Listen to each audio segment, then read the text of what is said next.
Racing isn't easy, but experiencing it is.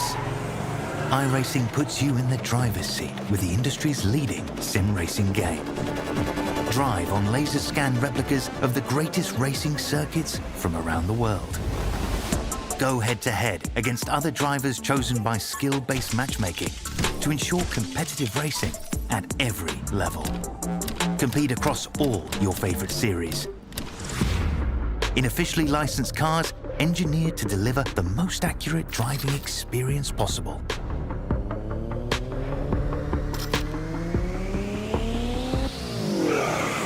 Join a race or host your own with players from across the globe. Race against the computer or in a league with friends. Feel the thrill behind the wheel. Visit iRacing.com.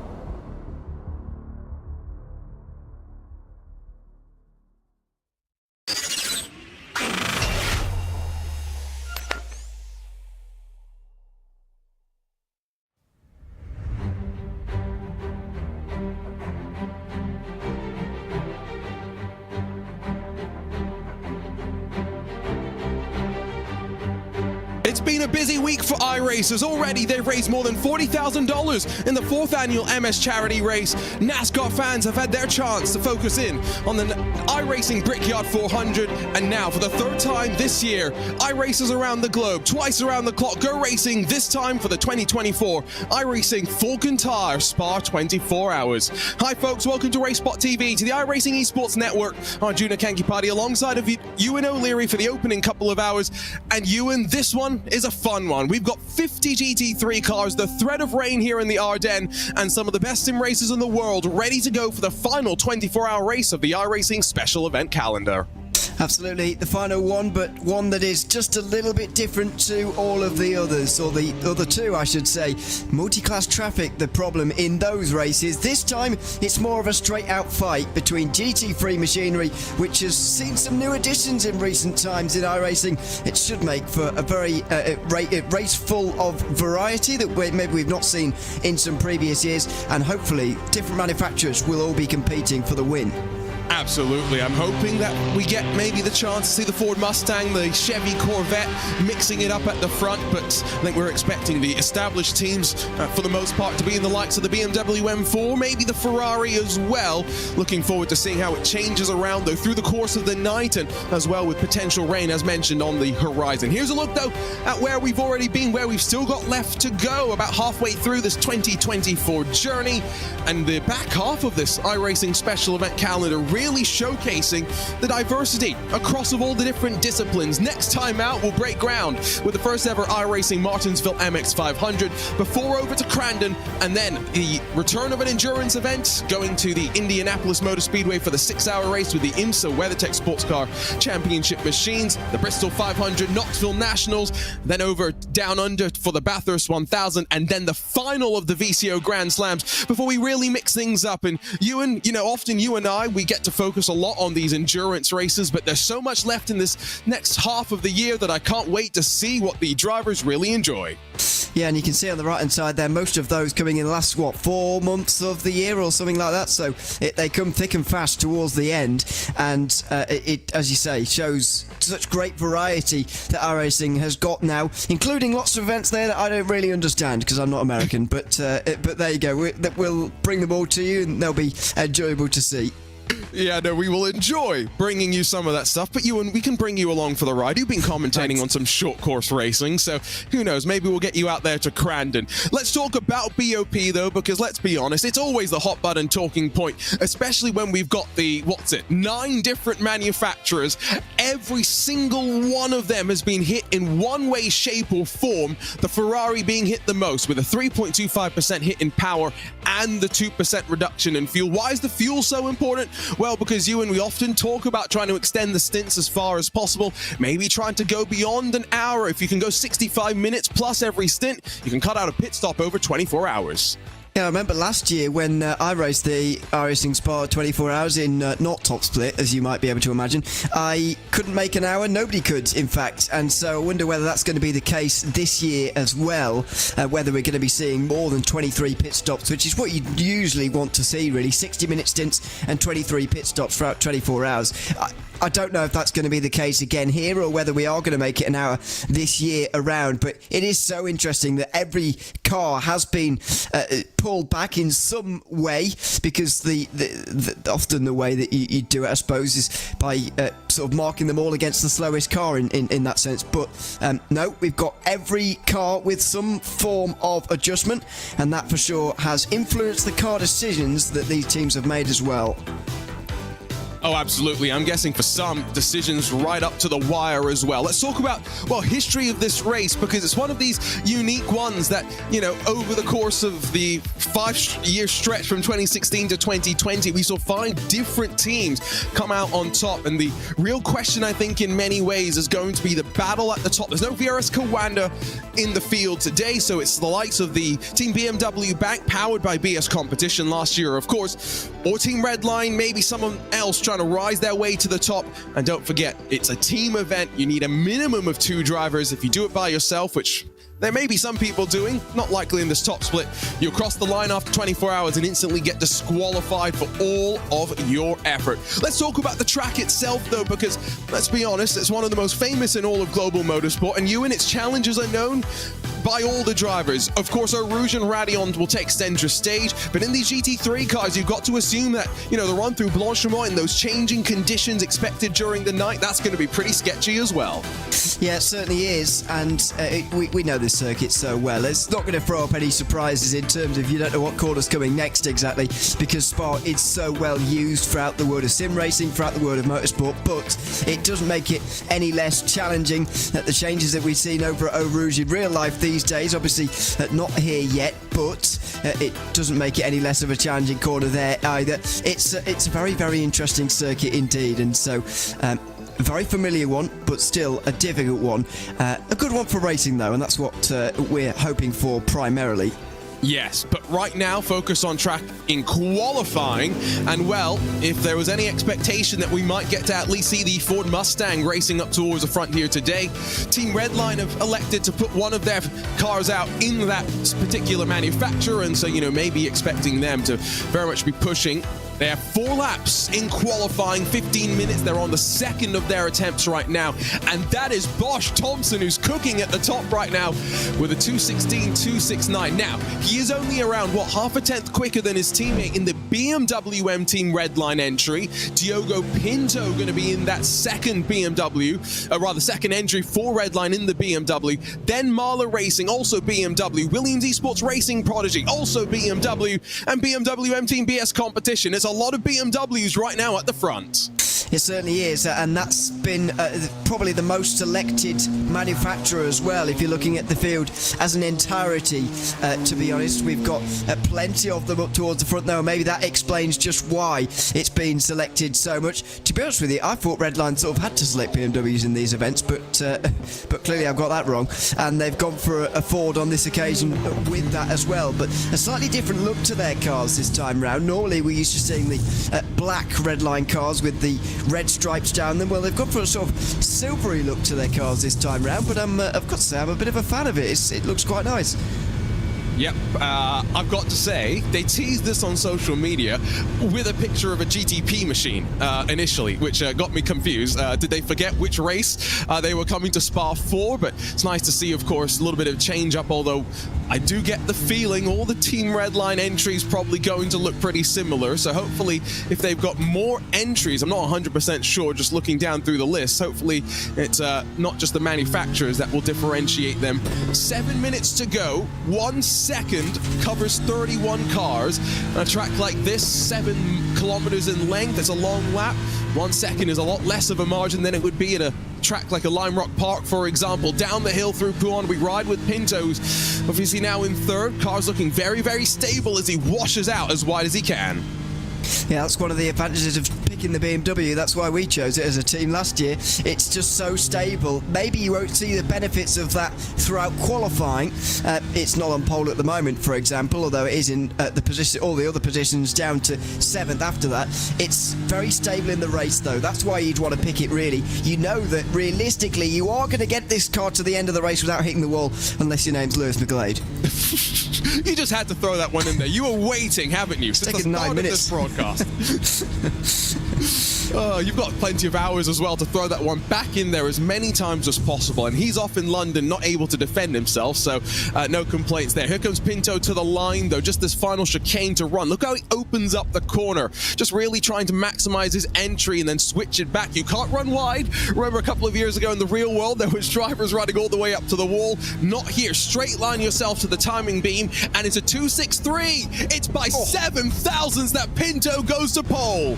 And it's a red line lockout at the moment with just 7 thousandths between them. Ford and BMW on the front row, but red line together. Now, can Felix Kernbach disrupt that a little bit in the BMW? If there's ever a team that will be experienced in the, or a driver, I should say, experienced in the BMW, Felix Kernbach will be one of them with the iRacing team. He does move up, but not onto the front row.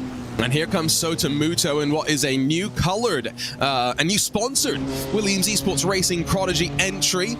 We'll be talking more about the variety of Williams Esports cars that we've got out in the field, and they do make it nice and easy with the different front ends for the commentators to pick them apart. You'll see why that's going to become important when we have 50 of these machines running down into Eau Rouge for the opening corner. Yes, you heard me right. Opening corner for this race is not the climb up towards La Source, the right-hand hairpin. Instead, the cars shuffle out of there at pacing speed and then go racing down into one of the most famous corners in all of motorsport. Here comes Muto, though. Right now, as it sits right now, it's only Team Redline's number 21 that's broken up the BMW party at the very front of the field. Here comes the Williams Esports Racing Prodigy car to the line. It's a 5.25. It's no improvement from Sota Muto, who stays in 5th spot. Yep, so that is probably going to be the best placed Williams Esports car, I would say, as well, after this qualifying session. Although, having said that, we have still got the number 150 out on the circuit. That's Parker White in 10th place. Not sure whether he will be able to improve any further from where he is at the moment. But we've got all the big names at the front, all of the ones you'd expect to see up towards the front. Trying to look down to see if there's anyone you'd expect to see near the front who are not there at the moment. Can't really spot any of them, to be honest. So it's all of those you would expect to see there up there, and line principal among them on the front row together, sharing with 2 different manufacturers the front row. Now there's what the BMW M Team Redline car that sits in pit lane right now.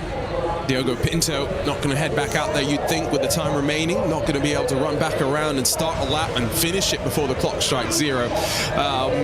We did see Max Verstappen race in a Formula 1 race and an iRacing 24-hour special event on the same weekend.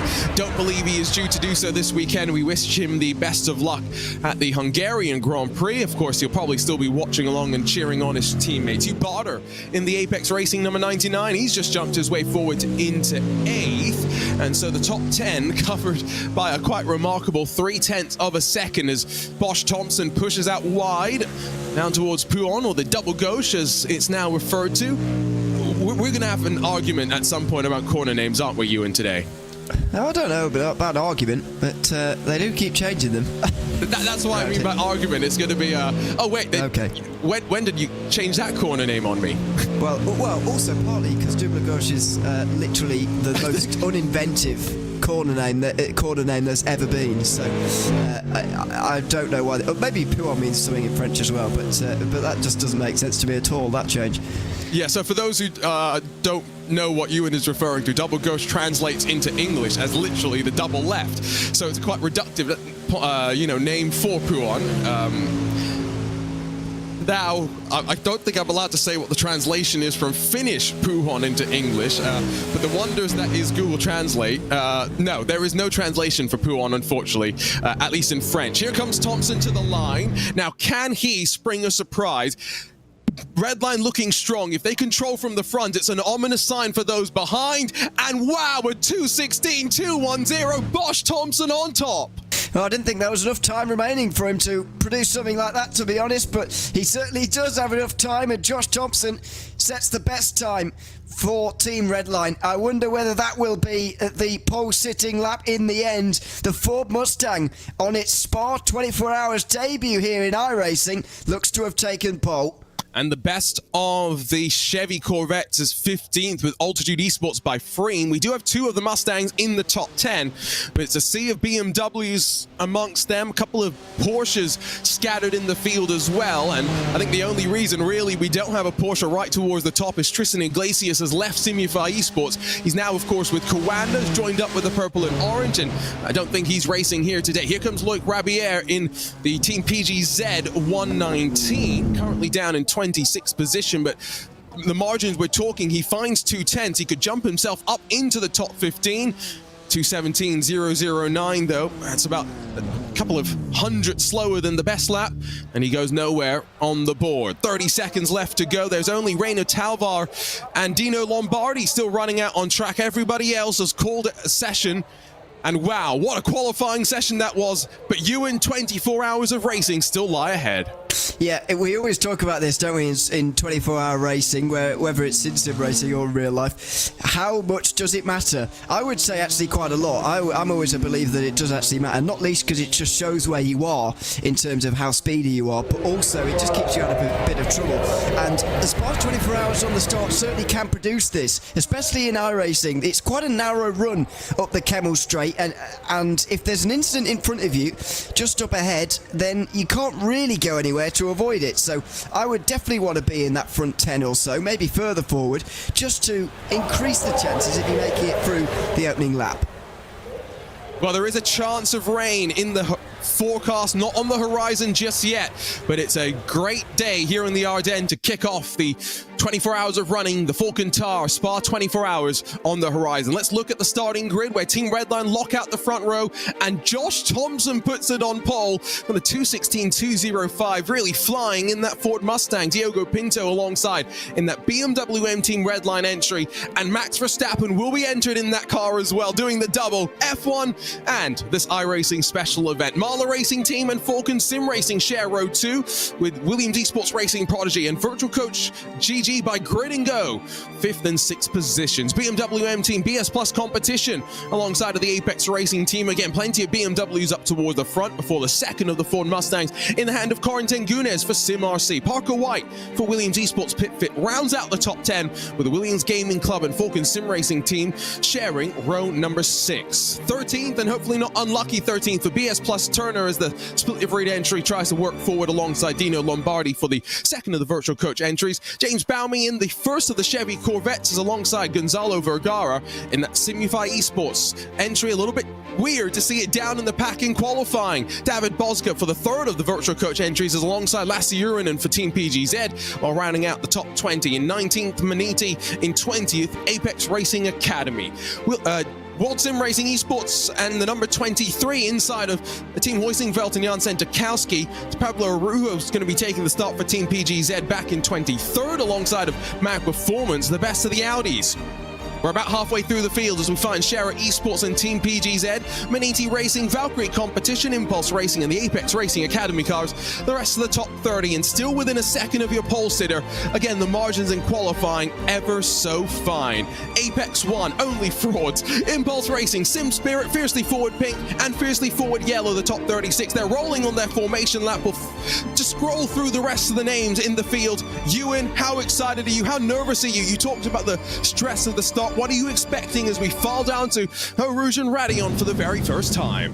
Well, expecting and hoping for a clean start. I'm not sure if it was last year or the year before, but there was a very big crash on the start, and it caught up a lot of big names, a lot of teams. So hope we alleviate that sort of chaos this time, and we get off to a good start with every big name still in contention and ready to go racing for 24 hours.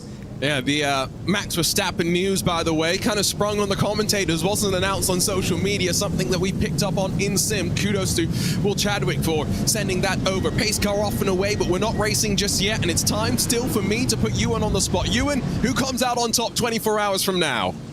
That is an impossible question that I'm just going to have to purely guess the answer to. I'm going to go for Williams Esports. I've got no idea why. There you go. I'll go Team Redline. Hard to count against them, given how 24-hour races have already gone for them this year. But here we go. Out of La Source, and with the threat of rain on the horizon for the very first time, let's go racing for the 2024 Falcon Tire iRacing Spa 24 Hours.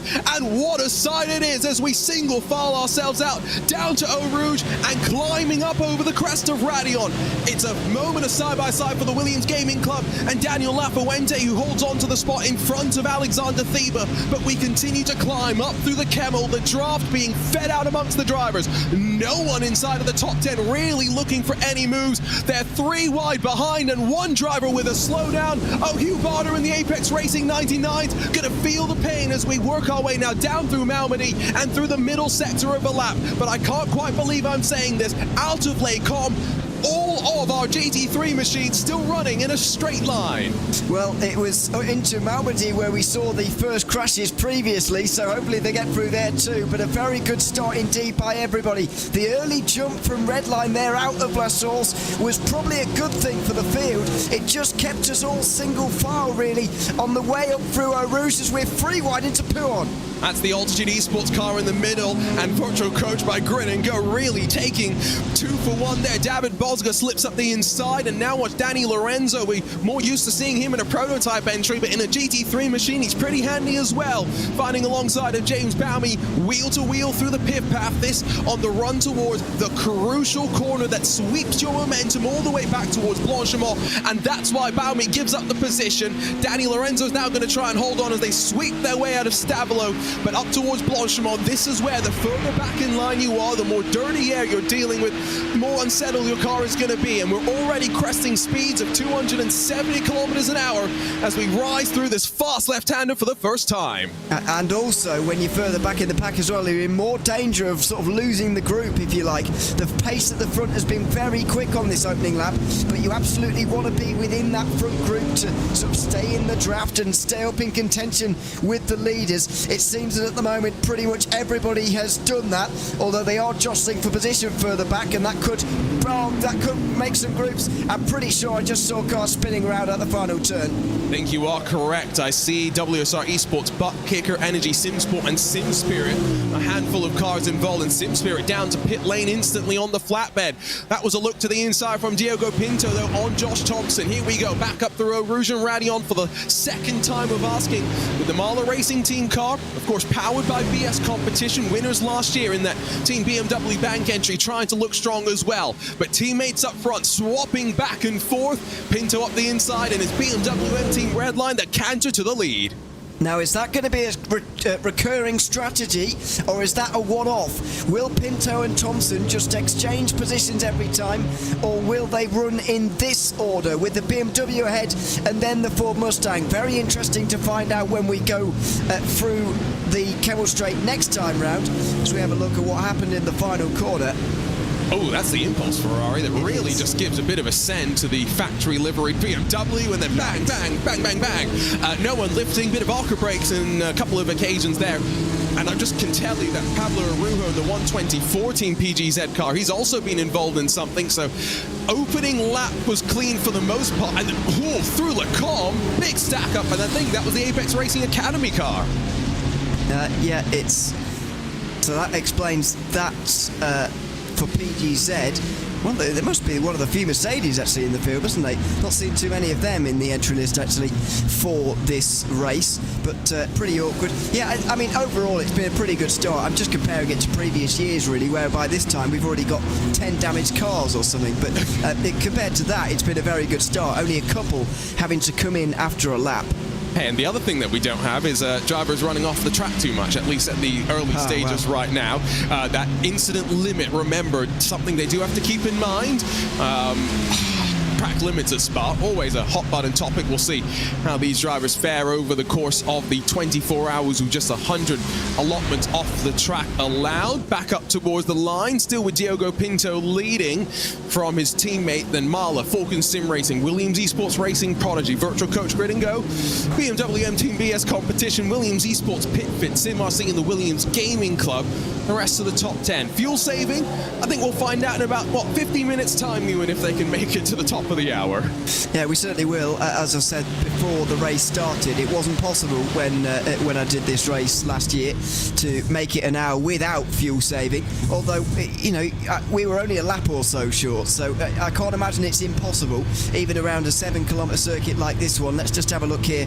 Alessandro Bica on the way in, and there you go. Look at the amount of time that revs were dipping there before he actually had to hit the brakes for Lecomte. There is for sure a lot of fuel saving going on right here, and that may be a theme of this opening hour. Just to go back to the instant limit you were talking about earlier on, people sort of dismiss it a little bit these days because the off-track thing round here is not as severe as it used to be on iRacing, and while that is still true, 100 is still something you have to manage. There is a certain amount that you can afford for an hour or something like that, if my maths is correct, and so when you just have to keep that in mind. But when you consider that a bit of contact is, for instance, you start to realise that maybe it is a difficult task, especially early on. If you don't get it under control relatively early, before nightfall, let's say, you could be in trouble and you could be taking a drive-through by the morning.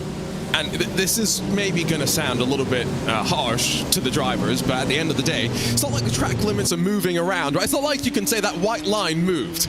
The track limits are what they are, so at least they have that benefit of knowing that. Here's the onboard look with Parker White in the Williams Esport PitFit 150. That currently sits in 8th position as he just sits and does his fuel saving. As mentioned, a couple of new sponsors for the Williams Esports team. They've also got their Williams Gaming Club car that's down in 10th position, so we're not seeing their traditional sponsors, but you know, Williams Esports partnered up with Racing Prodigy to enter the Williams Esports Prodigy Racing team, which is a mouthful, into the Prodigy 3 Racing Championship. They've got 4 sim racers, Ciro Zambra, David Dalton Jr.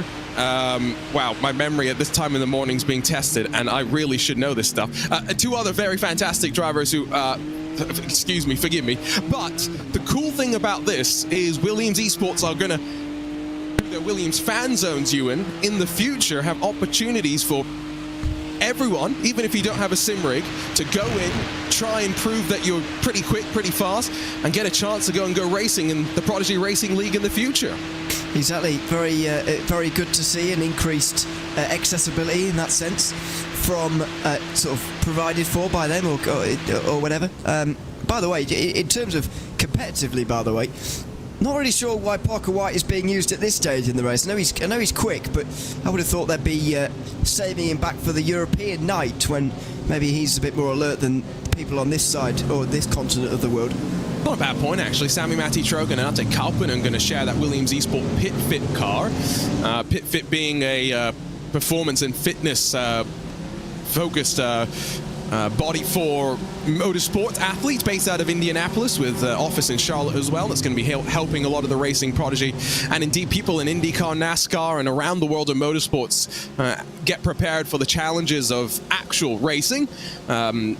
As they run their way back down towards the Piff Path. Just want to go back to my lack of memory. Ciro Zambra, Nathan Saxon, Camden Hibbett, and David Dalton Jr., the 4 drivers racing for Williams Esports in the Prodigy 3 Championship later this year. I see a question, why lots of BMWs? Now, it is good that we've got, 2 Ford Mustangs in the top 10. I see a Porsche, a Chevy, and another Ford and Audi inside of the top 25, but the way that it kind of works on iRacing, Ewan, is outside of teams like the BMW M Team Redline up front, who are contracted to run the BMW, everyone kind of figures out what car is best based on the BoP, and then they race what they think is the best.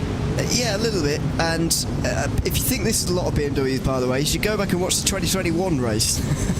That was was it 2021 or 22? I think it was 21.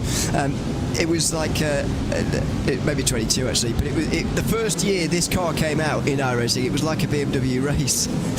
apart from Coanda, who were causing a bit of a nuisance in their Porsche, as they normally do. But other than that, there were BMWs absolutely everywhere. So I think compared to, maybe this is just me making it worse in my memory than what it was actually at the time, but there was a lot of BMWs that year as well. And indeed, outside of the top 20 or so, there is actually good variety with lots of different manufacturers, but they're just not at the pointy end like these guys, as we see bump drafting instead of passing here between the two red lines. Yeah, there are a lot of BMWs, but as you say, all the best teams have chosen it, so it's always going to look like this car is by far and away the best, but you know it isn't. The Ford is right there with them. And remember, I guess, you know, outside of Redline, who have split their manufacturer choices, Ford and BMW, for the rest of the teams, you know, Williams Esports, all three of their cars in the BMW, you know, you kind of tend to stick with what works for you, so you're sharing the setup work. As can tell you, Altitude Esports have lost a whole bunch of positions. They've just dropped outside of the top 30 in what was the best running Chevy Corvette, and in fact the only Chevy Corvette in the field. So, you know, from mixing it up inside of the top 15 to, well, now we'll find out what the actual damage is to the car, but they're in 40th position on the timing screen and a full 21 seconds off of the leader. Yeah, I'm not sure again what happened there, but they've made a great start in the Corvette, I've got to say, really mixing it up with teams they don't normally mix it up with. Now let's have a look at what happened exactly. PGZ are going to get into trouble for that one, I would say, because they've driven straight into the back of the Corvette there, sending it wildly into a spin and into the wall.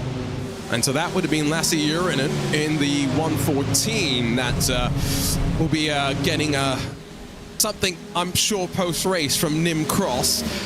That's something as well that slightly changed, not just the rain for 2024, but the fact that, you know, some of these results are very much still provisional at the end of the day, and we will end up seeing a couple of maybe post-race decisions that impact the final results. Hopefully nothing too much untoward at the front, and oh, don't tell me again, in the midst of oncoming traffic running through them, that would have been couldn't quite tell exactly which of the black and green entries it was, but there was definite trouble that saw Baumi spun around again. And now Pro Sports number 17 stricken at the final corner as the Audi in the shot runs down the lengthy pit lane. That's something for us to touch on by the time we get to the end of the hour and to the start of the pit stop cycle. But yes, tidy opening lap. It's devolving a bit more since, and now this fight for 15th, almost losing track of those in front. Yeah, exactly. This is again is why I go back to the fact that qualifying is indeed important, because you can get caught behind brakes like this, even if it's not your fault. You can get caught behind brakes like this and you can lose the front of the race. There go PGZ into another position, and Apex following through as well. They're going to be really ruining that slowdown at the start of the race, Apex, because that has effectively taken them out the front group as well. Yeah, that is also so much more painful on the opening lap when you have the slowdown, because there is not really a comparison lap time to work against, and that makes it even more painful. Been more issues down at Malmedy, by the way. I think poor Pablo Arujo and Only Frauds getting tangled up with one another. Not the first time in iRacing history that corner has seen its fair share of issues. This is what happened down at the final corner.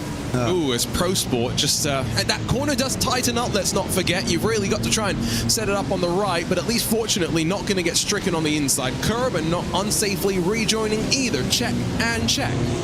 Yep, checking again, and now going. Finally, so good to see rejoining properly, but not a nice bit of contact there, really. Just awkward, to be honest, through the final chicane. Cars getting connected together in that situation. It's very rare that at least one of them doesn't get sent around, so that's a shame to see, but it won't be the last time we get that kind of contact down there at the final corner as these cars try and run as close together as possible. It's just not possible sometimes.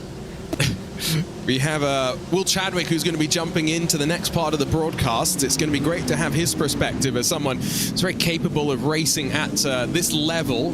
Would be curious to hear his thoughts on the BoP as well. Mac Performance in the Audi. No, BoP is going to help you when you're pointed in the wrong direction. You can see Sherritt Esports have lost some time on the timing screen, so I'm going to put 2 and 2 together and assume that Matej Kolinahi was tangled up with Luca Alpert. Now, fortunately, that Audi's still looking very square. square, and indeed it was the Scherer car that drives through the rear end. It's a couple of people just being a bit too impatient with the right foot right now. Yeah, exactly. Much like PG said with the Corvette earlier on out of Malmedy, that Scherer Esport Mercedes will be getting caught up in similar trouble for not really taking care of those in front of them in the same way. Speaking of that PGZ car, they've just been overtaken by fellow BMW,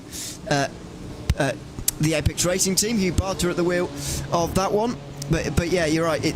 Just people not taking enough care with the right foot, and it's, you know, I don't say it's the easiest thing to do, because, you know, but it's not difficult, is it? Just you know, lifting off a little bit, and you can alleviate a whole load of problems for not least yourself, but especially for the car in front of you. You know, it's not difficult to achieve. And yeah, pedal works in both directions, so no excuses, really, right? If you're capable of lifting off the throttle to save some fuel, you're also capable of lifting off the throttle to avoid running into the back of anyone. Now remember, it was really close in qualifying. 30-something GT3 machines split by just under a second. Well, now 10 seconds covers that top 15 or so. As Ewan mentioned, you do want to start as close to the front as possible, and Hugh Barter, the one that we're going to keep an eye on over the course of the 23 hours and 40-odd minutes remaining to see where, at number 99, after the slowdown penalty, can potentially slide its way back up the running order. Time right now in sim has just gone, of course, past around 5:15 virtual standard time, so a couple of hours away, Ewan, from getting into the beginning of the nighttime running.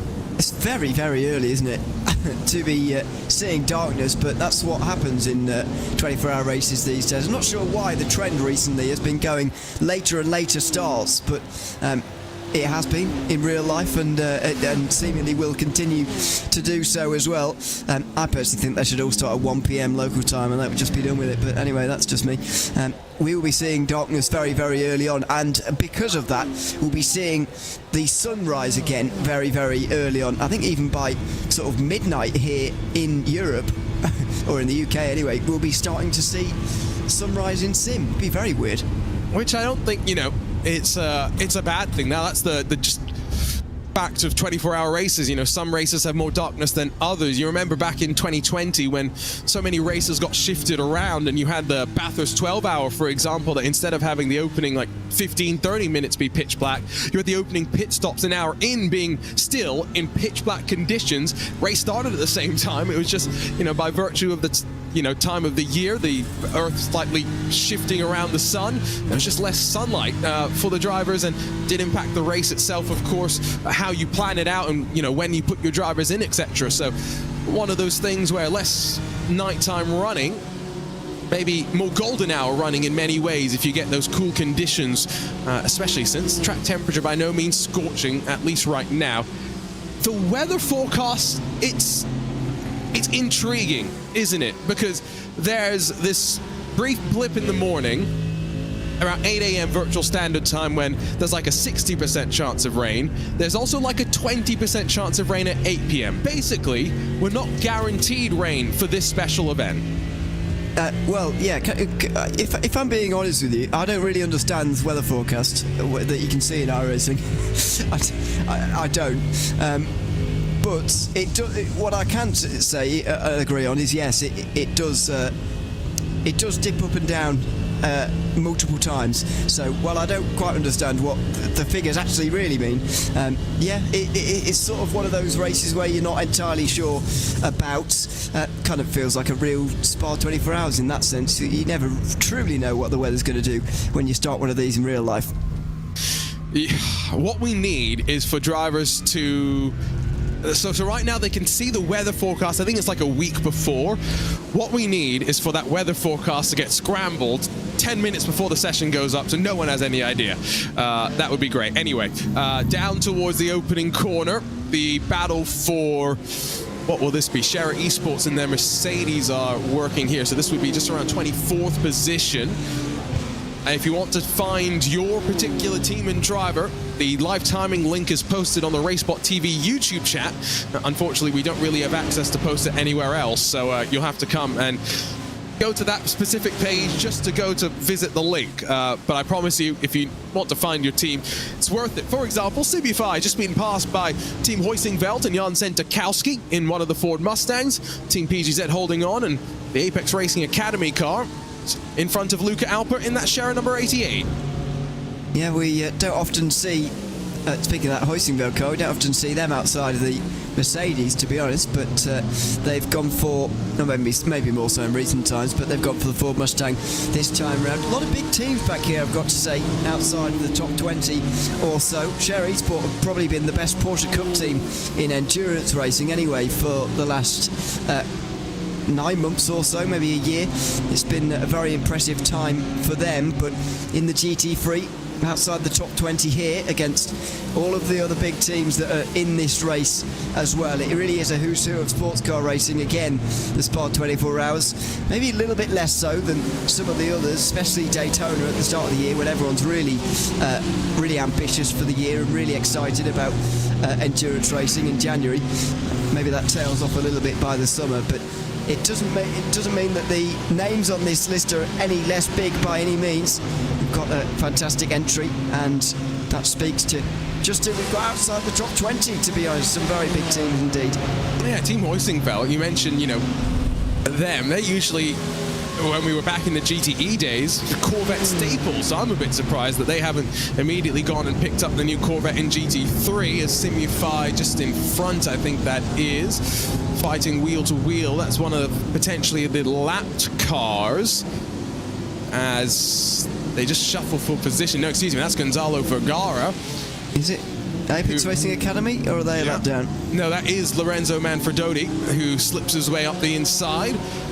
Gets the move done nicely. You can see on the GT3 cars, the front windshield has the position board that gets updated across the line, so it makes it somewhat easier to try and figure out where exactly they were at the start of the lap relative to each other. Now 20 in front of 19, but draft being fed back, and you've got that second Porsche in line. That's the big green machine with Tim Matzke at the wheel. Don't think any of them are going to get close enough at the top of the Camel to make a move. Live timing link, by the way, at the bottom of your screen right now if you want to type it in and get to the timing before it disappears. Yes. If you got fast enough fingers there and a good enough memory, so there you go. It is a great page, though. You can see a lot of information from it, and I believe we get even more these days than we used to, actually. You've got positions gained and lost on mine at the moment, which is something I haven't always had, and you can see just who's been moving on forward early on in this race, especially up towards the front, because you always get those who qualify at the back and move through the field very quickly, but those who start at the front and then move forward again are the ones that very much impress me, like Grid and Go, who've gone up 4 places to 13th at the moment. So, guys like them, but haven't been too many changes inside the top 10. Now, right now, they are all just very content to ride as they are, and outside of Diogo Pinto, that one move that we thought was indicating we were going to get swapped, drafting back and forth at the front. No, it's the Team Redline second entry, that Ford Mustang just tucked in behind, and at sometimes just being content to do a bit of bump drafting. And it's going to be the end of the 10th lap this time by. Let's jump on board with one of these cars and listen in for some fuel saving, because, now that we're, 20 minutes into this race, that gap has opened up to BS plus Turner, so it's, really a 13-car train. Daniel Lafuente still technically within drafting range of those in front. By the time you get to the top of the Camel here, how much saving is Felix Corback going to be doing? Let's try and figure it out. Obviously no saving there. You'd hope so. No, you wouldn't hope so. I'm waiting for it all the way down here at the end of the Camel Straight, where I'm expecting quite a lot, to be honest. Yeah, Oru should be flat, by the way, in a GT3 car. That's less than I was expecting. I think that's because he's slightly further forward in the train than who we were on board with earlier. I can't remember who it was, but they were about 8th in the train, whoever it was, and there was a lot of lifting going on, so I think, that is a legacy of being third rather than not very much, not speaking to the desire they don't want to save fuel, just they can't quite do as much with only 2 cars in front of them. Yeah, I think it was Parker White that we were riding on board with slightly earlier in that Williams Esport Pit Fit 150.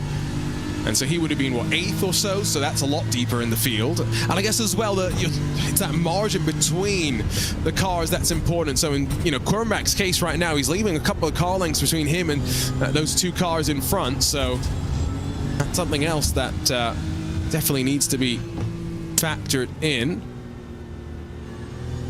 It's very smooth, though, as ever, with these drivers. Well, as ever with this BMW, to be honest, this car really facilitates smooth driving. Doesn't really like being... and you can't really rag it around too much. You've just got to slowly turn in, slowly release steering lock, slowly get on the brake, slowly get on the power. Everything's got to be done fairly smoothly and slowly.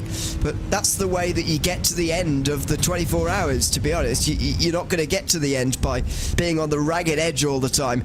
There's a reason why the Audis in iRacing haven't seen or didn't see very much success, even when they were some of the fastest cars. It's very difficult to keep them under control for the length of an endurance race, but that's really not the case for these BMWs. It's nearly impossible to crash. And well, I guess that sometimes now gets into our next talking point, right? Which is, do you do the 3 or the 4 driver lineup for the course of this race? Now, we'll go through some of the cars inside the top 4. Team Redline leading with Diogo Pinto. Now, Chris Lullum, Max Verstappen, and Florian Lebiga are going to be the other 3 drivers sharing the load with Pinto. For Josh Thompson behind, it's Sam Coyton, Ollie Steinbraten, and Gustavo Ariel that will share the load. So a couple of 4 driver lineups. Same for Marla. They've got 4 drivers, including, by the way, real world driver in that camp, Sebastian Weldon. Going to be very exciting to see him get back into the sim world, where he's continuing to shine. Saw him in the Digital Nürburgring Endurance Series over the course of last winter, getting his first forays into top-level esports competition with this BS competition squad. Falcon Sim Racing, they're another 4-driver lineup. Williams Esports back in 5th position. That's the first of the 3-driver lineups. That's an interesting one to see. 4 and 3. We always talk about how much practice you want to do for some of these events. I've always said if you're doing 20 hours of practice, you want to try and do as much racing as well. I suppose so, but in the same way, you don't want to be overly tired or susceptible to making mistakes. So I actually don't think there's that much difference in terms of whether you do 3 or 4 drivers. Now, I haven't done both. I've only done one as a 4-driver team. However, realistically, if you're thinking about dividing up exactly equally, 3-driver team would do 8 hours each, 4-driver team would do 6 hours each. Now, that's only a couple of hours difference. So for me, that's not too much. And considering that most of these drivers, not all of them, of course, but most of these drivers will have this as their primary focus for the weekend, never mind the day, I don't think it personally makes too much difference. They'll be around anyway.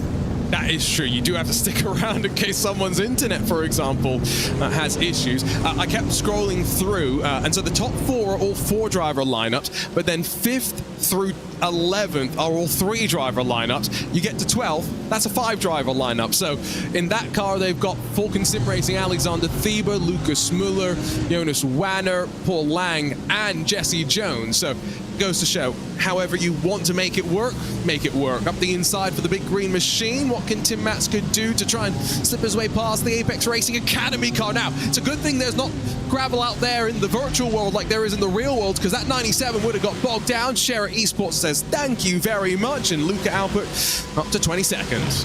Yeah, I said earlier that contact at the bus stop wasn't going to be the final time we see the awkward sort of connected contact, if you like, and there you go again at La Source. Very awkward indeed, and they both did well actually to make sure they didn't spin around. However, you do lose a lot of time, you do lose positions, and that's where Maniti have found themselves in this situation. Share the beneficiaries from all of that, which is great news for them, but just another one of those awkward incidents that you could do without at this very early stage in the race. Just going back to driver numbers again, There's no 16 driver teams in this split, are there? Oh, you know what? I'm probably going to have to keep scrolling Or any to make split, sure. for that matter. No, there's definitely a split where there is going to be a team with 16 drivers. You think? Oh, I promise you. Oh, okay. Because I know at least of... here we go from up above. This will give us a much better look at what actually happens off the corner here. So watch Matska. I mean, they're already kind of locked in together before they really even are fully powered down. Yeah, good thing, again, there's no gravel on the outside. Yeah. Was he ever... I mean, obviously we didn't get to find out because they were making contact. Was he going to actually leave the space there for the BMW? Was the BMW not just holding its ground there, and Tim Matska was maybe trying to edge him out of the way? I'm not entirely sure. We'll not find out because they made contact, but I think the BMW maybe was just standing its ground here. Oh, that's hard to tell.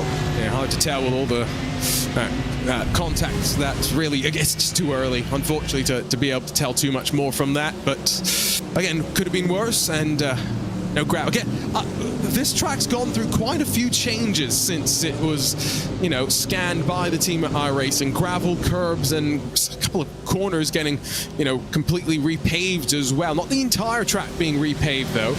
It's going to be interesting when iRacing do get a new scan, what that actually looks like. They did announce it, what was it, about 6 months ago or something. Who knows? But the way, of course, the iRacing curse works, by the time that we've got our new scan, they'll have done something at the track to completely change it, you know? Yeah, they'll start going around it the opposite way or something to do something weird. But no, I know what you mean. Oh dear, that looked close on the way towards Lecom there. A couple of drivers, but yeah, it has certainly undergone a lot of recent changes. I think mostly for the better, actually. I think Spa have done their changes very well in the real world. When we're in an age of obviously talking about safety and trying to keep tracks as safe as possible, but I think at a certain stage in the last decade, we were getting to a stage where tarmac was just everywhere, even off the circuit, and that just makes not very characterful, if you like. But if we can get that mix of safety and also enforcing track limits and characterful circuits as well, then we're certainly winning. And I think it's Spa especially is certainly starting to become like that. You know, there's plenty of track limits enforcing grass and gravel, but safe tarmac just on the other side of that as well. Yeah, but I guess let's not forget the changes really more meant to bring two-wheelers back to this track, which is a really interesting proposition. The idea of motorcycles going up Eau Rouge and Radion, cars scares me. That sounds even more terrifying. We have officially, though, crossed 30 minutes complete. We're about to close the 14th lap of the race here in the Falcon Tire iRacing Spa 24 Hours. And it is still Diogo Pinto that leads from Josh Thompson. It's Team Redline 1 and 2. BMW M entry leading the Ford Mustang. But it is very much BMW domination in terms of the manufacturer counts. It's good to see the Ford Mustang poking its head with 3 of them inside of the top 20. A couple of Porsches, some Mercedes, a Lamborghini in the mix as well. But as the field begins to stretch itself on out, nearing that first round of pit stops, it does seem as though it's come down to those at the front starting to break away. But we know there's a long way to go. And there's been a lot that we haven't really talked about. It's been pretty smooth sailing, and that goes back to the bump drafting that Josh Thompson helping his teammate up the top of the Camel as they continue just to work in tow. Yeah, I said earlier in the race that after they exchanged positions on lap 2, whether that was going to become a recurring theme, but they haven't changed again for the next half an hour, so it's clearly about the Ford pushing the BMW at this stage. Not sure why they've decided to reverse the cars in this way, and what is better about this way than the opposite way round, but they clearly have elected for this choice, and you know, they seem fine with it. I can't give a reason why, though. Yeah, remember Ford Mustang had the 2% reduction in fuel from the BoP. BMW's got a percent reduction on power and a percentage reduction on fuel, so maybe it's just sipping the fuel a little bit lighter and able to help punch the hole in the air in this first stint where everyone else is saving fuel off of them as well. Williams Gaming Club have lost about 2 seconds to the back, though, of the Williams Esport Pit Fit 150, so 8th and 9th getting stretched out, starting to see some separation. I see Parker White's mum in the house saying she's watching on from America. Let us know where you're watching on from around the world and who you're cheering for on RaceSpot TV and the iRacing Esports Network. Parker White looking very, very calm. And like you mentioned, it is a bit weird, Ewan, to have him start this race off, not because he's slow by any means, but because Sami-Matti Trojan and Ate Kalpinen in Europe, you'd think he'd want to maximize their running during the European daylight hours. Yeah, especially since it's actually getting towards the evening. Are they both in Finland, by the way, or am I mistaken there? I probably am, actually, aren't I? Well, Sammy might actually be based in Germany now, of course, racing Walkenhorst, but could be in Finland. Not a bad shout. To be fair, it doesn't really matter because it's only an hour or two here or there. But it's getting towards the evening already over there at the moment.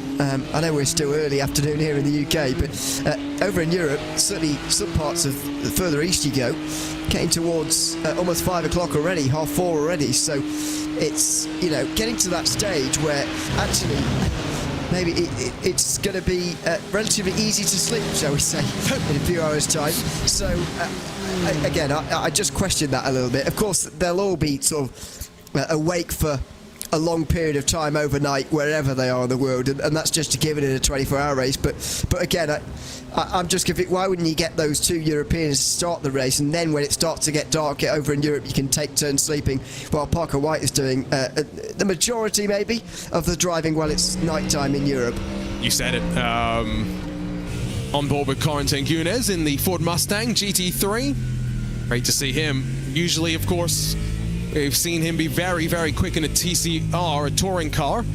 Of late, also been branching out into a couple more prototypey and GT3 sort of endeavors, and nice to see him flying the flag for the Bumblebees, sharing this number 76 alongside of Jürgen Frank and Daniel Sommer in what is now car that's quite solidly nestled behind Daniel Lafuente in the fuel-saving games. Here's a question for you. Oldest team in this race? Ooh, in this race? Yeah. Well, okay, that depends. Now, how old do you think Team Redline is? Well, that's what I'm wondering. Yeah, so... But under this name, not as old as SimRC. So, I think Team Redline are 24 years old. Right, okay. So I know SimRC is old, but I don't think they're 24 years old. Because I think, 24 is getting to NetRex, sort of an age, It's certainly above my age. Sorry. Oh, you just had to. Yeah, I know. Just had to. No, I had dinner with Dom Duhan recently, who's, of course, founder and I guess still team owner and whatever, team manager or principal at Team Redline. And he was telling me it was 24 years, and I was going, what? Excuse me? He was also very modest, He couldn't say that Team Redline's the best team in all of sim racing, so I had to say it for him, to the people that we were with. Do you disagree with me on that one right now, though, Ewan? Not right now, no. I would throughout all of time, maybe, but difficult to argue right now, I think, with that statement. We've had the founding date for you, by the way, 2000, says Hugo Luis. But is that for SimRC or for... I think for Redline. For Redline it was definitely 2000. Okay. It's SimRC we've got to figure out, so I'm hoping that Hugo can dive into his encyclopedia of knowledge and get us the answer on there. If you know in chat Google. as well... well, you see, the thing is, should we ask ChatGPT? Oh dear. You knew where I was going with that as soon as I got to say it. Has ChatGPT heard of sim racing? Well, it's heard before, of Google. Well, that's true. Not before you'd actually infiltrated it with poems that you did at Nürburgring. Was it there or something like that? Okay, I've just put it into ChatGPT. ChatGPT has said SimRC, the sim racing team, was founded in 2018. Hugo Luis has just said 2015. Which one is right? I'm going with Hugo. It's definitely not 2018. That's for sure. No, it's definitely not 2018. That is for sure. That's a guess, isn't it? Really. But there you go. Yeah, to be honest, I'm surprised it's that recent. Let's say recent. That is 9 years ago. But yeah, that seems later to me than I would have thought. You're saying that you think of Jürgen Frank as the old grandpa sitting by the fireplace? Well, I didn't put it in those terms, but yes is what you're saying. no, well, he's been around for a while, put it that way. This is where we get, what's the other AI product that does images, and we get a SimRC grandpa sitting by the fireplace and we post on social media. That's a job for our producer Hugo Luis to do, though. We will leave the AI image generation to people who are more creative than me. Because have you ever played around with that, Ewan? No. Like, you can tell it what type of I know you're not into cameras, but you can tell it like what sort of f-stop and aperture and everything that you want. It's really weird. That is very weird. And stuff, again, I don't understand, to be honest with you, because, as you say, I don't know the first thing about cameras, other than which button to take a picture with. There you go. Or zoom. I know how to zoom. There's two ways. There's either the one where you just move the thing to side by side, or if you've got the old school camera, you actually... Have you ever had to move a lens to zoom in, Ewan? What, like move the circular thing, you mean? Exactly, yeah. Yeah. Circular. I don't know what it's called. You probably never even controlled focus manually before. No, there you go. I wouldn't be able to tell you whether that's true, whether I have or not. Hugo says SimRC champions in the Neo Endurance Series back in 2015. Back with the venerable old Ford GT, which finally now has a successor 9 years down the line. So maybe it is fitting in some ways that they're back in the Ford Mustang. I think that's the Ford GT2, by the way, not even the Ford GT3 that we used to have. I'm still sad it's left. I know you're not sad, but I'm quite Ford sad. GT3, that's why. Well, I know, but it's a bit of fun, isn't it? No, it's not. The new Ford Mustang is a bit of fun. Oh, I keep them both. No, absolutely not. Oh, the horror. Ethan Bass somewhere is very happy with that suggestion from poor Ewan O'Leary, who, by the way, Ethan Bass is one of those drivers that still to this day, if he had the choice of running that old Ford GT, you bet your bottom dollar he would. In this race? In this race, absolutely. They did it last year in Top Split, didn't they? I distinctly remember that.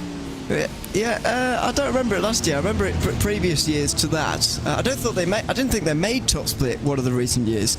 No, they were definitely Top Split last year. I have a good memory of that. Okay. Yeah. No, I believe it because they always used to run a Ford GT in this race, and it used to be woefully uncompetitive. They actually used to have very clean, good races, but purely performance-wise. But the Ford was just rubbish. Here we go, a bit of a drag race brewing as Matteo Victorino and Gonzalo Vergara. It's Valkyrie Esports on the outside up towards Blanchimont. Oh, they're given the spot, and now washing out wide. Vergara going to feel the pressure from Leif Sebastian in that number 97 Apex Academy car. Now remember, the Academy car got a shove wide from Tim Matska slightly earlier. It goes deep into the corner. Oh, but how did it get it slowed down and wound down in time? Gets to 25th position. Tell you what, there's some good racing back in the pack. There certainly is. While they're all following each other at the front of the field, there is some good racing further down the field, but it's all at the expense of Gonzalo Vergara, it feels, at the moment. That Simify car is dropping place after place after place. They're one of the few Porsches. Maybe we're finding out why. Where's the next Porsche up the road? That's Maniti. Down the road, fiercely forward. No, excuse me, the second Maniti car, the 78. So, here we are seeing them just outside of the top 20 right now. The Porsche's had just the 1% of power reduction in the BoP.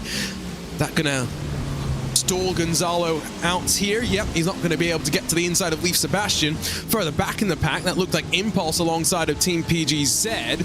So again, when you leave the confines of the fuel-saving train up front, our driver is trying to jockey for some track position, and for the most part, still with some very clean race cars. There's been 2 retirements, World Sim Racing and the number 16 Ferrari, Sim Spirit and the number 6 BMW. Had 2 cars down to pit lane, the Altitude Esports 111, the sole Chevy Corvette in the field. They're 1 lap down, 4 laps down for Energy Sim Sport, but still 45 GT3 cars running around the track. Yeah, it's a very busy racetrack as well, and good to see that we've only had a few retirements so far compared to other years where we've had plenty more than that at this stage in the race. In terms of what we're seeing back here, by the way, in terms of battling compared to that train at the front of the field that's still got 8 cars right now, I just feel like track position is a bit more important around here, or back here, I should say, to be honest, because out front, if you go from 6th to 5th, let's say, you know, it doesn't really change anything. You're still in the front group, you're still running in the fuel-saving train, but if you're a bit further back, you're probably behind someone who is a bit slower than you, statistically, so you've got to sort of battle your way through past them and try and move through the field as quickly as possible to get where you need to be, and so that's why you're seeing a bit more battling back here. And this is where, as well, for some of these teams, not all of them, I think, expecting to be in this top split. I saw a couple of posts on social media from drivers going, whoa, we're in top split? Let's ride. It's a wild ride, that's for sure, but just getting to the end of this race is an achievement in and of itself. You best believe that. And hopefully get to the end with a relatively, I was going to say clean race car, undamaged race car, dirty from all the rubber and stuff that accumulates over 24 hours of racing and makes a race car field lived in. Back down to Eau Rouge for what is the 20th lap of these drivers' race. Still, though, no change up front with BMW M Team Redline leading the way from the sister team Redline Ford Mustang. Felix Kornbach for Mahler Racing Team sat behind. And then those distinctive Falcon Sim Racing colors now on a BMW. They always mix it up in terms of the manufacturers. We've seen them in a Porsche, where they normally are in the real world, Mercedes as well. But here in the BMW, running very strongly, of course, powered by Door Esports. Yeah, absolutely. So, good to see one of the many BMWs indeed in the in this race. Very, very, very numerous manufacturer, to be honest, in terms of how that's been selected today. Not many of them running towards the back either, which again, as you were saying, it sort of speaks to who has chosen this car and who has not, as opposed to you know, those who are at the front of the field. The best teams have chosen it, and that's why they are all at the front at the moment with 45 minutes gone, and we are getting to that stage now where we're probably quite close to finding out whether they will make the hour or not. Considering they've been so single file and saving so much fuel, you would have thought they could make it to an hour. The one thing that I've just been thinking about is, you see the different proportions of the various GT3. I thought for a second Josh Thompson about to run into the back of his teammate for a second. See the different proportions, though, of these GT3 cars. The Ford Mustang actually sits relatively high, you know, compared to some of the other cars. It doesn't look abnormal compared to the BMW, but you know, you go and compare it to like the Audi, for example, which sits a lot lower to the ground. I'm just going to say it as a tall person, but you know, are there certain GT3 cars that are better for people who are too tall for their own good? I mean, logically, it makes sense, doesn't it? Right. Really. But then again, I mean, is ever a problem that your head is touching the top of a car? Ooh, well, so if it's touching the top, the problem becomes safety. Because if, you know... Oh, I see. The roll cage is there to help protect the people inside of the roll cage, but if the body panels get deformed... But basically what I'm saying here is, at 6'5", should I give up my dreams of being a race car driver? I don't think the 6'5" part's the problem. I think that... I don't know what you're talking about. I've got no other issues. I think one of your other measurements is a slight problem. Hey, I'm not that round. Yeah, no, I didn't. No, I didn't mean that. Never mind. Anyway, I take as a formerly fat kid. I take exception to that. No, you're not at all. You're as thin as me. So what are you saying, Ewan? Well, why can't I fit in? I've really painted you into a corner here. Not that you can't fit in. I'm just saying, you know, there's a difference between fitting in a racing car and then being a racing driver. There you go. There's a stark difference, in fact. I don't know what you're talking about. I'm a racing driver. I put my racing suit on. I did my Porsche round of the All Stars. Finished inside of the top 10. I'm a racing driver, mate. I mean, everyone says that in sim racing now, don't they? I suppose now it's accessible to everyone. No, that is true. But again, it's all of these skills, at the end of the day, they do translate over, and that's why Max Verstappen, just to be clear, is in this split. We haven't seen too many of those questions in the chat just yet, but, you know, he's going to go from racing a Formula One car in the real world, you know, the sensations given to him from the seat of the pant feeling, over here into the sim world where he's got, you know, the sim rig set up in the motorhome, which I'm sure it's a great sim rig, yes, but it's not the same by any means. Meanwhile, that second group, the chasing peloton, well, they have been dropped. It's 4.3 seconds up to the leading cars that have now broken away. Yeah, and they're not going to get back, are they? Not in this first stint. Anyway, they're going to need a good pit stop and a good start to the second stint as well. But the demoralising thing for them is that even by the time that they've done that, if they can achieve it, they will still be not in the front group, I would imagine, because on the exit of these first pit stops, plural, I wouldn't have thought the top 8 will all still be together. I mean, I'll be impressed if they are.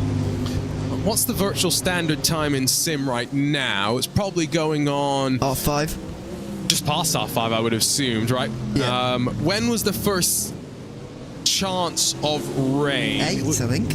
Well, that was the 20% chance, right? So probably like 30 minutes before that. So we're only 2 hours away from seeing that potentially. And I just saw a question in chat.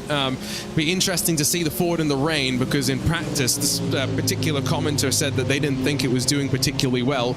Might get our answer, although that seems like it's going to be a sprinkle, a dusting of rain. It seems like we might get a little bit more rain later on, I believe. In the morning, I think? Yes. Yeah, I thought so. So, to be honest, selfishly, I'm just hoping it's on when I'm on commentary. Oh, look at you, selfish guy. I'm being very selfish, I'm sorry. But yeah, I mean, yeah, but rain any time would be great, because I missed most of the rain at Watkins Glen and I still enjoyed that race. So there you go. Not all selfish, you see, but yeah, I wonder how much that will be a factor in their minds at the moment. It does just add that extra element to iRacing special events these days that we just didn't have in the past, and it's really refreshing to see that we've got, you know, even the fact that even if it is a dry race in the end, it's that prospect and that worry that it might rain at some point that really just change things a little bit, just keep us interested for that little bit longer, because we just don't know quite what the weather is going to do. Compared to before, when you absolutely knew the race was going to be dry the whole way, it's going to feel different to when it is dry the whole way, but we don't know it from the start. Yeah, and, you know, Spa's the... you know, compare it to a Watkins Glen as, you know, the most recent special event with the rain as well. It's a much smaller track, and, you know, as much as you did have varying levels of rain at different corners of the racetrack, assuming that's going to be exacerbated even more. Now, by the way, race leaders would have been bump drafting again, because I saw their gap basically go down to absolutely zero, so they're sticking very close as we enter into the pit stop cycle. Meanwhile, that was a spin as the rear end stepped around for that Valkyrie competition 777, which is now down in 35th position. Another look at just the replay and all of the chaos that then the car drops into in the battle pack that it's now a part of. But you can see that the gaps are opening up even amongst all of these drivers at the front. I think we're into the business end of this hour. It's ready to see who's going to head off to pit lane and who's been doing the most saving and able to extend their stint a little bit further. Yeah, absolutely. I think we're probably 3 laps away, sort of at minimum, from pit stops here. Then we're, you know, really getting to the business end and really going to find out quite who has done enough here. And I reckon that Team Redline have sort of saved all the fuel they need to, in a sense, and have started to just push on the pace a little bit here. 0.6 of a second back to Marla Racing Team, and the advantage for Redline, of course, is that they are in the lead, so they know that it's sort of, they're dictating everyone else's fuel saving, if you like. And if they begin to push, well, Marla Racing Team are not quite ready to just yet, then they can start to create a gap, and that's certainly what they've started to do now. And so 23 laps about to be in the books. Fuel window expected anywhere between 25 to 27, depending on how light on the right foot you've been over the course of the preceding 50-odd minutes so far. That Williams Gaming Club car bleeding time right now. And at the line, just did a 2:17.499. Now that's a good 4/10 slower than Diogo Pinto. That's just done a 2:17.103. Not the fastest lap of the race. No, that's just gone to iRacing team and Felix Quirnbach, 2:17.041. Pace picking up, intensity picking up.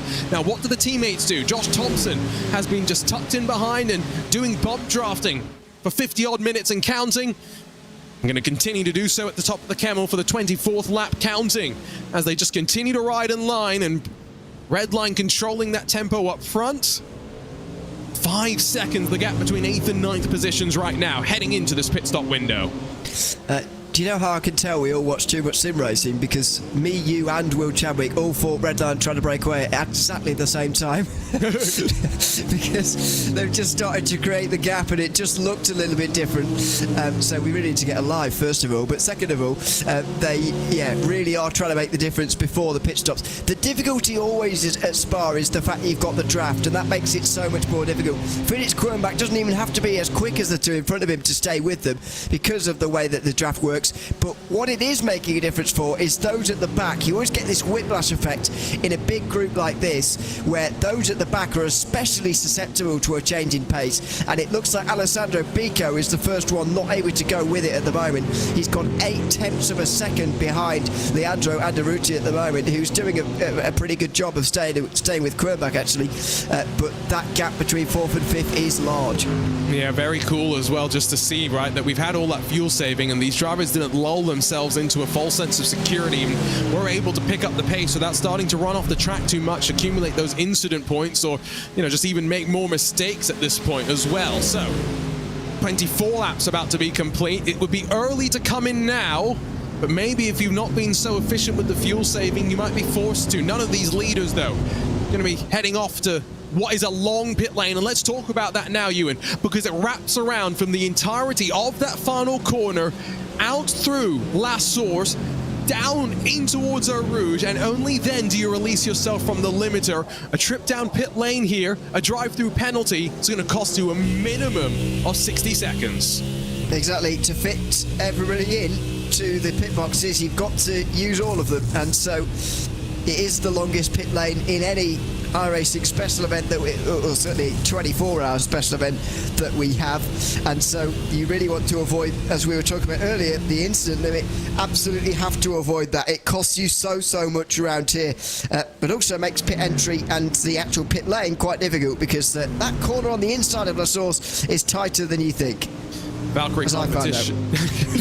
Valkyrie competition, the 777. Matteo Victorino, first driver to come down to pit lane for what seems to be a scheduled stop. Sun sprung itself back out from the clouds as we dive our way down through this long right-hand sweeping hairpin, flick it back to the left, bring the cars towards Spuon, this middle sector of the lap, and definitely see that pace has picked up in terms of your race leading consistency. It's quite scary what they're doing right now and how close to the target lap times that they're being able to hit. For Diogo Pinto, it's been, I'm just looking through the timing sheets right now, 10 consecutive laps, all within around 0.2 of a second. It's been quite remarkable how up front he's just continued to be metronomic in hitting his marks. Full service as well for these GT3 cars. Let's not forget, they do tires and fuel at the same time. Yeah, sadly. So we'll be seeing that again and again throughout this race. I think this next lap here for the leaders is a really crucial one. If you can go one more than this, then you're basically at an hour.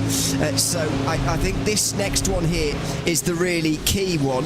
But I think we're going to see some of these 8s coming in at the end of this lap, because with no fuel saving, based on last year's numbers anyway, this is where you would be pitting. Let's see how many come in this time round. The top 4 have all made it. What about those 4 in this sort of second grouping, call it now? Yes, they've all made it. So they will all make an hour pretty much, and in fact a lot of the teams are making it.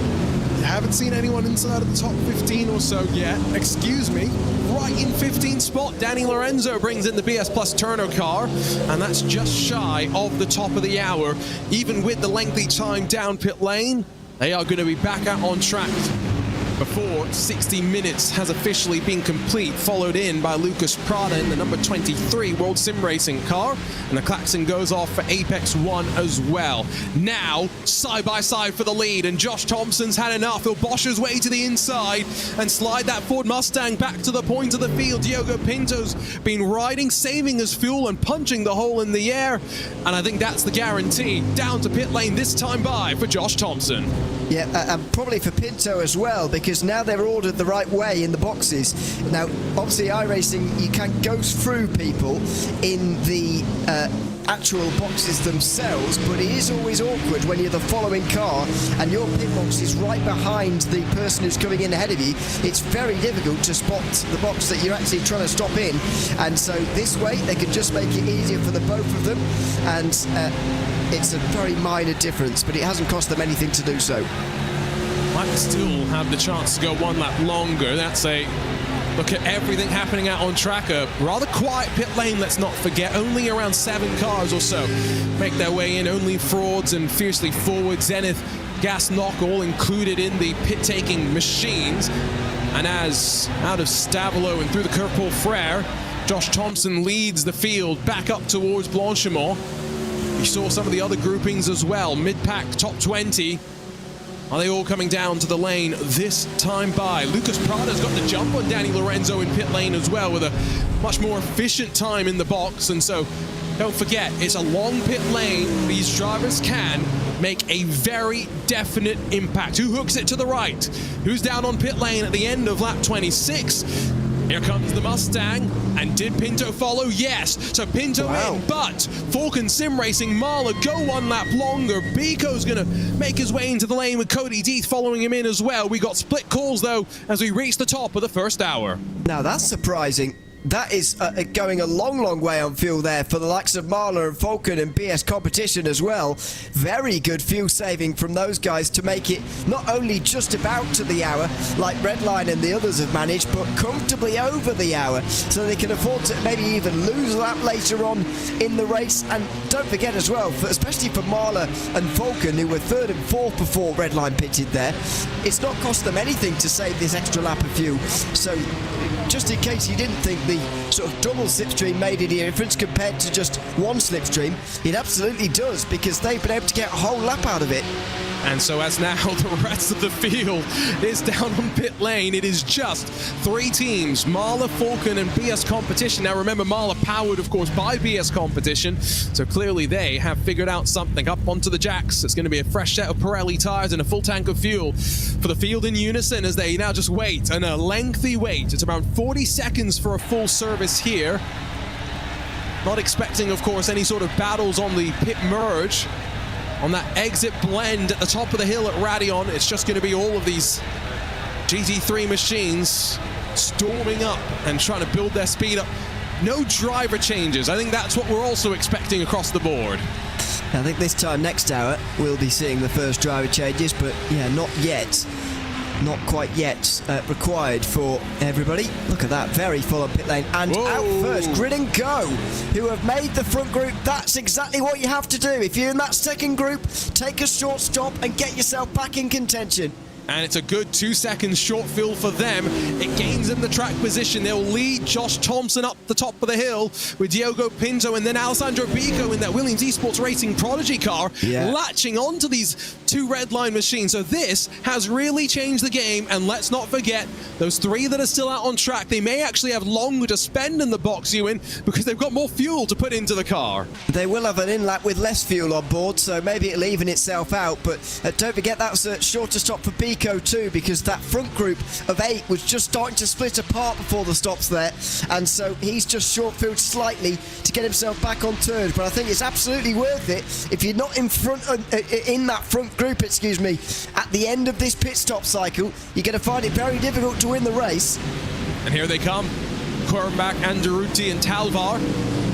Now this is all where they're trying to avoid making mistakes on that very tight right-hander. We've seen cars flip in that short run down before you rejoin the rest of the pit stalls.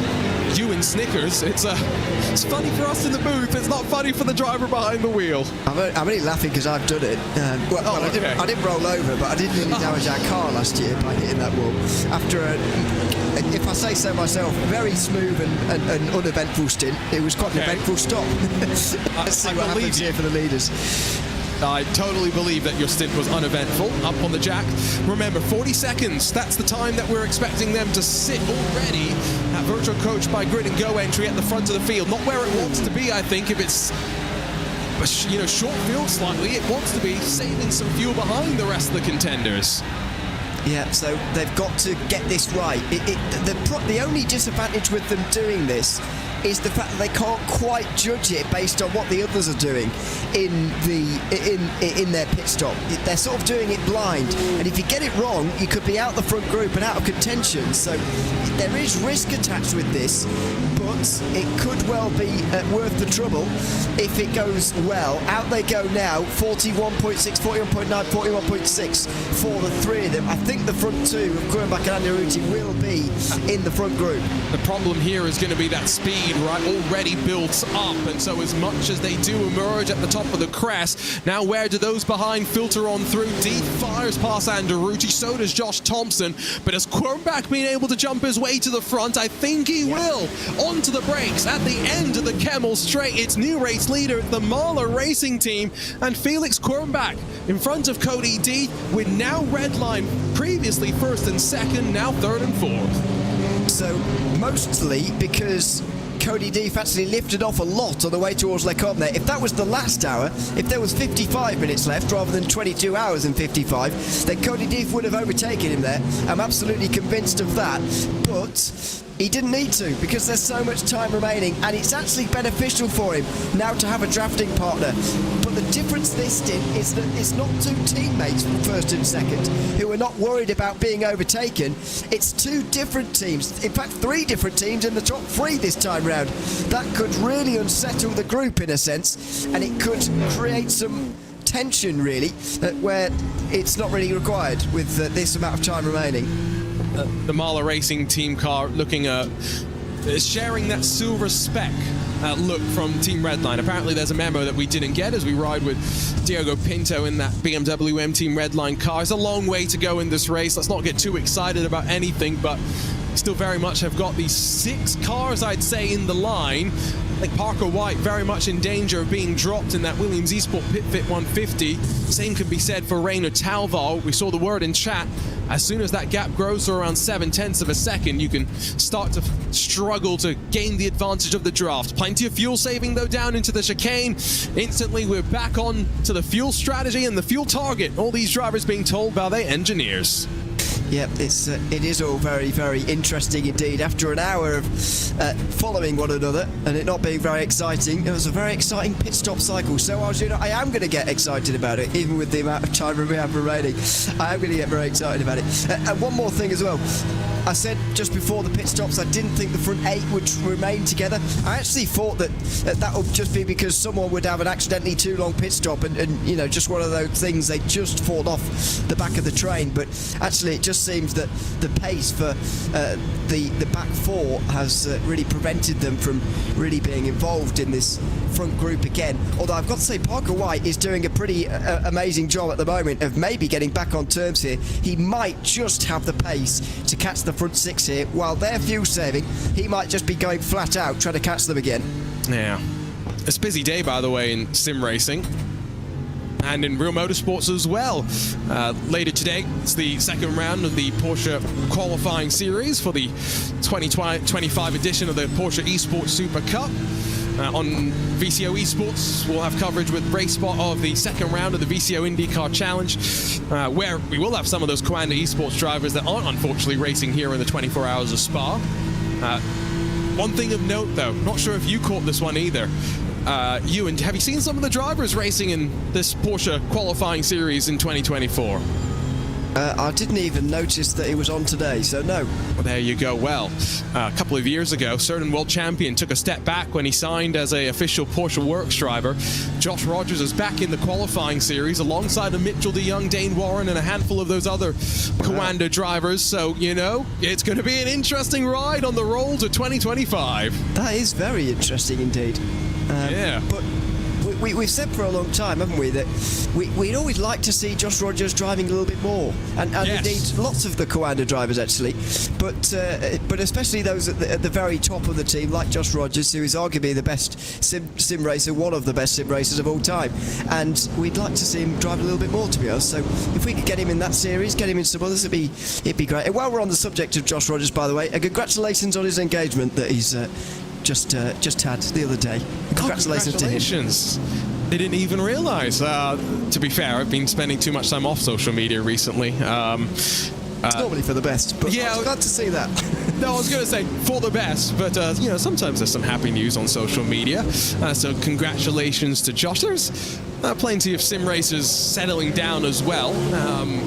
Kamil Pawlowski got married recently, and now training for is it a half Ironman or something? That doesn't seem very sim racery though, you know, to go out and do physical fitness. The reason I bring that up is, doesn't Josh Rogers and those Coanda guys, don't they go off and do the same thing? I think they do. What do you mean, like half Ironmans and stuff? Yes. Oh, I know Mitchell loves a good Ironman. Yeah, and Mac Backham does as well. Yeah. But I'm not sure about the others, to be honest. Well, do you remember the April Fool's joke from was it last year or the year before, which was Coanda Zwift Sport? No, I don't remember that. Do you not? Oh, that was great. Oh, okay. You would. No, I try to stay off social media on April Fool's because it really drives me up the wall. No, okay, that is fair, but I promise you, Coanda genuinely are the one esports outfit that I've actually, you know, they make me chuckle. And I'm going to go find this because I know you like some cycling, Ewan, and I think you will very much enjoy Coanda Zwift Sport. Okay, I'll have a look after this, but yeah, that's something I've not seen. Yeah, I don't find it's gonna have to be good because April Fool's jokes don't normally make me laugh. It just annoys me. Well, you can't go in with high expectations, right? Okay. It's an April Fool's joke, but I promise you, Joachim did a great job. Where are you on Discord? There you go. I've sent the video over to you. You can watch it in 50 minutes time when you're off the broadcast. Okay. Okay? Don't click on the link now. Okay. We're going to lose Ewan for the next 2 minutes and 45 seconds as he watches that video. No. We watched the fight for 32nd position, the Voracious racing team. Is that how we say that one? Voracious? Yeah, I guess so. I don't know if that's a word really, or what that means, but I'm going to go with that as well. It's a very big group though, this back here, outside the top 30. And again, we were talking about it earlier, this is kind of what we get outside the top 10 or so. And how many retirements? Still sitting at just the 2, although 3 cars off the lead lap. Altitude Esports, Zenith Gasnok, so Jaume Torres joining them. That was a lengthy pit stop for them, 2 minutes and 11 seconds. And then the Energy Simsport, number 72, so Eduardo Borgert, 3 laps down from the race leader. Only an hour in. Here we go. That's a send to the inside from Simeon Lynch and the Only Frauds machine. That's not a fraud of a pass. That's a pretty beautiful one. Delatraz Automotive behind. It's Hydroestio Desic and Impulse wheel to wheel off the corner as Antonio Reger gets in front of Adrian Fruworth. And now going on the defensive is that bright red Ferrari, just trying to cover off any move from behind by Magma Forward. Like you say, the bigger these packs are, the more intense the battles tend to be. Absolutely. And by the way, I think it was Impulse trying to make a move there on the BMW rather than the other way round, but could be wrong, into the final chicane there. So that's pretty interesting to see. But it didn't work, and they're back to single file again. Down the Kemmel Straight, or up the Kemmel Straight now. They look like they're actually going to stay in the same positions for the first time since we pretty much joined them here.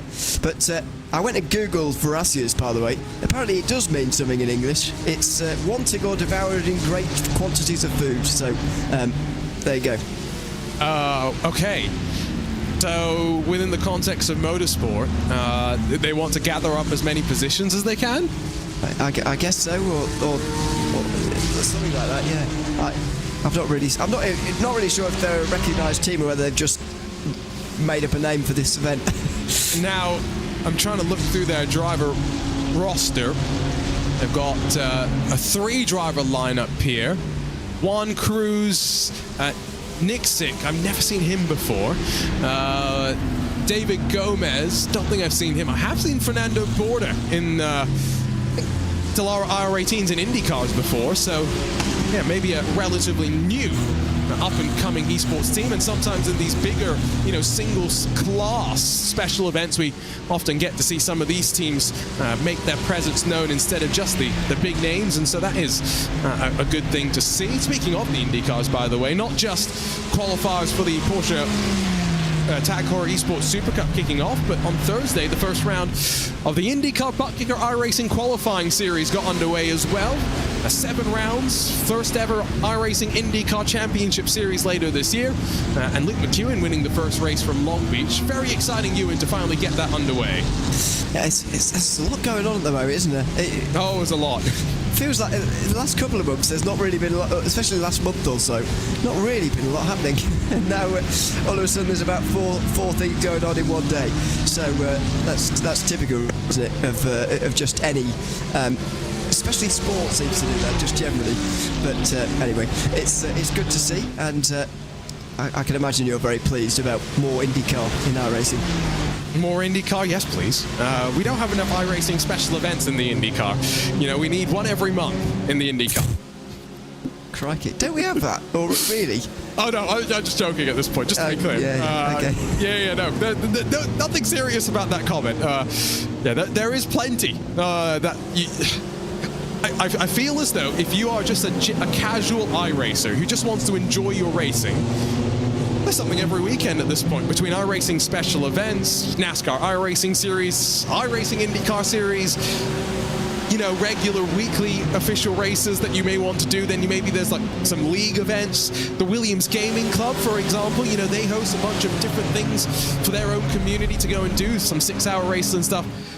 You can never not race if you want to. And again, that's the beauty of iRacing as well. We've got the officials going on literally 24/7, pretty much, and it means that you can literally just race whenever, and it's a fantastic thing. It does mean that you can spend too much time doing it, but that's okay. It gets pretty addictive, to be honest. Sometimes when you're really in the zone and you're doing well, it gets pretty addictive. So there is so much to participate in, so much to watch as well, on all of the different iRacing and RaceBot channels, etc. It's a wonderful time, and there's so much in terms of variety too, in terms of different types of racing. 15 minutes into yet another hour, and this lead group has, accordioned up once again. 8 cars strong, and then 9 seconds back to that second peloton, chasing them down from behind as we work our way towards the evening hours. Arjuna Kankipati alongside of Ewan O'Leary, ready to hand the microphones over to Paul Smith and to Will Chadwick in around 40 minutes time, right as we get to that next pit stop phase of the race. Again, remember, timing is available at racebot.tv/pages/timing, and not just timing, but if you want to go and look through the spotter's guide and all the different liveries on display, you can also go there and check out what a good-looking field of cars that we do have. Now, I've got to say, those red line special silver entries, they're great. I love them. Yeah, I think they look better than the normal car, to be honest with you. I think they look fantastic. So maybe they'll bring it back a little bit more often, but maybe not. It's great to have them here for now, though. They're not quite chromish, are they? It's not quite reflective, but definitely sort of I wonder what to compare it to, really. It's just sort of a nice silvery sort of colour, if you like. At least we can both agree that's silver, right? Oh, yeah. Well, what else would it be? Well, I don't know. Lewis McLean's not here, so he could tell us as gold, bronze. I don't know. Yeah, I mean, I just asked whether it was chrome or not. It's not quite, is it? But there you go. Yeah, definitely silver. I have no arguments about colours today.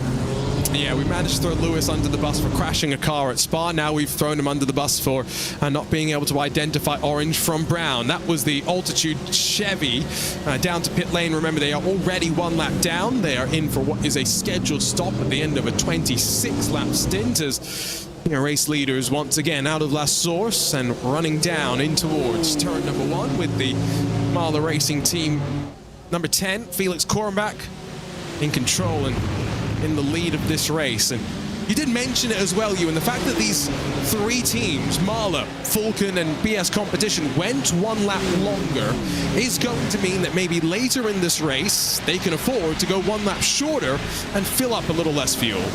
Yeah, maybe, but I'm always hesitant to sort of work forward that way, that far forward at the moment because of the threat of rain that we've got and the fact we're still thinking about rain here as a possibility later on in the day. If that comes, then we are going to see a very, very different day in terms of fuel. If that comes on a half hour, for example, people are going to have to pit sort of halfway through a stint to put on wet tyres and so on. So I'm not going to give too much credit at the moment to having that extra lap. But if indeed we do get away without rain throughout this race and we do get a fully dry race, we are indeed going to see that become a benefit, but that's a long way off for the moment. And that, by the way, is the Apex Racing team car. Remember, slow down over the top of Eau Rouge and Radion at the I was going to say opening lap. That was effectively the opening corner. Let's not forget Hugh Barter instantly drops back in the pack. They're in 13th right now, only 15 seconds off the lead. Question is going to be how this gap evolves, if they're going to be able to be the car maybe bringing everyone with them to those leading cars, or if the leaders can continue to metronomically chip away at the gap that they've got. And of course, we mentioned that the weather on the horizon, potential rain in a couple of hours time. Not seeing anything on the radar just yet though, so as it strikes 6:20 p.m. virtual standard time. Remember, 8 p.m. and that's when we're expecting potential rain. Yes, that's less than a couple of hours away, and when darkness is beginning to maybe loom a little bit, maybe the rain will accelerate the darkening period, to be honest, because that's what it can sometimes do. But we'll see when we get there, if indeed we do get that rain at all, because as you said, it's actually quite a low percentage chance. So, how much are we actually going to be relying on that actually coming? I'm not entirely sure. It's a pretty low chance. Williams Gaming Club just in front of Corentin Gunes for Sim RC with Alexander Thieber behind in the second of the Falcon Sim Racing entries. Run down towards Eau Rouge. Again, foot to the floor, it's flat out, that steep climb with the amount of downforce that these GT3 have, even in these racing conditions. Now, does Gunes shape to try and make the move here at the end of the straight? No, he holds back, continues to sit in line. Now, these drivers, last lap alone, ended up losing around 0.3 to your race leaders. So, every lap that goes by, the gap's only opening up, so they're going to have to try and find something, try and work together to try and close the margin if that's what they really want to do. I mean, the damage is done almost at this stage for these guys. They're not going to win from here, I wouldn't have thought, but it's probably too early to say something like that. 10 seconds is the margin for now, and the reason I say it's such a lost hope for them is because you can't sort of pit stop your way there. That's awkward. Down into turn 1.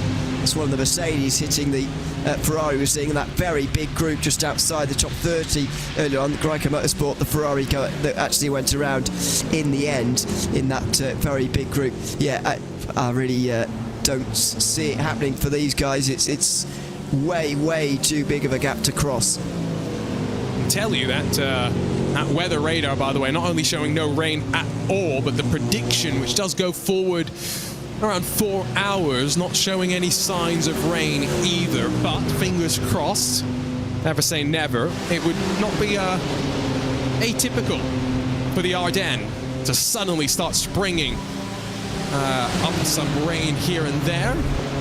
Should be fun though to see if we get the rain later on in the morning, where drivers may be a bit tired, trying to fight their way through the fatigue as fighting their way on forward. That was the Apex Racing car up to 12th position. Meanwhile, in front of them, out of turn 1, Williams Esports Racing Prodigy had just gone forward to 5th. So there are starting to be some moves. Leandro Andrarudi's just lost another spot now. Very slow run off of turn 1. Tries to slot into line just in front of Reino Tavar and able to hold on to 7th. That'd be frustrating for him, because I thought he was one of the fastest cars in that first stint, actually, even though he was mired down in 4th place anyway. This could be real danger for him. We have seen the 89 PS competition car get back in contact with this group, so he's not going to overtake the Falcon BMW now, but even so, that was very awkward. Whoa. And it was Williams down the inside to create it. So, well, it certainly punched a hole for the second Williams car to go straight through, but it was aggressive into La Source. Nim Cross might get a report about that one.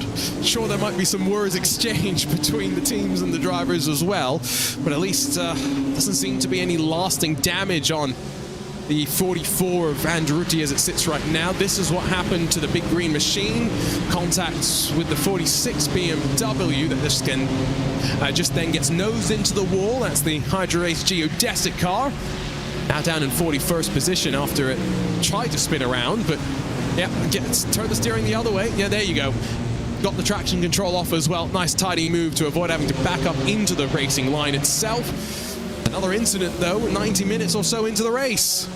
Yep, we've seen plenty of those sort of innocuous almost incidents, and for a few retirements to go along with them, which is great to see. But those are always expected, really, these sort of one-off incidents that generally happen throughout 24 hours. They generally come most regularly at the start, and that's what we're seeing a little bit of here early on as well. So thankfully we've seen most continue from them, even that which I noticed, by the way, with the 8 leaders early on, even that Corvette we saw in the wall at the hands of PGZ early on in the race is still running as well, albeit laps down now. Yeah, again, spirit of endurance racing. Only those 2 retirements early to speak of. 42 cars still left on the leading lap, but now what will be 37 in the books as they continue just to work across the line. Now Hugh Barter at the front of this pack, about 3 seconds behind Alexander Thieber. David Bosca, Dino Lombardi, and the pair of virtual coach by Grid and Go entries are directly behind. Now, those cars are identical, aren't they, in terms of the livery as well? I'm just trying to spot a difference. Red wing mirrors on the second one, I think. Is that how we're supposed to tell them? That's not even a red wing mirror. That's a red highlight at the top of the wing mirror. Oh, it's not even the whole wing mirror. That's good. Yeah, that's why I didn't spot it the first time. Okay. Well, I mean, I've almost got my nose on the screen trying to see it. Yeah. It might even be orange, but anyway, let's not get in an argument about that.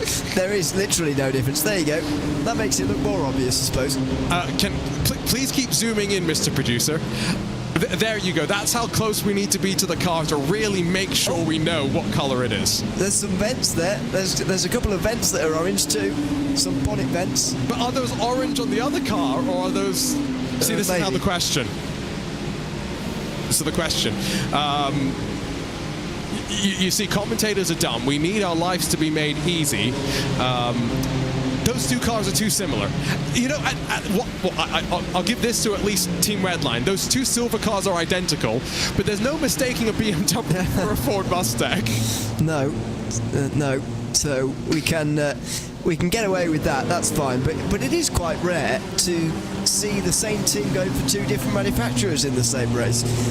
Can't remember the last time I saw any team do that. Never mind Redline, who are so used to driving the BMW, to be honest. They've won special events in that car this season. True. I just got word, by the way, from Williams Esports Racing Prodigy. Alessandro Pico did not mean to go for the move into turn 1. Apparently had a slightly stuck throttle, which either gets you very scared that he's still got to do still got to do 13 laps of his 24-lap stint before he can come back into pit lane, or that is the best excuse a racing driver has ever given in the sim racing world.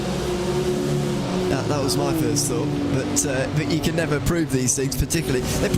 They might be able to prove it to us and send it to us, but I can't possibly comment at the moment. It did look strange. I mean, it's probably a good thing in a sense for them, if indeed it was a technical problem, because it didn't look like a good move anyway, and they certainly didn't win any favours with Falcon for making it. Yes. You know what it makes me think of, though? Pedal issues, 24 hours of Spa. Go back to 2019 when a certain Max Verstappen's leading with, what was it, 90 minutes to go, and his brake pedal literally falls apart. I don't really remember it, to be Do you honest not with you. remember this? I bring it up basically every special event. No, I don't remember it. I wasn't an iRacing commentator back then. And neither was I, to be fair. Okay, yeah. you know, there is a more famous moment with Max Verstappen here at Spa with us commentating on it. That did go viral. That's beside the point. No, okay. Oh dear, yeah, that You just remembered what it is. Wow, Ewan. I've just sent you this link. It's actually on the iRacing YouTube channel. The clip from the broadcast back in 2019, it was Max Verstappen, Max Benneker, Max Weinig, and Lando Norris. What a four-driver lineup that was back in the day. Yeah. Max Verstappen's brake pedal comes apart, and guess who jumps in? It was 10 minutes left in the race. I'd forgotten. Lando Norris to save the day. Wow. No, I really do not remember this at all. I was doing my GCSEs at the time, so... How did you do on the GCSEs? A complicated story, but I got all of them, so there it's you okay. Go. But I was not watching iRacing at the time for that reason. Unacceptable. You should have scrapped your GCSE. Forget education. For those who are in the US or out around the world, that's like grade 10 sort of a level. Yeah, as BS Turner, it's a bit of a cent. But year 11's grade 10. It's a difference. BS Turner makes the move on WSR Esports butt kicker. That's for 15th position. But yeah, we highly advocate for 14 and 15-year-olds to focus on your education and not just spend all your time sim racing. Although a lot of the drivers we meet nowadays don't do that. Because it's becoming very popular to get very good at sim racing from a very young age. Yeah, there's some 13-year-olds. Yeah, racing Prodigy. Racing in the Prodigy Racing League later this year. There's going to be Julian Klaffenbach, who's 15 years young. Eduardo Leo, he's an iRacer who's going to be competing there as well. He doesn't even have a driver's license yet. The first time he ever got behind the wheel of a car was at Prodigy Week. Yeah, I heard you tell a story the other week about that. That's quite crazy, isn't it? But I guess that in some ways, it's not quite like getting behind the car at the wheel of a car on the road, is it? Where I think that would be a little bit more rash to just send him out into the world. But on a racetrack where it's already done sim racing, it's surprising how much you can sort of pick up through that. Yeah, no, I agree with you on that part. I don't know if I agree with you so much about the. It's safer to put them behind the wheel of a car and say you can go on a racetrack and go as fast as you want as long as you don't crash. Yeah, I mean, he's got no other general public to crash into. He's only got himself to damage. Yeah, but you see, I guess when you're on the road, you're not telling the guy, the kid, to go more than like 30 miles an hour. He was doing 120 into turn one. But that's all right. He's got a steering wheel and a brake pedal. Big brake pedal that works in both directions, we've learned as well. In chat, I see a question. Yes, this is a real 24-hour race. You have to use a minimum of 2 drivers over the course of the race.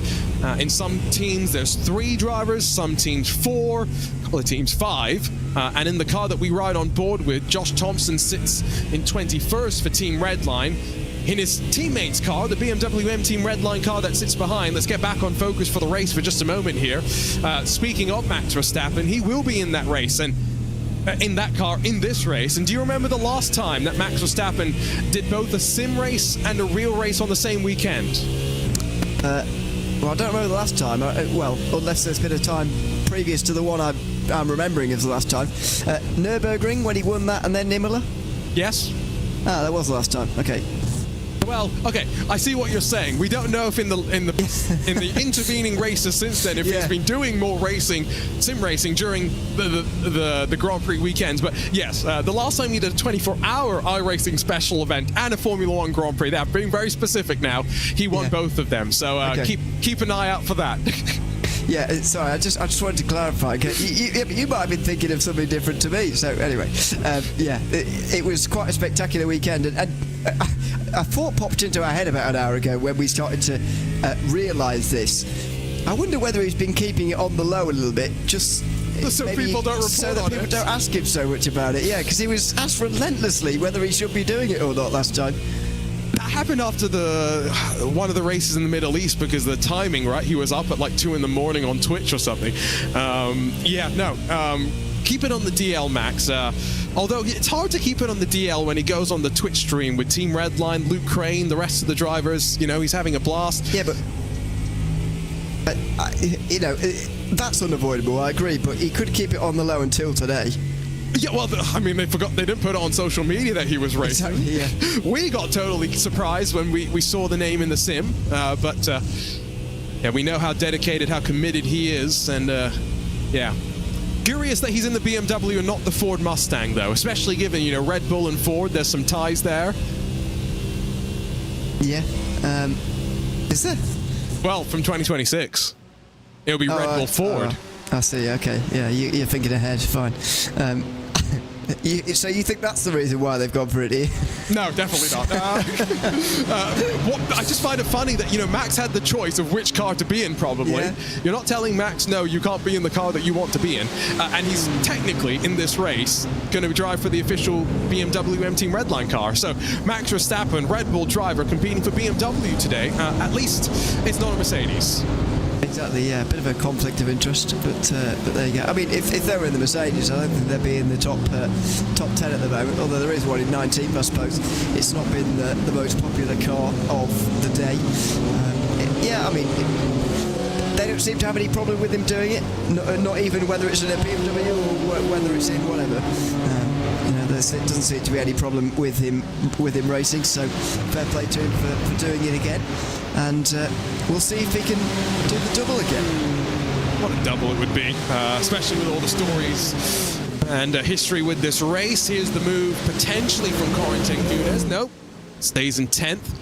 Ford Mustang rumbles on past. I believe that's Calla, by the way, commenting under the Grid and Go account on YouTube, says, maybe worryingly, next time they're going to hide a little Arjuna on the car.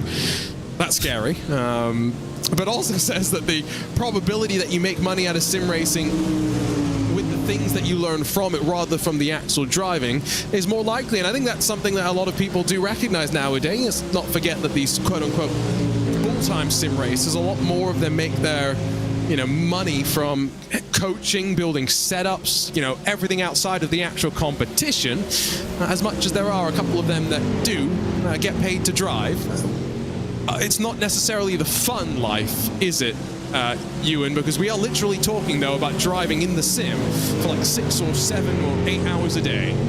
Yeah, it could be quite a long time. Although, to be fair, when I went to the Apex Racing facility in the Midlands of the UK not so long ago to talk to them a little bit about how much driving they actually do a day, they were telling me the importance of actually not doing too much, like you say there, and not sort of burning yourself out, because it's all well and good doing all this practice, but if you're completely burnt out by the time your actual event rolls around, what's the point of any of it? So they were expressing to me the real importance of that and keeping it at 4 or 5 hours a day instead of going up to 8 or 10 or so, which some of them said to me they've never done before, because that's, unless they're in a race, because that's just too much. Think of what the most that I've ever done in a single 24-hour race. I think it might have been one of the 24 hours through the French countryside that I did back in the day.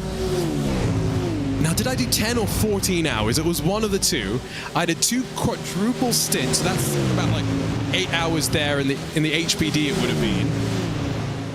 Yeah, I don't think I would have ever wanted to do more than 12 hours already sounds crazy. I wouldn't be greatly satisfied with more than 8, really. I only ended up doing with about 5 hours or so. And that was enough for you? Well, bit of a story that is I'll tell quickly. I was meant to do the sort of 3 hours to go, 2 hours to go, if you see what I mean, right to 1 hour to go. So the penultimate and third last stints of the race, if you see what I mean. But after my third last stint, I needed a wee, so I didn't do the second stint, and I just got someone else to do the second last and the last stint as well. So I didn't even do 6 hours of that race, just did 5. Oh.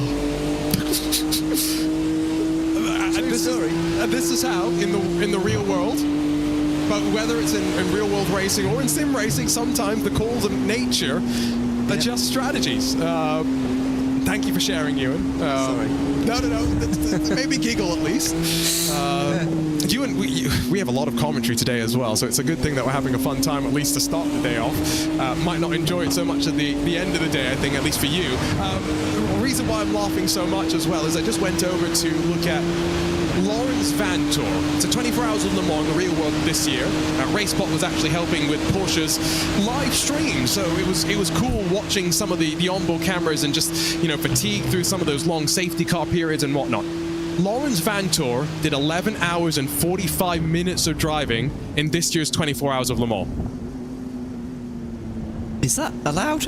Yes, apparently. That's the first question I had to ask as well. Yeah, I would have thought they had a... maybe they don't have limits when there's all pro drivers in the... well, I think the limits are more 12 hours, apparently. Yeah, I think it's only you're allowed to do, 6 hours in an 8-hour block. They do, restrictions like that, more around how much... how many stints you can do in a block of time so that you get adequate rest as well. But 11 hours and 45 minutes, a lot of that race spent under safety car as well. I mean, that which is more tiring than being at racing speed. I will maintain that. Yeah, you start to actually think about how tired you are instead of being focused on going quickly. You start to think about just how tired you are and indeed how bored you are. Exactly. If you've been behind the wheel under a safety car as well. So yeah, I feel for any of those who were behind the wheel at the time of those safety cars, especially in those pro categories where it actually doesn't matter who's in really, right? Because there is no minimum. If you're in a pro-am car for one of the other categories, it's a bit of a dream really. If you stick your am in for 3 hours, it's great. So Dion Fiallo says in chat, max is 14 hours at Le Mans. Paul says 12. I don't know who to believe. Dion also says that 4 hours in a 6-hour block is the rule, which makes more sense than 6 and 8, just thinking about it logically. Yeah. But apparently Andre Lotterer only did 3.5 hours while Laurens Vanthoor did almost 12. What? Right. That doesn't make any sense. Unless there's some sort of illness or injury. And I mean, we're talking about Andre Lotterer here. We're not talking about me. If it's me... 3 times Le Mans winner, I think. At least 3, surely. I think he's won it 3 times. I thought that was fact, but it might not be. No, you're right. It is 3 times. Okay, well, look at the knowledge there from me. I can't explain that really. I don't know why they did that. That just seems like Paul's strategy. Best part is I just got on Andre Lotterer's Twitter, X, whatever I'm meant to call it now, and the most recent thing he's retweeted was legitimately from March, where he says, not too bad for past prime Estra, 80-year-old Lotterer, and the second best Vanthoor brother. Wow. Oh, the self-deprecation is real. But that's why Andre Lotterer he's one of my goats. I don't know how you view him. I never got with him greatly because I wasn't a fan of the Audi teams. I just wanted them to lose all the time when I was getting into endurance racing. But you watched Truth in 24, right? No, I haven't actually. No. You never watched Truth in 24? No. You never had Jason Statham talk to you in his, unique voice about the joys of racing at Le Mans? Why would I want that? Oh, you want that, trust me. No, you really do. Truth in 24 is one of those must-watches for any motorsports fan. Genuinely, it's on YouTube, both the first and the second one. As Williams. I think Williams has just swapped places. Yeah, although it's a strange place to do it. Yeah, is that maybe just more continued issues for Alessandro Bico with the pedals? Could be. Not entirely sure, because at the time these guys were just coming into Le Mans. I reckon the leaders were maybe Bruxelles or maybe Pouan, I'm not sure, but very weird. Yeah, again, we're going off and talking about drive times and what, because it is getting rather boring up towards the front. So I think BoP may be very much struggling with that technical issue, which is going to mean want to get that car in as soon as possible to get the driver change done. Yeah, and they can't really afford to do that before the hour. It's very difficult to change that around, really, and then all of a sudden they'd be relying on rain to save them. You never want to be relying on that at all. It's like relying on a safety car. You never really want that, and so they've got to stick it out for the moment. If he is indeed having the problems that they say he is, which is becoming more believable, to be honest, he's doing a good job with it, but it's not making for good viewing for Williams at the moment. Although, again, we don't know what the cause of the swap position was yet. Still a long way to go as well. As long as you're in this leading group, to be honest, as long as you're on the leading lap in this race heading into the final 4 hours, you still will feel relatively confident. Of course, as mentioned, Williams Esports Racing Prodigy, that partnership that's also seen the Williams Esports PitFit car directly in front. PitFit, a motorsports training organization based in Indianapolis with an office out in Charlotte as well, covering, of course, most of the IndyCar and NASCAR athletes as they get ready to go. And they'll be helping out some of the sim racers jumping into real-world racing cars over the course of the next couple of months as well. To take a look on my end, by the way, and it was down at Bruxelles where BoP had his little bit of a slip-up. And yeah, it doesn't look normal. Like, it just seems as though there was a hesitation, as though BoP just wants to get out of the way and he's not sure if that car is going to even be allowed to roll off the corner in a free and flowing fashion. So that's gonna put some doubt into the mind. It will, for sure, but, you know, it looks all right for me at the moment. Whether it's sort of intermittent and it's popping in and out, I'm not entirely sure really what's going on, and what he's having to do to manage this, if anything at all. It will certainly be playing tricks with the mind, that's for sure. That might be the most significant thing that's going on at the moment. But the question that it comes down to for me after all of this, though, is what happens after this for the next 22 hours? Does he drive again? Can he drive again? If not, it's a real disaster. You'd hope. He won't even be able to they won't even be able to settle the drive time requirements, will they? I'm pretty sure that a double stint fulfills the drive time requirement. Even with 3 drivers? Even with 3 drivers, I'm pretty sure. Are you? But even then, even if it is the case, 22 hours with just 2 drivers would be a long old slog. Yeah. So, yeah, you hope that he's not racing from, the Williams Esports facility at Grove. So, he's back at home. He's rather limited on his options, but hoping that they can get it figured out in time. Otherwise, poor Sotomuto and Beckham Desir, it's going to be a lot of lifting for them to do as virtual coach swap around. And this is down for 13th position as Dino Lombardi gets in front of David Bosca. Yep, so a rather unimportant change, really, and in a sense of I'm not entirely sure what if this is going to change for the second group as they continue their chase to the groups up ahead. Somewhat surprised they haven't been able to catch the group for 9th place, actually, but anyway, they're still making hard work of that, and they're still a long way off of the leading 8 at the moment, who are still 10 seconds at least ahead of the nearest group, and even further ahead of this second group. We're 3.5 seconds off the back of that trio for 9th. And we're 15 minutes away from the top of the hour, and therefore swing us back around into the next phase of pit stops. You can see that the cars in the mid-pack starting to be separated out a little bit more as well. Hugh Barter has not made those inroads into the gap up front that he would have been wanting to. He's now down 17.5 seconds off of the race lead. Behind them is a 6 or so car train before you get into the no man's land of cars just kind of scattered in and amongst themselves. Impulse, one of their Ferraris, onto the back of a Mercedes as they climb the top of the track once again. That's Norbert Leitner, the Hungarian, who's going to look to the inside on Pedro Valencia. The fiercely forward Mercedes holds on. And what is one of the best running Mercedes left in the field? Yeah, and one of the most easily spotted from the moon, I would say. It's very bright indeed, as they try and hold back the Impulse Ferrari. Clearly deciding to choose a Ferrari almost through thick and thin here, because they are one of the few on the grid, and it's not been well favoured by any of the teams, really. Some teams maybe expect to select it, certainly haven't, and Impulse struggling with it a little bit, really, finding it a lot further down the back of the field, but they're still going, still inside the top 30, and you'd imagine a team like that will generally sort of ghost their way up the field as the day goes on. And just staying out of trouble maybe can help them in that one, so we'll keep an eye on progress from those down the back and keeping themselves out of trouble. It's a long race at the end of the day. 24 hours. It's our third special event, 24-hour special event of the year as well. Of course, Daytona, the Nürburgring, 24 hours preceding this.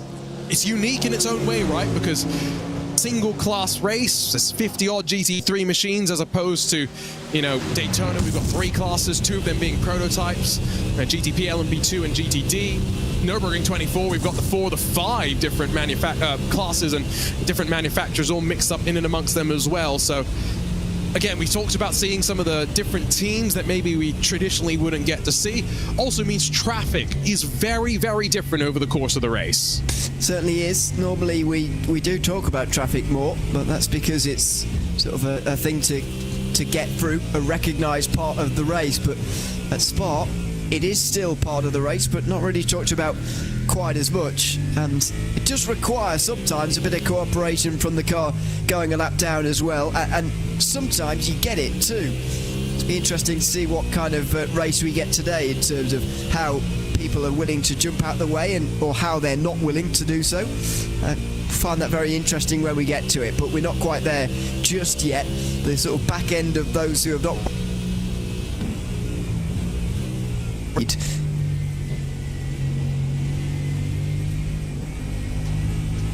just rolling their way through the piff path as we sit on board with SimRC. Just thinking as well about the fact that the track's starting to darken. That weather radar, I've been keeping an eye on it, and at least right now not seeing anything inside of the next 4 hours. So it seems as though that first chance of rain, Ewan, if you gambled on your setup maybe being more set up for the dry, remember, there's limited setup adjustments that you can make in the pit stops, but for the most part, you've got to set your car up initially the way you need it and want it to be. So if you've compromised, gone for a bit more of a dry setup, you'll be feeling pretty confident about these next couple of hours. You certainly will, and that's another one of the interesting things that we'll start to see if indeed we get rain later on in the race, but it does look like it is going to be later on in the race. And in terms of setups as well, I think all of the teams, upon seeing the weather forecast, will have gone for a wetter setup, a drier setup last time around, because it is one of those days where you're likely to see not a lot of rain, to be honest, so you sort of want to gamble in that sense. You just got to sort of get through the wet period on a dry setup and think, well, I'll take the pain through this bit, because throughout the rest of the race, throughout most of the race, we'll be on a dry circuit anyway. A dry circuit as well, where the rubber being laid down is not going to get washed away too much as well. Something else just to factor in mind, how the surface actually interacts with all the laps the drivers are doing now and the moisture that maybe will be sprinkled down in the future. We've got 10 minutes to go to the top of the hour. We're on to lap 21 for your race leaders. Well, 21 and 20 respectively, depending on whether you went the extra lap or not. So we're probably at most 4 laps away from starting to see drivers dive their way down on in. And probably going to start off, let's not forget, with the virtual coach by Grid and Go machine. Team Redline's 2 cars behind. Surely Marla, along with Falcon and the BMW M Team BS competition, Ewan, after going 1 lap long in the first stint of the race, even though Marla's led the second stint, they'll be trying to do the same this time by. I'm not sure. I think they might get themselves back onto strategy with everybody else because they've been leading around. Because if they try and save 2 laps of fuel again, then they will be so slow that, compared to the others, they will be backing up the field a lot, so everybody else will be able to do at least the same, if not more.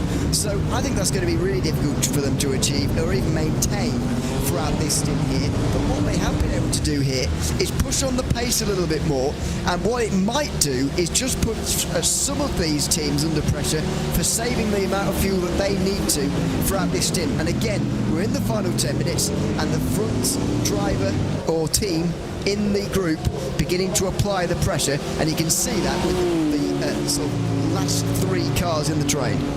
Yeah, those last 3 cars.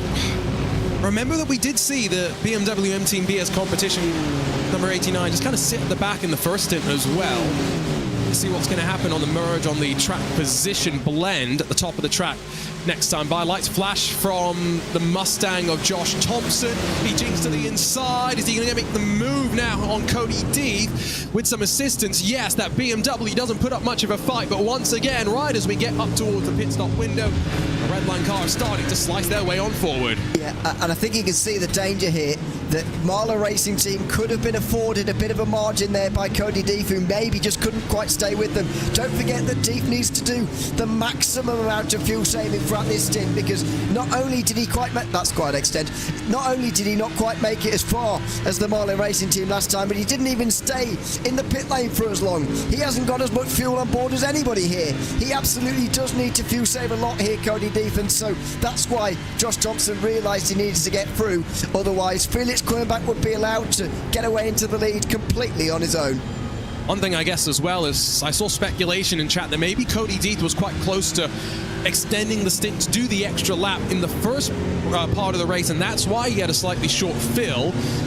Other thing to keep in mind is fuel fill times. That Ford Mustang maybe does have a slight advantage compared to the BMWs. Here we go though, back up towards Blanchimont, and just watch the hands here for Cody Deeth as well. Haven't talked too much about this corner outside with inside camera shots. We've looked at it from the offboard, but just look how little movement they want to put into the car. If you ever see side by side and you ever see cars looking a lot more nervous, it's because the hands are having to be a lot quicker and a lot more responsive to everything that's happening behind. It's Alessandro Bico, Leandro Andrerutti, 6th and 7th position squabble out of the chicane as we come back to the line. 23rd lap of the stint for some of these drivers. Yeah, Andrerutti seeing the danger as well, actually, in that second group, and it will become a second group if they're not too careful here. There's a notable gap between 5th and 6th, and Parker White, by the way, has done a spectacular job to get on the right side of that equation, if you like. There's the flash of the lights from Andrerutti. He realises what an important moment this is. Bico is limping to the end of his stint here. He is not getting the pace that he needs out of that BMW at the moment, out of his own pedals maybe, if those rumours are to be believed. Andrerutti needs to get down the inside and through here, and he does finally do that on the way towards Les Combes. It's not ideal though. They've dropped out of draft from those in front. Remember that buffer about 7/10 that you really need to enjoy that maximum benefit. We ride with the Zebra back in 8th position, the number 89 machine. As it sits right now though, inside of this leading 8-car train, Redline have got 2 cars. BS Competition have got 2 cars. Williams Esports have the 2 cars as well. But Falcon Sim Racing, as well as Virtual Coach by Grid and Go, just 1 car respectively. Is that going to be something to keep in mind when it comes to strategy? When it comes to bump drafting as well, you and I go back to Daytona at the start of the year. Remember, Redline were running 1 and 2 in the GT3 class until they had one of their cars disconnected. It dropped down 1 lap, but what did it do? Went right back to the same position, working with its sister car all the way to the end of the race. Yeah, exactly. We can see that kind of thing again, although it is a different equation around this circuit. The principles does still sort of apply that kind of thing can happen again. And speaking of teammates, by the way, Grid and Go are getting separated as teammates here. I think that the second car in this line was having to defend from BS Turner on the way towards Puon there, which was very unusual. Not a passing opportunity, but I guess no. if you're Daniel Lorenzo, you're more used to being in a prototype, so maybe it is a passing opportunity. Great to see the split-liveried BS Turner car back out on the track. And again, getting ready for driver changes, you'd assume. Did not see any from what we believe.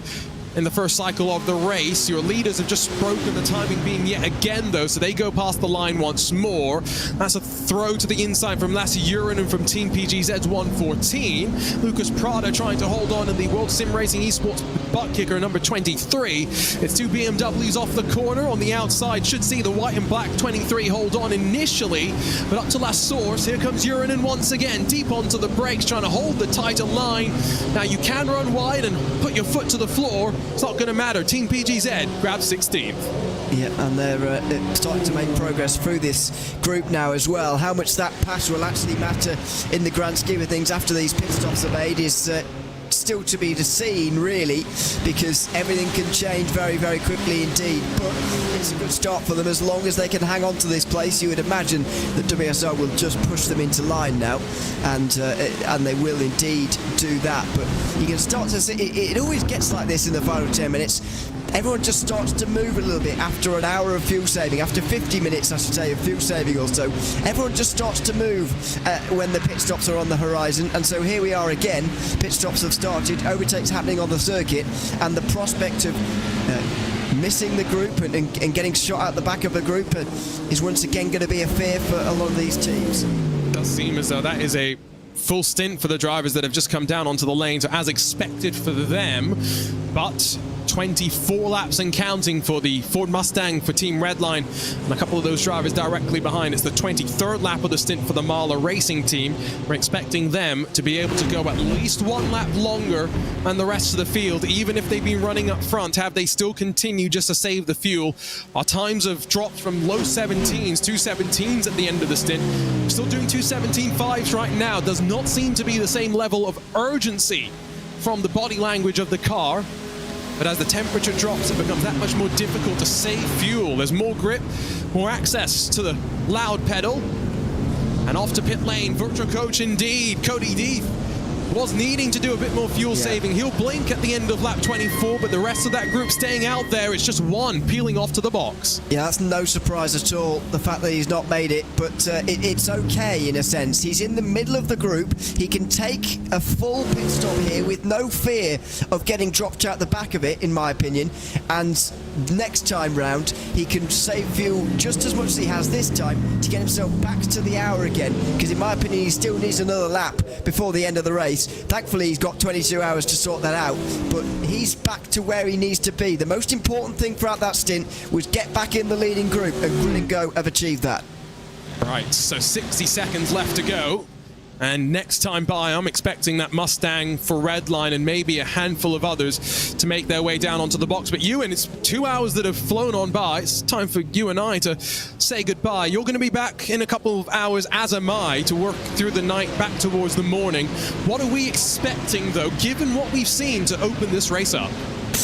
Well, eventually the field just spread apart. I think the key is going to be who is at the front when that happens, because sometimes you're not always dictating when it does. You could be caught behind a break even at this time in the race. We're seeing that with Williams Esports Racing Prodigy at the moment. So I think this is still a very open race indeed. Any of those top 8 teams can definitely still win it, but I'm none the wiser as to who it's going to be. Now, you said Williams, right? I said Redline. I said Williams thinking of the number 1, but now I've cursed him clearly because Biko's pedals don't work anymore.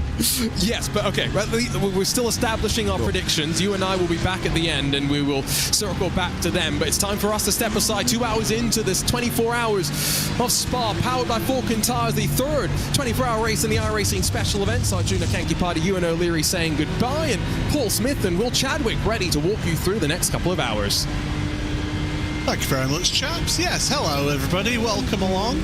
We are 22 hours remaining here in this race, and it has been a bit of a slow burner, I think it's safe to say, here in this one. Myself, Paul Smith, Will Chadwick here alongside me, and Will, for the start of a 24-hour race, it has actually been rather unspectacular, but to be honest, a lot of these teams will want unspectacular, won't they? Absolutely, and I must say it's a pleasure to be here commentating on such a great race alongside you and the many other various good commentators that we'll be seeing across the course of the 24 hours.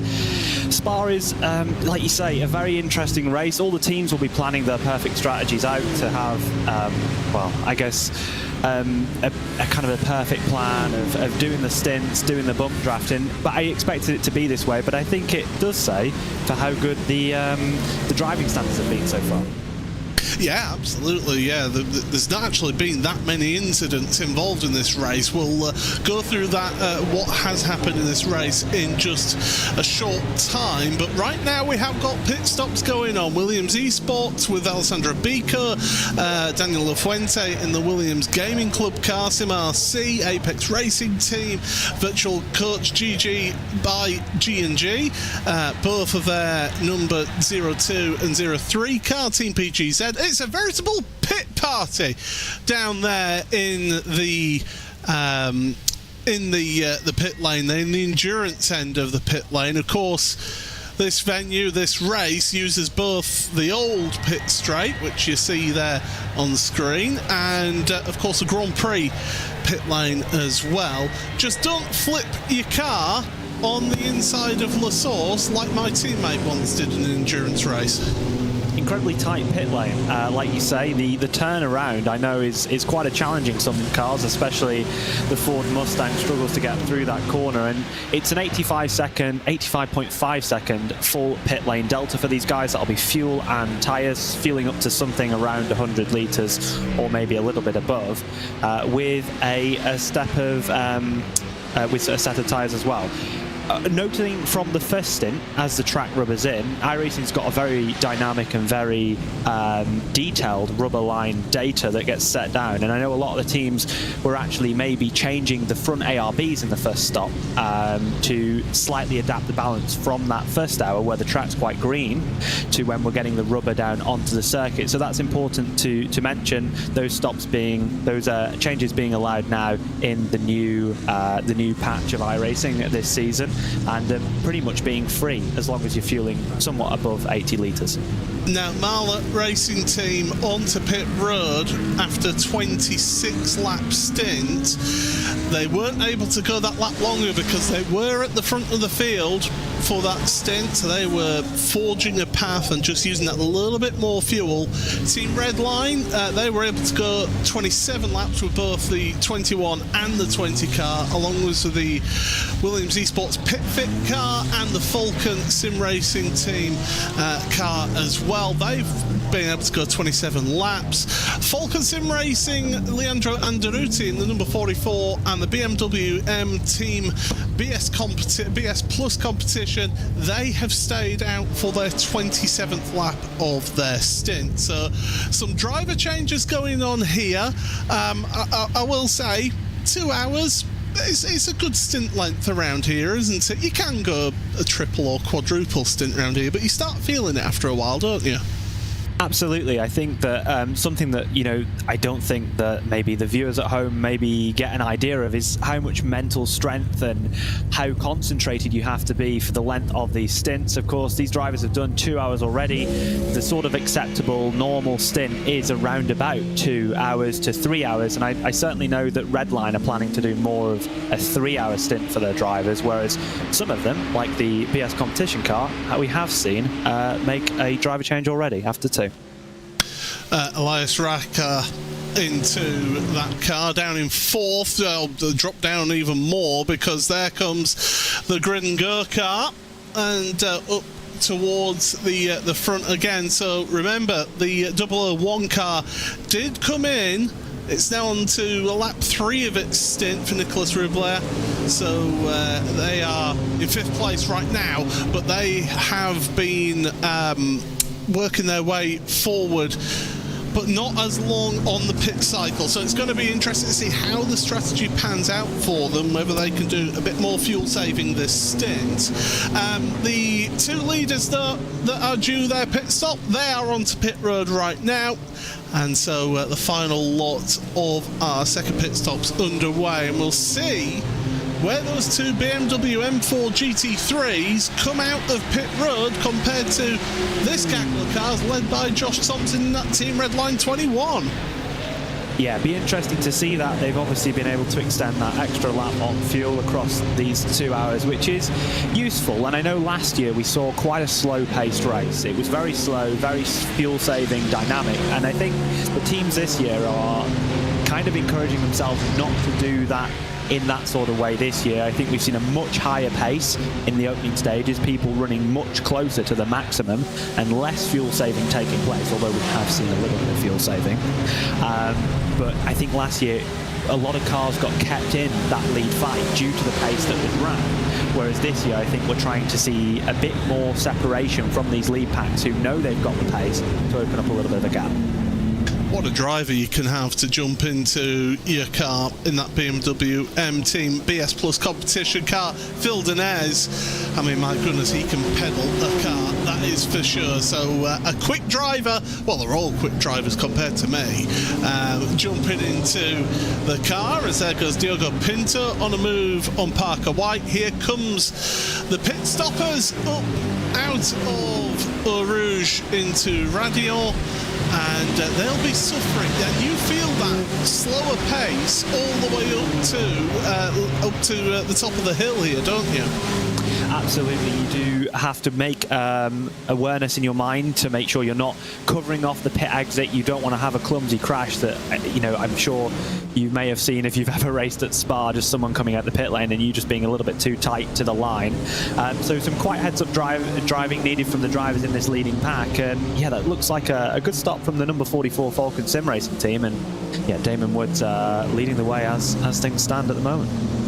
So yeah, let's just quickly get you up to speed with where people are then. So it is the number 44 Falcon Sim Racing team, Damon Woods, as Will mentioned there, in the lead of this race, ahead of the Team Redline 21 car of Josh Thompson. He stayed in the car, so he's going to triple stint here at the start. Marla Racing Team, the number 10 car, is in third. Then it's the virtual coach G&G car of the 001 in fourth, ahead of BMW M Team BS Plus competition. And then it's the BMW M Team Redline car of Diogo Pinto, who of course did lead earlier on in this race. He's in sixth place right now, ahead of Williams Esports Pitfit. Then it's the Williams Esports Racing Prodigy team, ahead of Williams Gaming Club, and SimRC round out the top 10. One thing I did note before we even started this race, at the end of qualifying, we were supposed to have 49 cars start this race. 2 didn't take the start.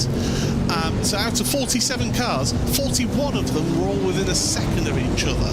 That just shows how competitive now this race, and this top split in particular, has become. Well, exceptionally close, like you say, and the teams put extensive effort into preparing for these races. You may think they pick a car based on the BOP and develop just that car, but in fact I know across many teams they're developing every car. Every driver, or the top teams in this race will have had a setup ready for literally every car, because you never know what can happen with how iRacing are delivering the BOP later on these days than they used to. Being more like the Wednesday they do an update, and all these teams have to be ready for all certain circumstances.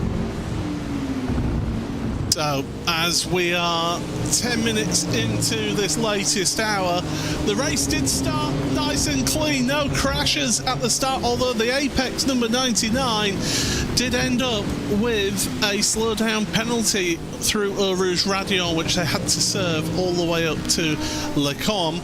There was a big stack up then at the end of that lap into the bus stop with Impulse Ferrari into the SimSpirit car. The SimSpirit car has since retired from this race. Team BGZ, the 124, spun at Le Combe by the Apex Academy car then just a couple of minutes later after that.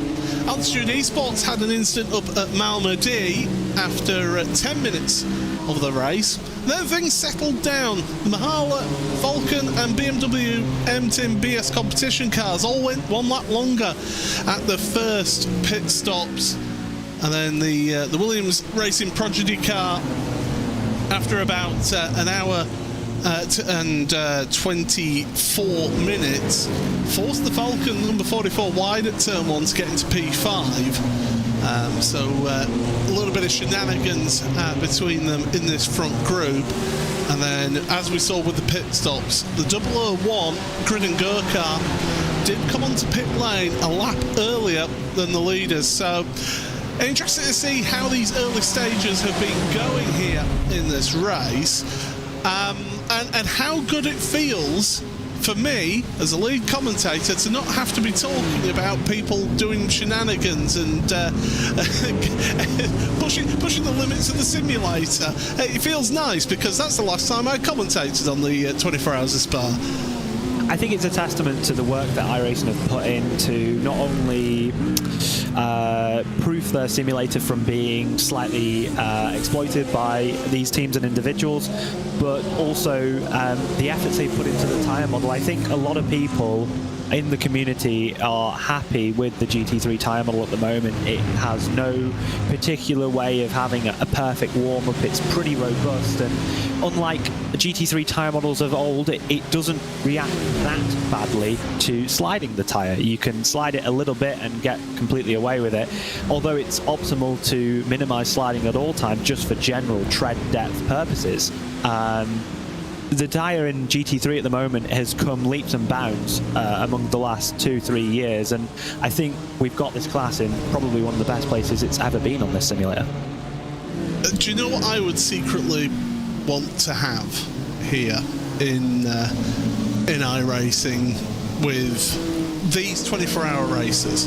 And I know they've got it for the NASCAR side of things, limiting the number of tyre sets, just to make teams have to think about where and when they want to double stint tyres, for example.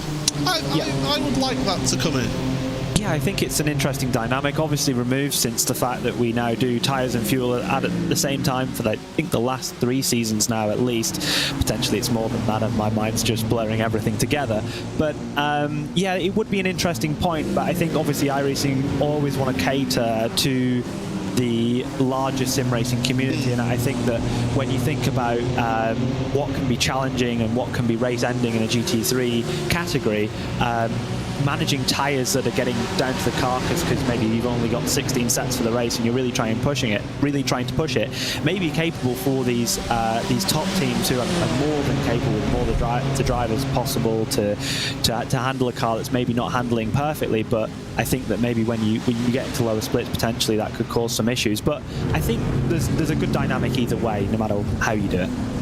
Well, I mean, one dynamic that has come on this year, and we keep on talking about it, is of course rain coming in to mix things up. We saw how that affected Sebring. We didn't see that at the Nürburgring, of course, but we did get that at the Watkins, the 6 Hours of Watkins Glen race. So you're seeing how that can then mix up strategies, because for too long, for me, Will, is that teams have had it a bit easy. It's a case of, right, we've got to make it to the hour or just past the hour, fuel up, and it's all just going towards that last pit stop. That's how it always has been here on these special events. But now they've just got to think about things as to if rain is forecast. When's that rain coming in? Are we near a pit stop cycle that we can maybe get the tyre at the right time? Or have we just taken a pit stop? We would have liked to have gone onto a wet, but we can't because it's too dry. It mixes things up, which I like with these endurance events. Certainly adds the factor of changeability into these races. And I think what's really important to touch on, which you maybe don't see as a viewer, especially right now, is how different the BoP would look if we were bopping for wet weather. And that's something I've had extensive chats with across teams across the last few days. This BMW and Ford are the 2 slowest cars in the wet weather. And that's what makes me so interested to see when we go and look at some wet running later on, what the dynamic is. If this was a wetter race, I don't see the possibility of the BMW even being competitive, despite it being within half a tenth, I think, of the Ford in the dry. When you look towards the wet weather, the BMW is miles off in comparison to something like the Corvette, Audi or Ferrari. And here's something that I want to throw in the mix of the talk about with the wet weather as well, is that this morning in one of the earliest split races, which if you're new to iRacing special events and you've never known iRacing special events, they can have different timed starts for this race for different time zones, so it can suit the Australian market, for example, for the US market, and this is what people like to call the main slot, the main race. For this time slot, this is where you do end up with the most. Oh, it's the grid and go-kart spun in the background, a shot there. I believe that was the 003. Which has got Rene Lenz behind the wheel, and that will allow the BS Plus Turner car of Jonas Vollmeyer to go past it. But yeah, it's in the earlier races, in the earlier time slots, somebody was mentioning, Sean Campbell was mentioning in one of the YouTube chat, that there was rain at this point of the race in some of those earlier races, but here we've not got the rain, so the teams can't just be watching those earlier races and go, right, rain's at this time. It is truly dynamic. Yeah, and I know actually this morning, last night, when we were seeing those first splits go up, people were quite concerned because, of course, there is a lot of drivers running in these BMWs and running in these Fords, and when we look at a race which is going to be predicted around about 610 laps long, we only expected 70 to 80 laps of those laps to be wet. Now, if that dramatically changes and the shift is huge, you know, we're talking of a delta of plus 1 second for both the Ford and the BMW per lap to something like the Corvette or an Audi. Oh, and that is what happened to that virtualcoach.gg by G&G car. And around it went at La Source.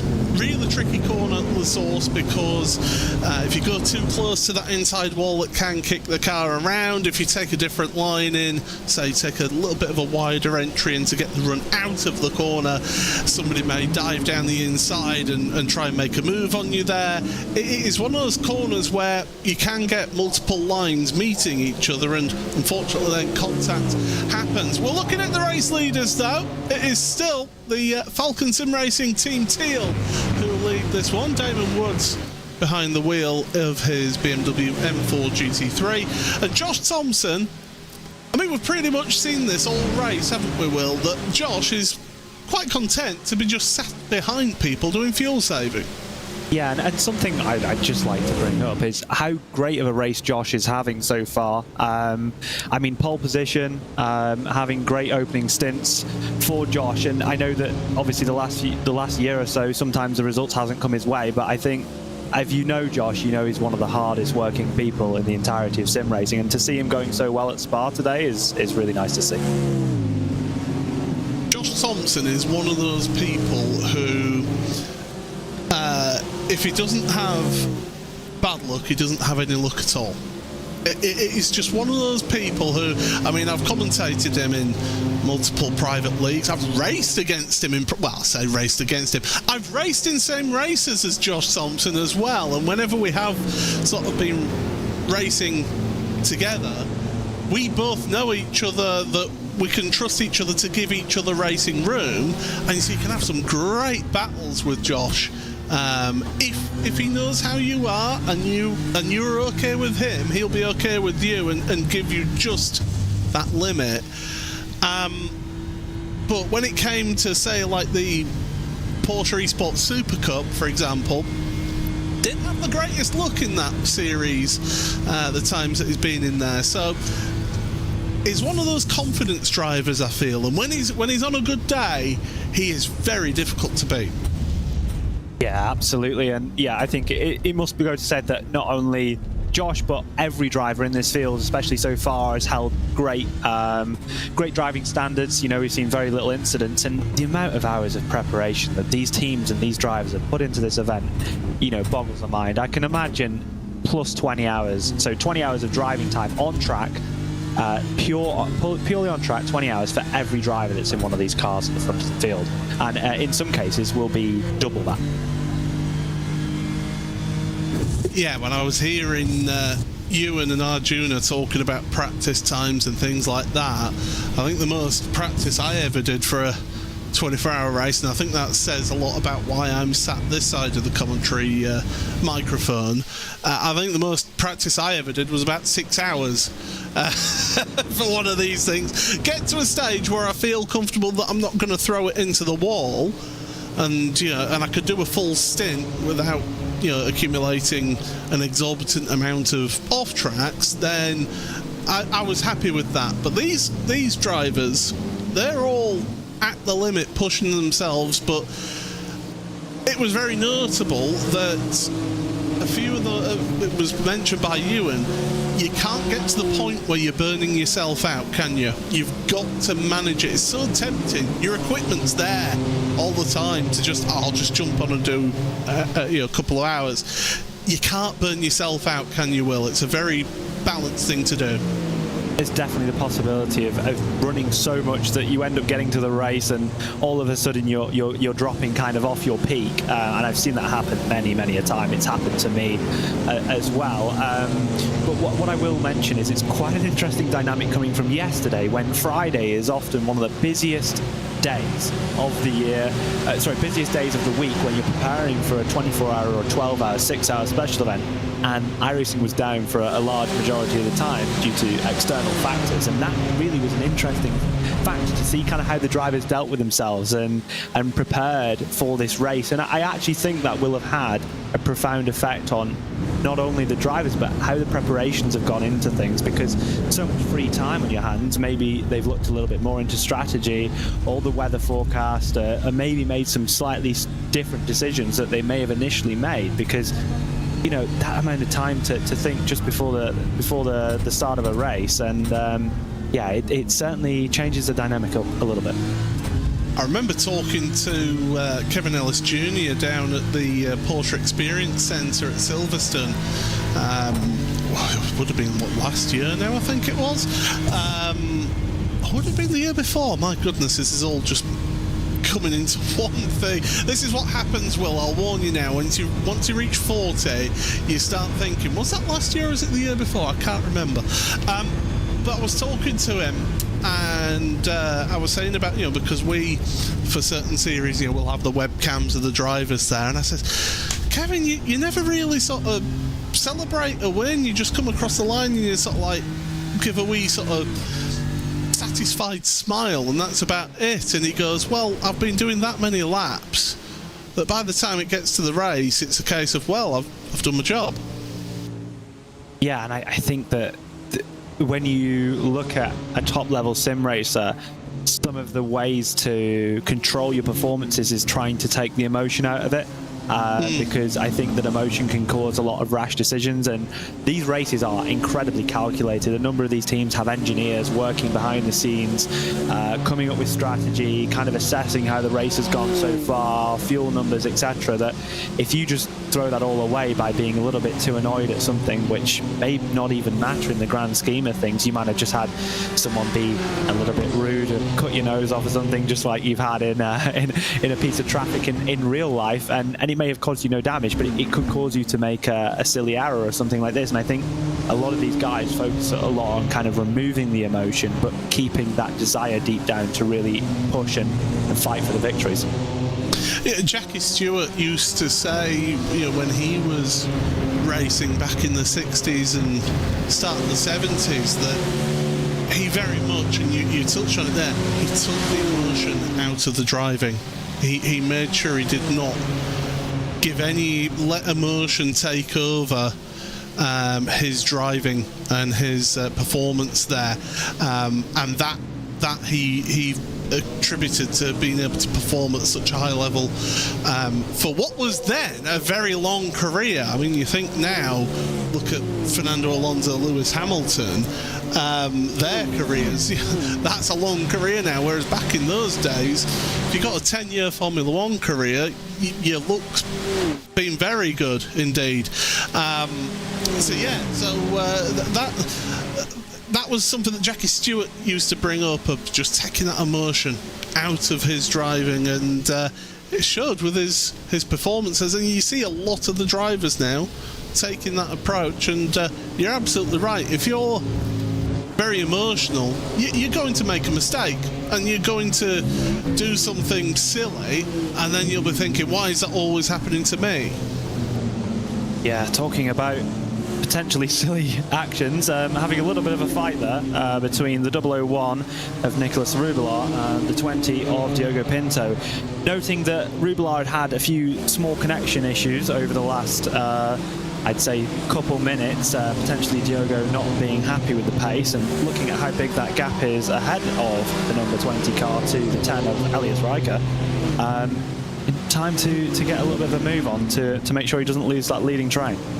Yeah, I mean, you mentioned that gap has just built up that little bit between third and fourth place. It's 1.6 seconds at the moment between them. Rubelar, his connection was that bad that he didn't actually register a lap time that last lap, so it seems to have settled itself down now, does that connection here. But yeah, Pinto feeling the need to get a shift on here, because I could tell you the average lap times for the leader and for the leading three are all 18.1s, 18.1, 18.2 over a 5-lap average.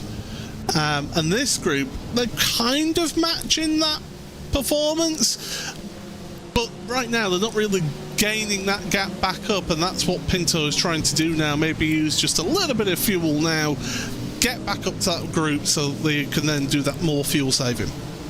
Yeah, and I think like you say, if you look across the last few laps for the likes of Pinto, but also what they were doing earlier in the race, you can clearly tell that that 20 car has a lot more pace than it's been showing at the moment. And I think that can be said for the front pack in general, still saving a vast amount of fuel. I do imagine the 44 Falcon sim racing car has actually took a little bit of an underfuel in that last stop.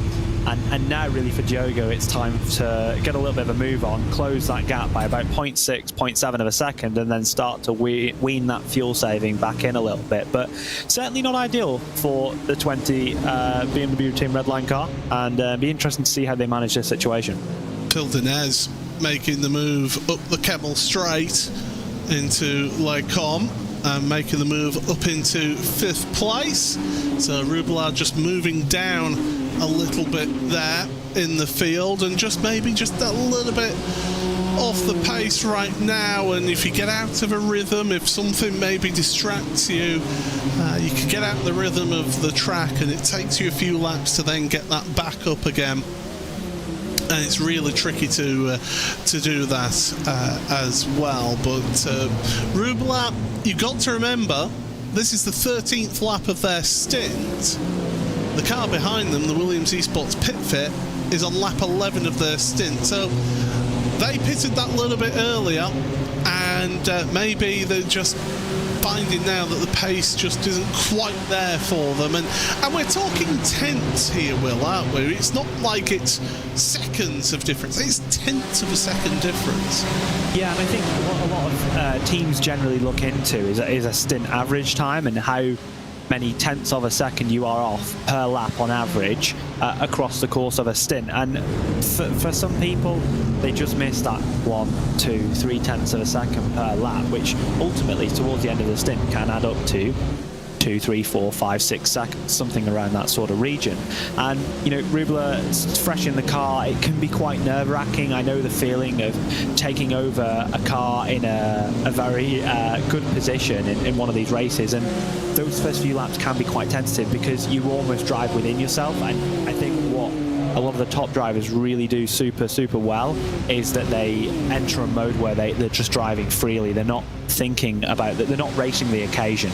And I think that sometimes people race the occasion rather than racing it just for another few laps around Spa, for example. You are watching the iRacing Falcon Tyre 24 Hours of Spa, right across the iRacing network of channels here on RaceBot TV and the iRacing channels as well. Paul Smith, Will Chadwick here with all of the action here. And it's been half an hour into this stint, and we have got that gap. It's still pretty much staying as it was between third and fourth place, so we're getting distinct gaps. Oh, Pinto completely out towards the barrier there in that BMW M Team Redline car, the number 20 at No Name Corner. My goodness, he really is pushing the limits of that car. He's trying to get caught up to that Marla Racing Team car. Yeah, and I think it's a case of when you use your off-tracks, use them wisely. At this circuit, it can be quite a tricky circuit to manage and maintain off-tracks. There's a lot of areas where you can go off the side of the track pretty easily and get a 1x. So if you're going to go off, maybe he entered the corner a little bit too fast, had a bit of understeer in the mid-corner and thought, oh, I'm going to go off here. Because once you've done a lot of hours around here, you do realise when that's going to happen, and you just think, right, I'll open steering up and take as much of an advantage as I can.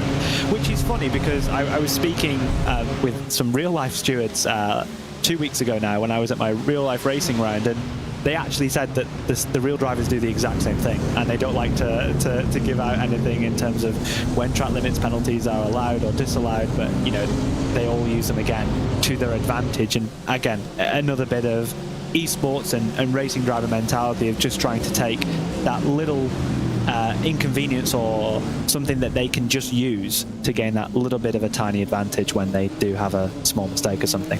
So what you're saying is, Will, is that you fitted right in then? Oh, absolutely. Yeah, I mean, a lot of drivers, they're all very smart and they've all got great teams behind them. They're going to take every little advantage they can, and it goes down to as small margins as the route that they take to the next corner down this straight. You know, it's a little bit of a kink, but you're not going to go straight to the left line as soon as possible because that would be scrubbing unnecessary speed. And there will be minute, fine details that these drivers are driving and doing throughout this race that to the untrained eye you don't notice, but to these teams, those thousandths of a second mean everything. I've only ever done 2 legitimately competitive races in my life, and they were both karting, and it was, you know, your rental kart sort of stuff, but they were actual proper competition, and we did one race which was a it was an endurance race, multi-driver event, and we finished 3 places above last. That's about the height of it. And then the other one was the 2019 24 Hours of Milton Keynes. I'm sure you know the event. I didn't end up taking part in that race. I did not drive a single lap. I did the practice, I did the mandatory practice, I did some private practice on the Friday evening, and then I became incredibly ill to the point that it would have been dangerous to put me in the kart. That's really unfortunate. I think that those races are such a great opportunity to be able to take part in, and I hope you get a chance in the future to do so, because those sorts of... I think when you think about a 24-hour race, it's even for these teams, even the completely well-oiled machines of BS Competition or Team Redline, it is a bit of still a friendly event. You're a team across this 24-hour period. You all rely on each other waking up, hitting your stint times. Everyone that gets in the car makes a big difference and matters.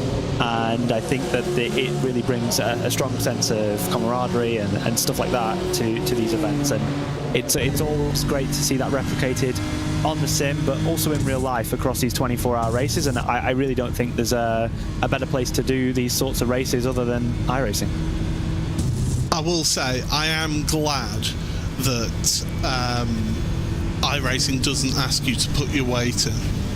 I really am glad that it doesn't ask you to put your weight in, because there's a reason why I don't do real racing anymore in karting, because I'm of a particular weight that would just make me completely uncompetitive. So I am glad that iRacing have never introduced that feature into these cars. Looking a little bit towards the back of this leading group, the second part of that leading group, this is Beckham Chasia in that Williams Esport Racing Prodigy car. And when we covered it would have been the Watkins 6 hours, I was really impressed with Beckham Chasia. He put in a tremendous performance in that race, and I think Williams Esports have got a really, really good driver in their team right now. Yeah, I think when you look at the upcoming drivers throughout iRacing, Beckham obviously has had a really good run through recently, a lot of iRacing, and I think, but when you look across this field, honestly, all these cars, there's so many good drivers. It's impossible to pick between them. Honestly, between these top drivers, there's a few tenths of a second in lap time, and really everyone here is such a great, well-oiled driver and just doing such a good job that you have to give credit to everyone, I think. And I mean, you're looking through this field. I mean, I'm looking down the order. Apex Racing Team, they're in 12. You wouldn't expect to necessarily see them there. Of course, they did get that slowdown right at the start of the race. Team Hersinveld, they're a team I'm used to seeing a little bit further up the field than down in 20th place there as well.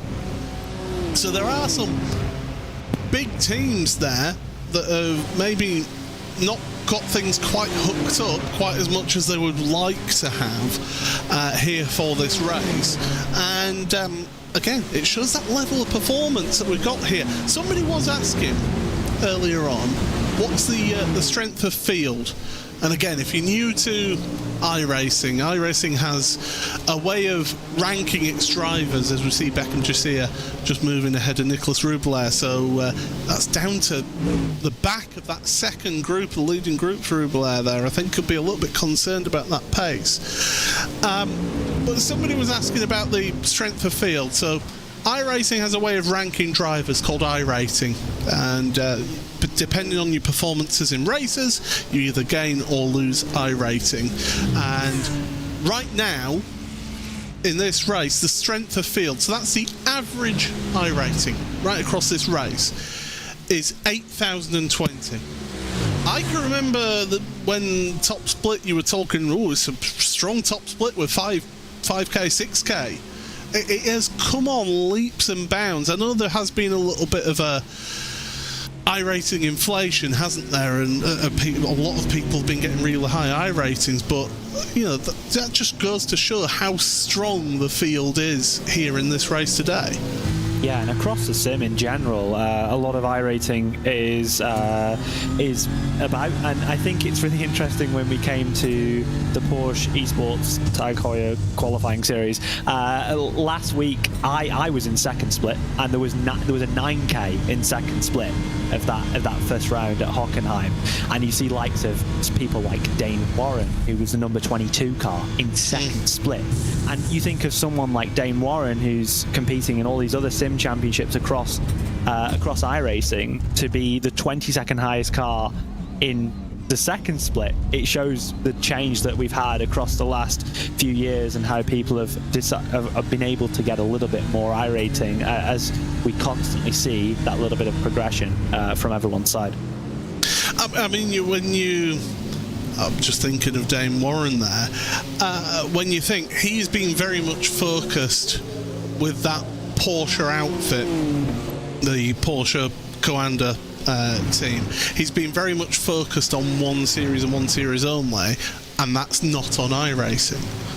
So pretty much for the last year and a half now, he's been in that full worked Porsche team. He's not really been doing that much top level of iRacing, so he's not gaining that iRating up, is he?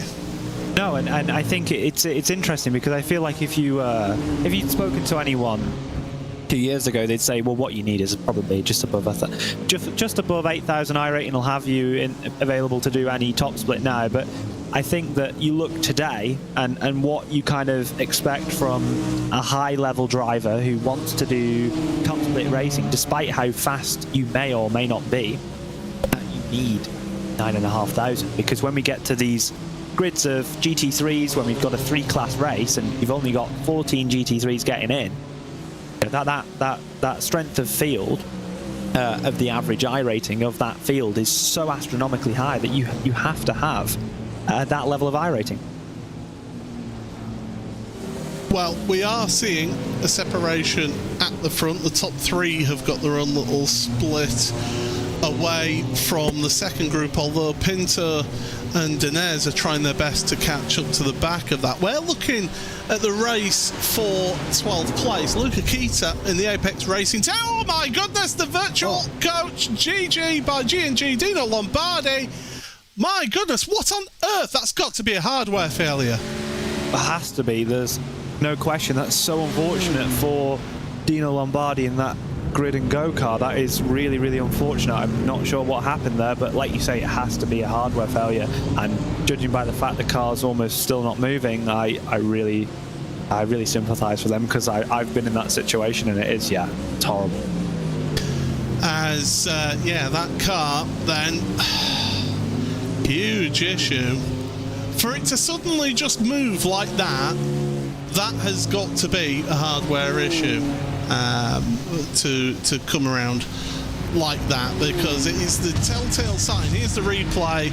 Watch the steering wheel suddenly just go, something's quickly disconnected there, hasn't it? You know what that reminds me of? I'm not sure if you commentated on the round, but do you remember Porsche Esports Great Britain this year and my issue at Knockhill? Knockhill, yes. I think that looks like the same thing to me. It's like a game freeze, maybe from a USB disconnect or something like this, and then when you pick the steering wheel back up again after it's frozen and locked in that position, you're suddenly pointing a different direction on the steering wheel, because you've almost instinctively tried to correct the car from pulling to the right, so you've turned left. It's just instinct, and now when it snaps back, you end up losing control. You certainly do. So that was Dino Lombardi then. And down the field he goes for the 002. That car's taking a tour back to pit road. In fact, he's even now connection dropped due to upload packet loss. So it could even be a connection issue. Yeah, I think something to do with latency and connection is what I had, but I don't really know what happened on my side, but it certainly looks like something like that, and that's a real shame for them, because I know it's so devastating when something like that happens. The only consolation, I guess, for all the drivers in the team is that it's 2.5 hours in. Simone Maria Marciano jump into the car now in pit lane, but of course needs to recover that car, and they will have lost a lot of time. You're looking at the Shura Esports car on your screen right now, the number 88. I can only assume in my honour of why they're running that number, but they're a great bunch of guys, and I'm sure they're doing quite well at the moment, and it'll be interesting again to see what the dynamics like when we switch to wet conditions with these Mercedes, these Lamborghinis, which we know are going to be faster than the BMWs and Fords in the rain. As we'll look a little bit further back to the Team PGZ 124, Pablo Araujo at the wheel ahead of Michael Rack in the Apex 1 car, and it's good to see Mercedes versus Lamborghini there. But we do have to move forward, because Dino Lombardi has caught up to the back of the Marla Racing team, Ellis Riker, and that is for 3rd place. And they have dropped back.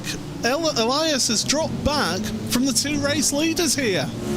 Yeah, so I think that gives you an idea of what the turn of pace is currently at. You're looking at the number 10 Marla Racing car, which is being run by BS Competition and is, I think, all the time now these days. Long gone the days of it being split between Williams and BS Competition. Diogo needs to get a move on here. It's 2 seconds and growing that gap. Last time around, almost half a second delta between the number 10 of Elias Riker and the 21 of Josh Thompson. So, you know, Diogo Pinto needs to get a move on here. He already knows he's going to lose a little bit of time anyway in the stops of the Ford Mustang due to its shorter pit stop time, due to it taking a little bit less time to fuel up. Yeah, he really needs to get a move on. Yeah, Pinto, you don't accidentally become a Porsche Super Cup Esports champion. I said that in the wrong order then. Porsche Esports Super Cup. I've got no excuse. I'm the lead commentator for the series. So, yeah, he is. You don't accidentally become a champion in that series by being slow. He is a rapid driver. And from when I first saw him, when I first saw Dino, it was a bit wild. As soon as he calmed down and he challenged that speed, unbelievable driver, incredible consistency, and it shows why he is a champion driver. But he's got a bit of a challenge in front of him. He'll wait until the Kemmel straight, use the slipstream of the car in front to move through. Yeah, and this is interesting because I really do think that your race here this evening is between the BS cars and the Redline cars. I'm not so sure about Falcon. Clearly Diogo's needing to save a little bit of fuel here because he's sitting back behind that Marla car to try and get a fuel number. Yeah, the race this evening I think is between those guys, and it'd be interesting to see what we see from the Ford Mustang of Redline and how much of an advantage that car can get. You're looking at your screen, Pablo Araro versus Michael Rack. A little bit further down, of course, Pablo, an incredibly successful streamer. Well, the most successful iRacing streamer, I think, aside of someone maybe a bit more broad like Jimmy Broadbent. Yeah, again, kind of suffering a little bit from the BOP.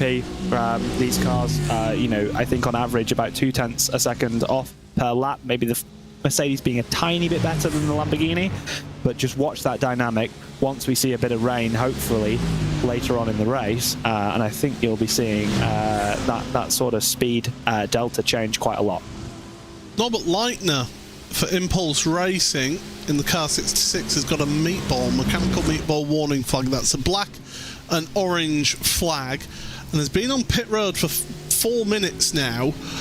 So something's happened to Impulse Racing, number 66, in the last 5 minutes or so. So I'm sure our producer Hugo Luis will be looking through the tapes and again showing my age there, tapes, and looking through the replay and seeing what happened to them, as the two leaders have been keeping that pace up. Now across the line they go, and I'm just looking because I've got average lap times here for the last 5 laps, and 18.1. Oh, sorry, I'm looking at the wrong car there. It is a 17.7 for the Falcon Sim Racing Team Teal car, a 17.7 for Josh Thompson. Thompson's quite happy to just sit there to get his fuel number. Then you look back, it's an 18.1 for the Mahal Racing Team, 17.9 for Diogo Pinto in that team, a BMW M Team Redline car. Yeah, and I think what's an interesting dynamic here, and whether it's like this in real life, I think everyone would assume that the Ford Mustang must be really, really fast in a straight line. But it's not. It's actually one of the slowest cars in the straight line, and that's always an interesting dynamic to me, at least what we currently have on iRacing in this current build, and it does make choosing it a bit of a different circumstance. I think that, you know, looking at its strengths, it's obviously quite good here at Spa, but not because of the straight lines, and I think that a lot of development has come across the last month or so with setting up the Ford, but also setting up the Corvette, which originally both these cars looked fairly uncompetitive, but I think as the teams have developed the setups on these cars, they're starting to become way more competitive, and this evening I really do think the Ford is the car of choice while the weather is dry. Oh, that is what happened to Norbert Leitner. So obviously that looked like a disconnection, didn't it? Yeah, something like a disconnect or a hardware failure. What I think's happened there... Oh, it's so... Yeah, it's weird. I thought he might have alt F4'd before he hit the barrier because he knew he had, like, his brakes failed. But considering we see the car reverse and blink in and out, like so I think maybe a disconnection or something like that. So that's what's happened to the Impulse Racing number 66. So that's why they are on pit road right now, and significant repairs needing to be done to that car. The two leaders, though, now are the best part of 3 seconds clear of that second group. So they're making a little bit of a run of it. It's almost like the breakaway at the front of the Tour de France. You got a couple of guys try and make a breakaway at the front, and then the peloton just following on behind, all working together as their big group to try and pull themselves back towards that breakaway. But Thompson and Woods, they're quite comfortable at the front for the time being, but it's Riker and Pinto that are the two closest together, 3rd and 4th place. And yeah, that's going to be interesting. Now, Pinto is right up behind the bumper. Does he pull out? No. He is doing fuel saving. So you said it, Will. I mean, is it a case of, with him pushing that little bit earlier when he was trying to get ahead of Nicolas Roubelaire, has he used a little bit more fuel at that point, and he's having to bring the fuel back to that number that he needs to hit? Spent a long time trying to catch Riker. So when you consider that amount of cleaner running in a race, which is still dictated by fuel, although less so, I think, than last year, there's no wonder that Pinto can go faster than Riker ahead of him. And at the minute, fuel number is more important than pace to that number 20 car. And with Diogo stepping aside in the next hour for what I expect is Chris Lulham, it'll be interesting to see where Chris is able to take that car. I mean, I do see that Gianni Vecchio is there registered for the team, but I think that's more of a spotting role for them as a race engineer. But yeah, Chris Lulham is here in sim, and it looks like he is going to be that next car. Josh Thompson, well, he's got a choice of drivers, hasn't he? Sam Keiter and Ollie Steinbacken are sat there in sim right now. I mean, if you're that second place team in the Team Redline number 21 car, who are you throwing into that car after the run that Thompson has had here in these first 3 stints? I think whoever jumps in that car is going to make a very good account for themselves. They're always so prepared, the Redline guys. But I think I expect to see Sam get in the car. Sam's a great guy to speak to, and I think that he's very calm. If you've ever spoken to Sam, you'll realise how calm he is, and I think that a time like this, when it's still very, very close, someone like Sam could really do a good job. So I think we expect to see maybe Sam and Chris get in those Redline cars. For the other cars, I'm not so sure. Some of them already switching drivers last stop around. They certainly did. So we patiently wait here and see what's happening. We're about 6-7 minutes away from the pit stops. Although saying that, Damon Woods is on lap 21 of the stint, Josh Thompson laps 22. We do expect the 001, Nicolas Roubelaire, in that virtual coach GG by Grid and Go. We expect them to come in first because they're in lap 24 of their stint. So they did come in a lap earlier than the rest of the leaders at the last stops. We'll see whether they've just done that little bit of extra fuel saving by dropping back and just dropping back that pace a little bit, been doing that fuel saving to get them that extra lap there. Well, although it's dropping off the back of this group now. You want to be sat in that draft. Yeah, and I think the dynamic for me is when is the 44 going to pit? Because I certainly didn't expect. I mean, they went that lap longer the previous stint. I think they've going to have burnt at least one of those laps advantage in fighting at the front at the minute. Getting a lovely shot of the sky across this 2010 landscape developed in 2010 for iRacing. The Spa scan is in its 14th year on the simulator, and currently, despite it being quite overcast, we don't have any rain forecast. And none in the forecast in the next 4 hours either. So I think the drivers are. I think some of the drivers will actually be thankful about that, with what you've been saying about testing, with the lap delta of different performance of cars in different weather conditions. So I think they'll be happy that it stayed dry, and is going to continue staying dry for a little while longer. 5 minutes to the hour in this race, and it's still Damon Woods in that Falcon Sim Racing Team Teal car in the lead in that BMW M4 GT3, leading the Ford Mustang of Team Redline's Josh Thompson. Then a little bit of a gap, about 3 seconds back, to the number 10 of Marla Racing Team Elias Riker. It's BMW M Team Redline in fourth, Diogo Pinto with the BMW M Team BS Plus competition of Phil Denez. Williams Esports Pit Fit with Parker White is in sixth, ahead of their Williams Esports Racing Prodigy team in seventh. The virtual coach GG by G&G, Nicholas Rubler in eighth, but is just dropping back up of that front group. And then you're talking about 11 seconds back to ninth place, Williams Gaming Club in ninth, ahead of the Falcon Sim Racing Team Blue of Jonas Vanna in 10th place, only just ahead of the Sim RC of Jürgen Frank and that Ford Mustang. So the majority of the top 10, there's only one car that isn't a BMW M4 GT3. It is the favoured car in these conditions, but we have been seeing, and with you so helpfully doing a bit of testing as well, Will, that other cars should come to the fore a bit more if the conditions do change. Yeah, and I think that the car selection reflects not only what's fast, but I think a bit of, well, if they're choosing that car, I'm going to choose that car, which is quite surprising from these teams, because I think that a lot of these teams will have selected the Ferrari up until the BoP change on Wednesday. And I think that when you look at that, the Ferrari obviously had a bit of a nerf. It's still competitive. It's definitely still within a couple tenths of a second.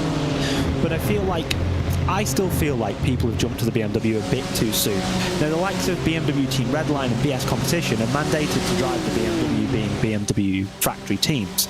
So, of course, they're going to drive it. But I have the feeling that, you know, maybe the likes of Apex Racing Team, who, when you look at who they have in the car and how good they can be and have been across many events, for them to be running, and this is no disrespect at all, for them to be running behind the Ford Mustang of Sim RC, that's quite telling for me, because I think despite Sim RC being an incredibly good team, the quality of driver in that Apex Racing Team car to be behind the Ford Mustang of Sim RC either suggests that they've not quite got what they needed out of the BMW in the days that they've switched, or, you know, maybe they should have evaluated the car choices a little bit more extensively before picking a BMW, because I think that they're just missing a little bit. But it'll be interesting to see what happens across the course of the race. They're only 21 seconds back, and I'm open to be proven wrong.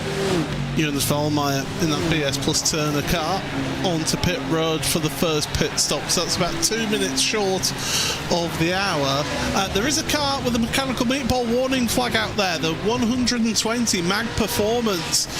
Pierpaolo Rapucci is the driver and has got that mechanical meatball warning flag. He got it down at Rivage, or whatever they call it these days. I'm still old school. It's this corner, Rivage, that it happened at. So they're driving that car back to pit road to try and get repairs done to it. If ever you're going to trash your car, at least do it on the hour when you do a pit stop. Yeah, actually, a very good point that you make there. Here we're seeing a replay. You can see that. Yeah, wow, actually, that's quite I'd say that's quite clumsy, to be completely honest. For me, I'd actually put that on impulse. The Mag Performance car is on the inside, and obviously it looks from that angle that the squeeze that the impulse cars tried to put on to the Mag Performance car is just too tight. And when you're internet racing, sometimes you can have a bit of contact slightly before you actually would make contact, and yeah, unfortunately that's caused damage for both the cars, and quite severe rear suspension damage for the Mag Performance 120 car. Which is a shame. It's one of the few Audis that's out there on course. It was Vladislav Shopov that was driving the Impulse Racing car. As well as expected, lap 26 of their stint, the 001 Virtual Cuts GG by G&G is onto pit road. So again, that little bit earlier than the rest of the leaders. I think it's just going to show throughout this race that if you're having to stop that lap earlier every time, you're going to struggle to then keep up with that leading group. Yeah, and I think that comes really from their early stints where they obviously short fueled, because ultimately car in the lead's on 23 laps and the car in second's on 24, so it's not like they've been out fueled. Like 26 is still fairly respectable in terms of a stint time, a stint fuel length, and I think that unfortunately for them they're going to be a little bit against it. But then again, these big races can come down to that sort of margin, but when we've got wet weather that could be thrown into the mix in the night which is horrific, I can only imagine, we could see many upsets yet. I feel like whenever we go to the quad box, I always feel like Scott Hansen on NFL Red Zone right there, going to the quad box.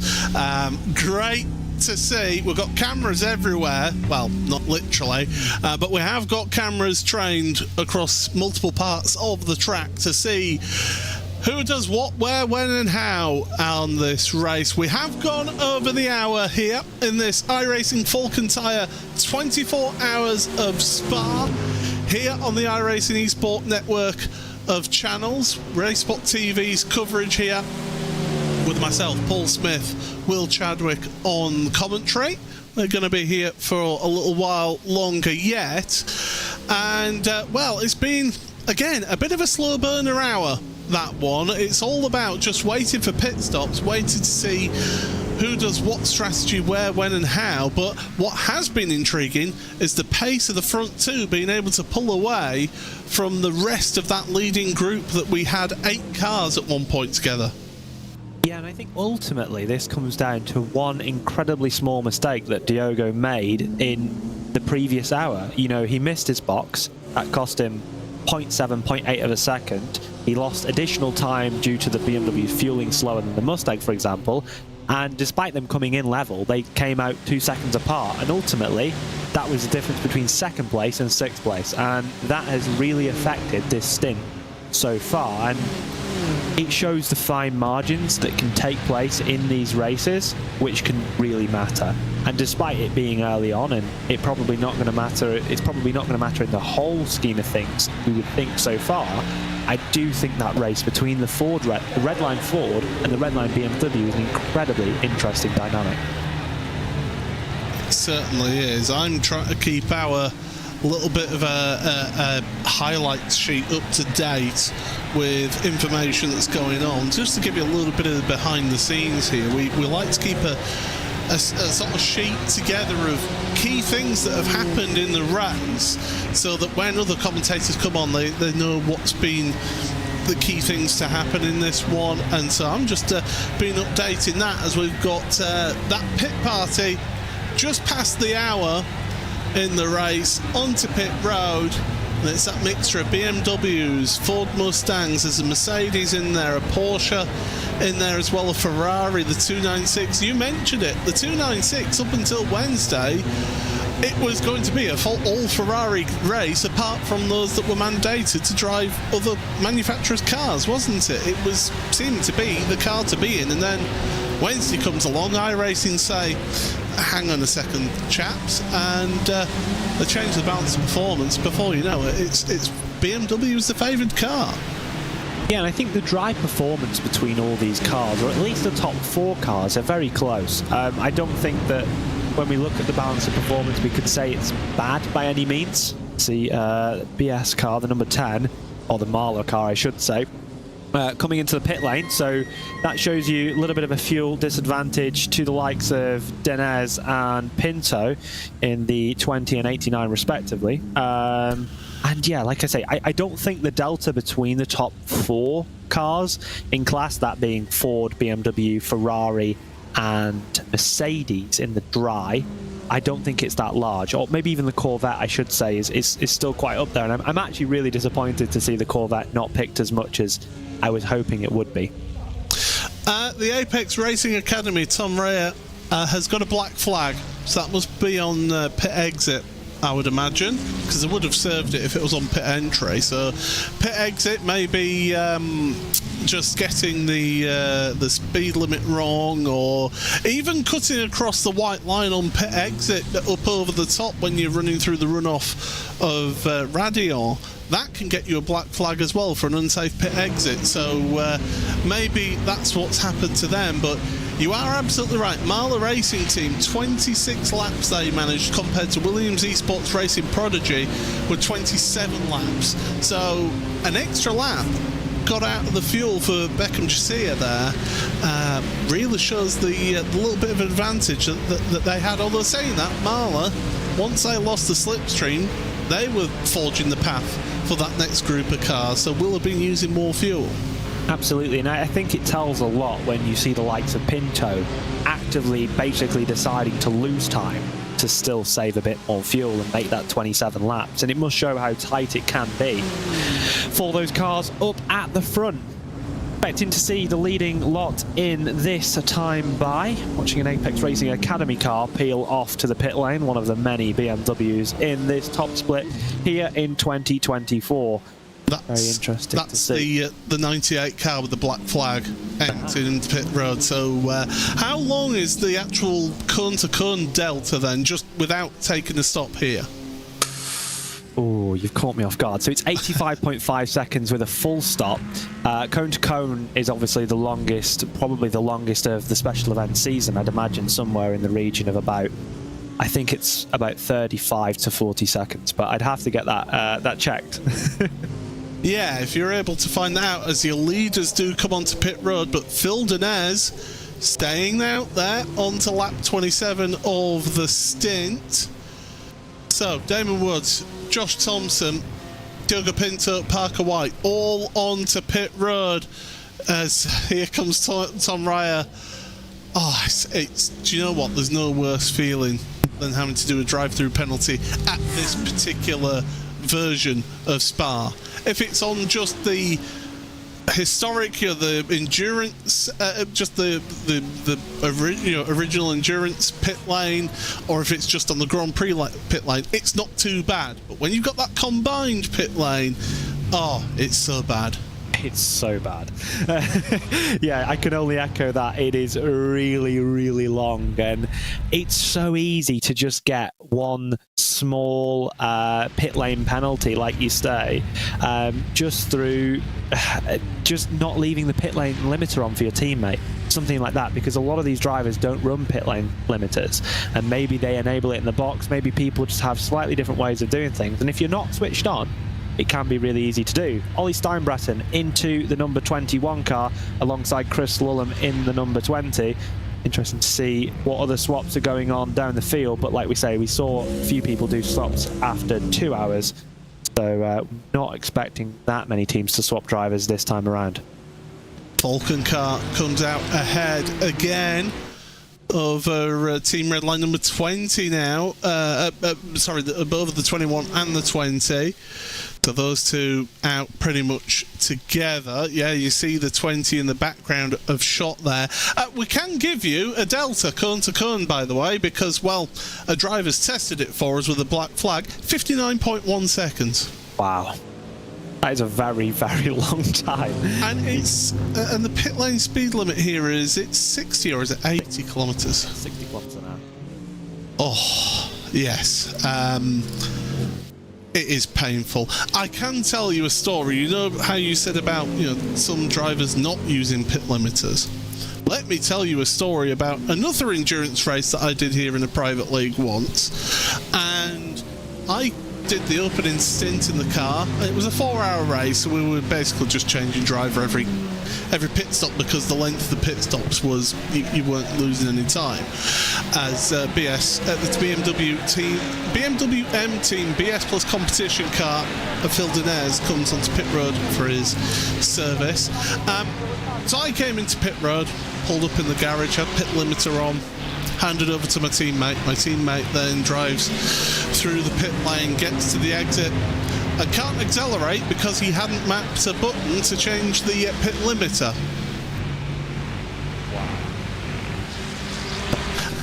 I could tell you at pit lane speed limit, it's about an 8-minute 12-second lap. Why we didn't tow the car, I don't know, but it was funnier. Oh my word, that's crazy. Yeah, I mean, there's so many stories that I'm sure so many people can come up with from these 24-hour races, and it's rare one ever goes through without any small incidents or small funny stories that you can tell. And I think that something that iRacing definitely embodies in when we see all these races go by is the spirit that you can have in one of these 24-hour races, just racing with your friends, all having fun, all just giving it your best and just seeing what you can do. And I think it really is a unique sort of event in gaming itself, for where you can have a lot of fun with your mates. Well, here we go. Phil Denez comes out of pit road, but he's going to be feeling the pressure of the number 20 BMW M Team Redline car, and in fact, there it goes by him. So Chris Lulham jumping into that BMW M Team Redline 20 car. You go from Diogo Pinto to Chris Lulham. I mean, you're basically saying, okay, here's one of the quickest drivers in the whole of sim racing, and now let's hand it over to one of the quickest drivers in all of sim racing. It is incredible, the strength and depth that Team Redline have there, and it shows just with their performances all the way through the special events here the last few years. They've been imperious, haven't they? Well, they've just been the team to try and beat. Yeah, I mean, when you look at the drivers that they have and the resources that they have, thanks to recent investment and great marketing from their side, I think that they just are so hard to beat on their day. And I think that any team that does manage to beat them, you know, is a real testament to them. And it's if Redline are entering a race and they're not forced to use a completely uncompetitive car, you can bet they're going to be up at the front every single time, without a doubt. And I think that's a testament to how strong they are as a team, but also as an organisation. And I think it often goes to the unsung heroes behind the scenes of these sorts of organisations, those who run the live streams, social media, engineering, which also have a massive part to play as well. As we go through, and just seen somebody in the iRacing Twitch chat asking if there's anywhere that you can put a wager or two on these sim races. It depends on your local legislation, first of all, as to whether you can do that indeed, and if you can, if any companies will actually take your bet as to whether you can or not. Because I mean, I only know a handful here in the UK of companies that will do any motorsport other than MotoGP and F1. There's only one or two that will do other series. Am I right in saying that back when we had the first season of the Porsche Esports Tag Heuer Super Cup, we had betting on that? I think there was some kind of betting available for that. There was one bookmaker who did that, yeah. Yeah. I remember a bit of controversy going up about that, but we won't talk any further amongst those lines. But yeah, it would be interesting, wouldn't it? Maybe you could bet a few iRacing credits on the iRacing website. Put 5 iRacing dollars on, I don't know, Grid and Go or Williams to try and get a bit of money back. Maybe, I don't know. I know that there's a few countries across Europe that will not allow you to use so like in Twitch you can have predictions where you can use channel points and you can win channel points through that. Some European countries have legislation where it doesn't allow you to do that. Denmark is one of them, I know that for sure, because I've got a couple of Danish viewers on my channel, and they mentioned that, and I'm like, Really? I didn't realise that. So I thought I was doing something fun for the for my channel, who were watching me racing in TCRs on Tuesday night on iRacing, and in the end it was a case of, well, no, we can't, because legally we're not allowed to. But there we go. Further down the field, we've not had much love further down the field, but Simify Esports have just moved up to 26th in their Porsche 911 GT3R. Behind them, is this car, the fiercely forward pink of Luke Peters, who in this race, from where they started, has gained 8 places.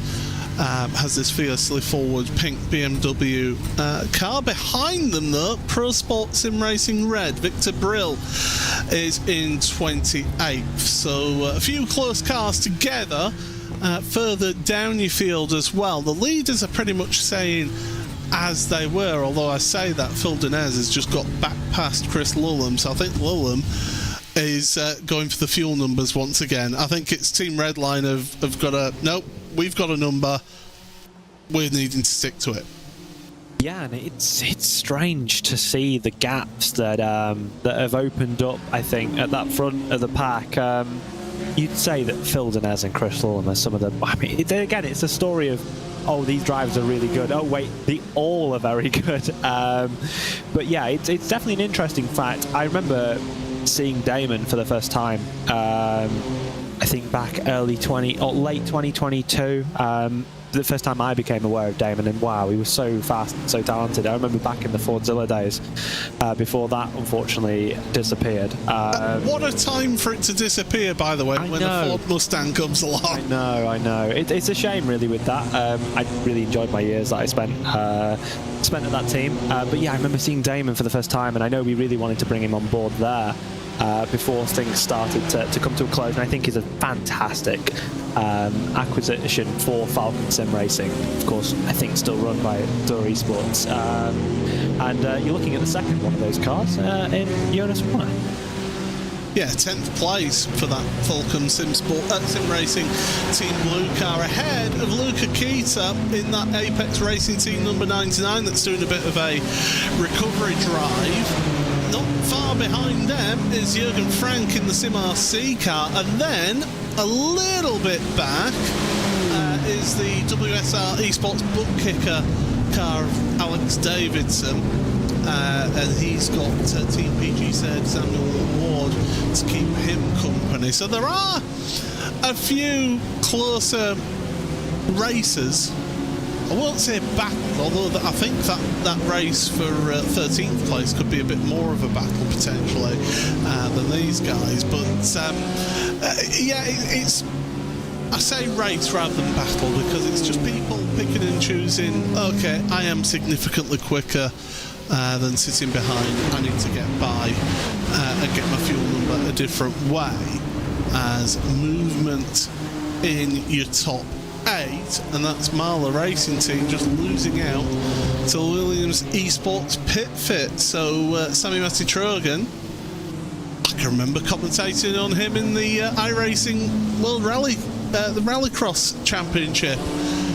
Those are the glory days for me. Sammy Matty-Trogan, my goodness, talk about a young driver coming onto the scene. He was a very young driver at that time, coming onto the scene, and well, he just keeps on going from strength to strength, and he's with again another really well-rounded and competitive esports outfit in Williams Esports. Absolutely, I think that Williams embody a team that has developed a very large roster of drivers across the years. They've been home to many talented sim races, and I think with what they do at the site in, well, I think near the factory. I can't quite remember where. Well, it'd be Grove, wouldn't it, if it's near the factory? Yeah, with the sim racing facility they have there, and rent out to certain people or have events at, I think is fantastic for the community. And what I think I've seen in recent times is a transition of seeing more sim racers, and particularly good sim racers, getting opportunities in real cars. And I think that's a really good shift for the industry, treating, the sim racing landscape to be almost a new form of grassroots racing for real racing itself. See, the thing is, if I ended up going down to their facility, I would want to sneak off into the Williams Museum and have a bit of a geek out, because I'm a child of the 80s, and I grew up with Williams being that absolute pinnacle of Formula One. Not just Formula One, but also touring cars as well, producing the Laguna for Renault as well. They managed that outfit for a few years as well.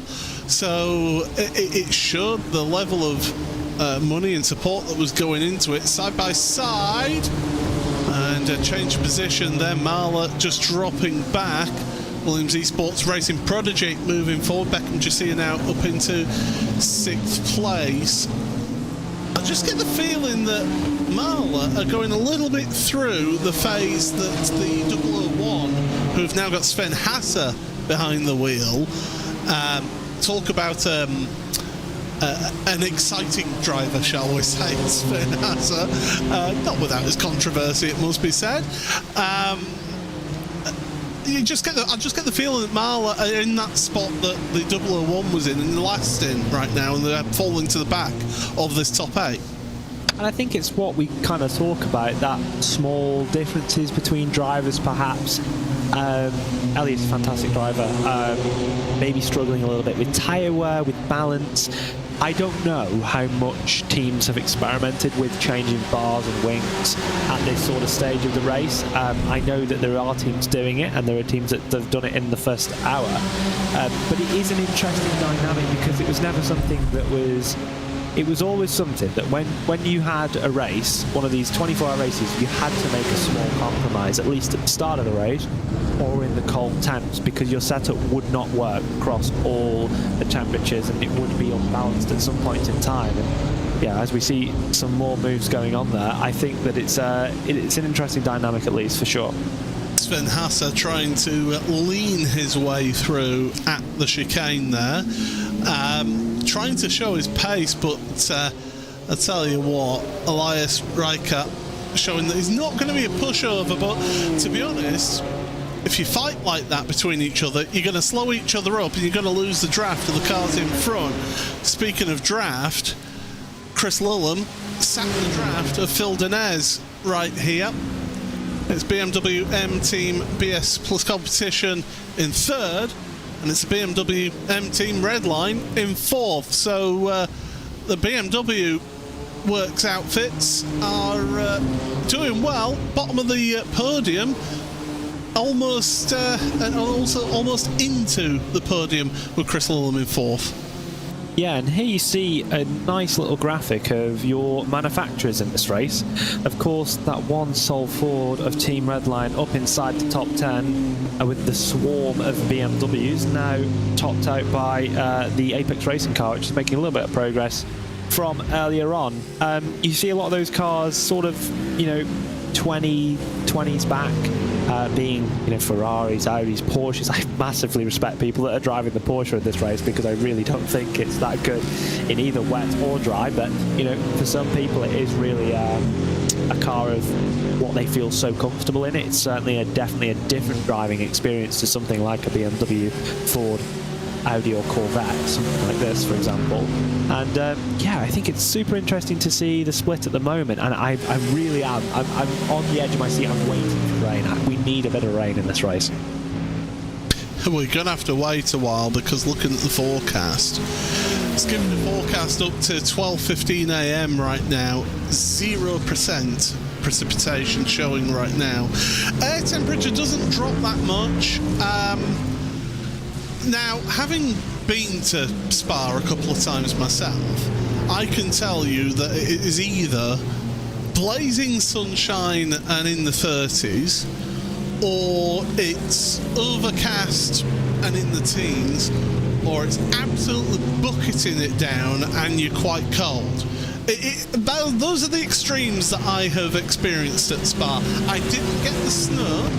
I went to the World Endurance Championship the year before they had snow during the race at Spa.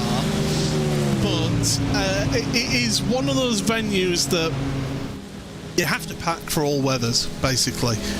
But it is spectacular, and I urge anybody who's never been to Spa, go along. It is fantastic.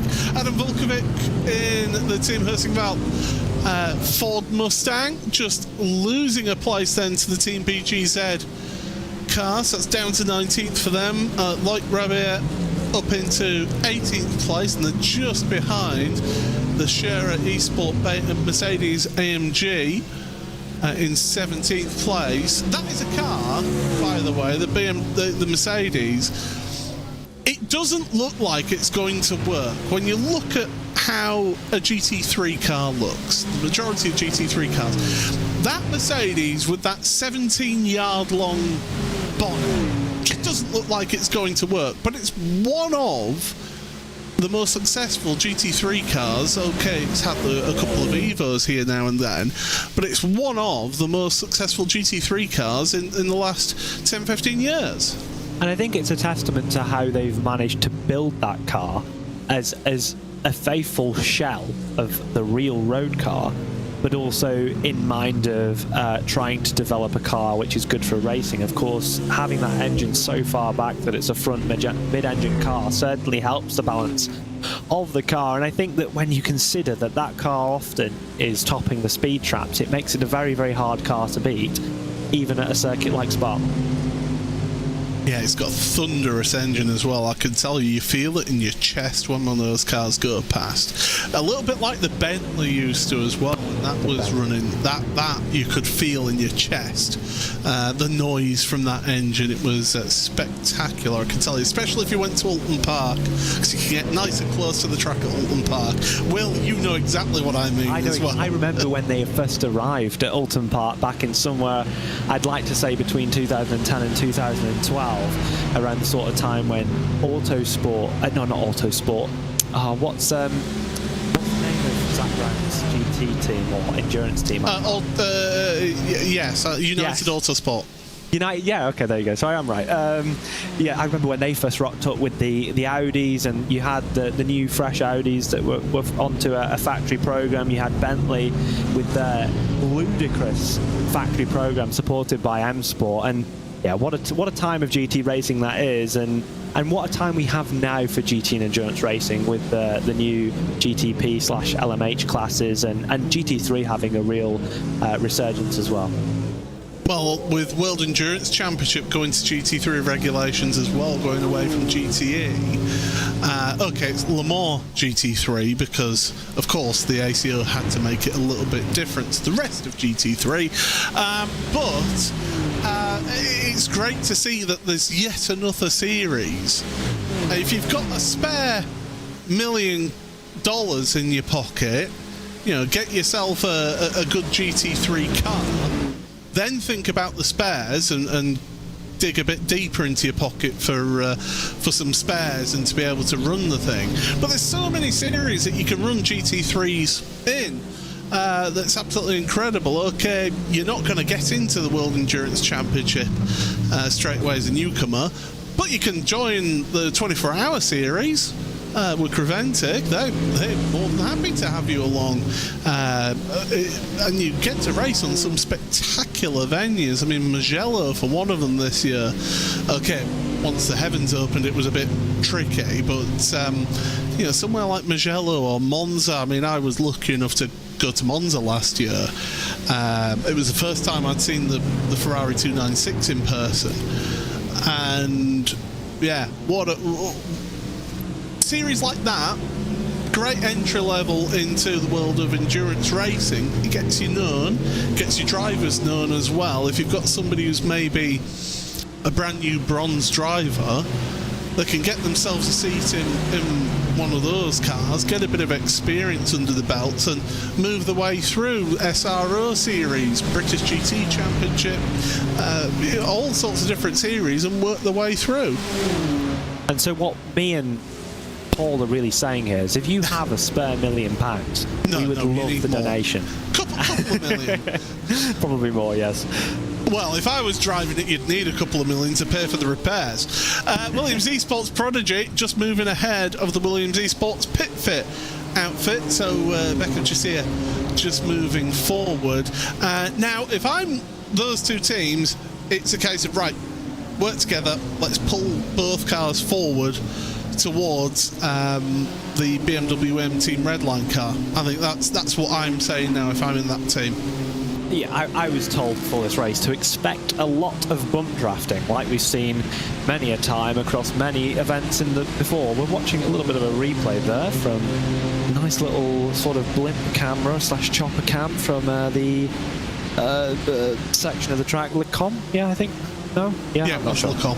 Yeah, yeah, you do need to work together here, but I think you can't underestimate how much the likes of BS and Redline are also working together. And in fact, an interesting dynamic I just noticed on our timing tower is that Redline are really dropping away from Falcon.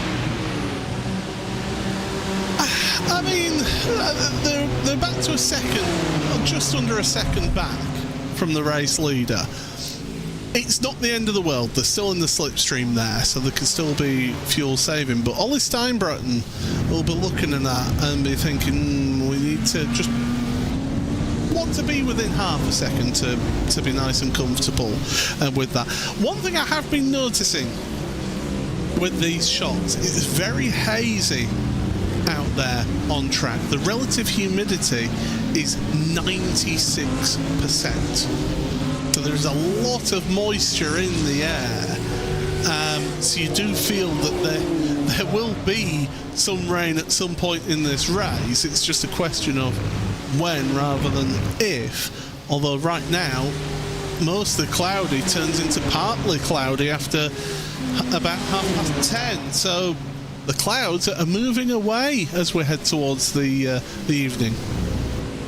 These, just like in real life, just like in any engine that you get to drive, humidity being higher means less power generated. So if we do see a bit of a drop in humidity, expect lap times to fall a little bit, particularly in a GT3 car or a GT Cup. In fact, the humidity can be a large factor to the lap times that you see in today, but not only today's, but many other events. That Redline car, I must say, under the command of Ollie Steinbratton, does look rather loose at the moment, and I would not be surprised to see that Falcon sim racing team able to gap Ollie in the next sort of 5 to 10 laps. If you're Ollie Steinbratton, because this is his first time in the car when he jumped into the car just after the hour, so you've had 3 hours of rubber going down on the track out of the cars running round here. He jumps into the car having, the last time he will have been doing any laps would have been in a test situation, wouldn't it, where he wouldn't be in this service, so he's not getting the exact conditions.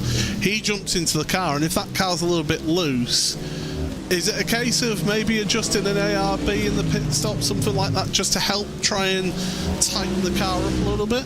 I mean, thankfully, due to the new system, they have got free reins to do that. So if Ole comes in for his next stop and goes, this car is just far too loose for me, I'll go one up on the front ARB, stiffen the front, or I'll go one down on the rear ARB to soften the rear. They can be doing that to adjust the balance of the car without any time loss whatsoever and any implications for the next stint or the next driver that gets into the car. What you rightfully state is that it is incredibly hard to replicate the feeling and how the car drives in this server when we've had 3.5 hours of rubber to what you can do in practice. The teams try their very, very hardest to get a rubber line down via AI or just by having loads of team members running around for a long period of time, but you just simply cannot replicate what the track is like in one of these 24-hour events without being in one of these 24-hour events, and it can catch drivers off guard. And really, to see Ole drop out of the toe of the Falcon car is quite surprising, and that car does look very loose. Sven Hasse moving forward, splitting the two Williams Esports cars now. So up to 6th place for the virtual coach GG by Grid and Go, the 001. I know a lot is said about Sven, about how aggressive he can be at times and things like that. And of course we've got that famous viral clip from an event last year where him and a certain M. Verstappen became at loggerheads with each other and wiped each other out. One at Sven down at La Source, and then Max at Rivage. So he can be aggressive, but he is a really quick driver. You cannot take that away from Sven. He is a really outstandingly quick driver. Absolutely. Sven's been excellent for a number of years now, particularly back when he was part of Euronics in that Lamborghini Imperius, the setup that they had on that car, and the way that Sven could drive that car was a domination at times, especially in more general events. And yeah, I think it's interesting with Sven. He's obviously trying to make a move on now from where they have been, and moving ever closer to that car that will host Max Verstappen sometime this evening, I would assume. It would be this evening when we're seeing Max in the car. So not long from now, you never know. Those two could have a little hello to each other again at this circuit. Please don't. That's all I say. Please don't. I don't need the stress. I mean, if it went viral again, then fantastic. But I don't think we want to see that in this race, and you wouldn't see that in this race, I don't think. Because it's important to stress that event where they had a crash was more of a fun sort of charity or a slightly lighter-hearted sort of event, and not as quite as it was, and it also wasn't a public race. Yes, and it's important to remember that, I think, in that sort of incident. But it did make people sit up and say, oh, there's a sim racing thing, and you've got Max Verstappen taking part in it. If a Formula 1 World Champion is doing it, then it must be something good to get involved in. As Sven now is ahead, it'd be interesting to see if he's able to pull away from Beckham Josiah here.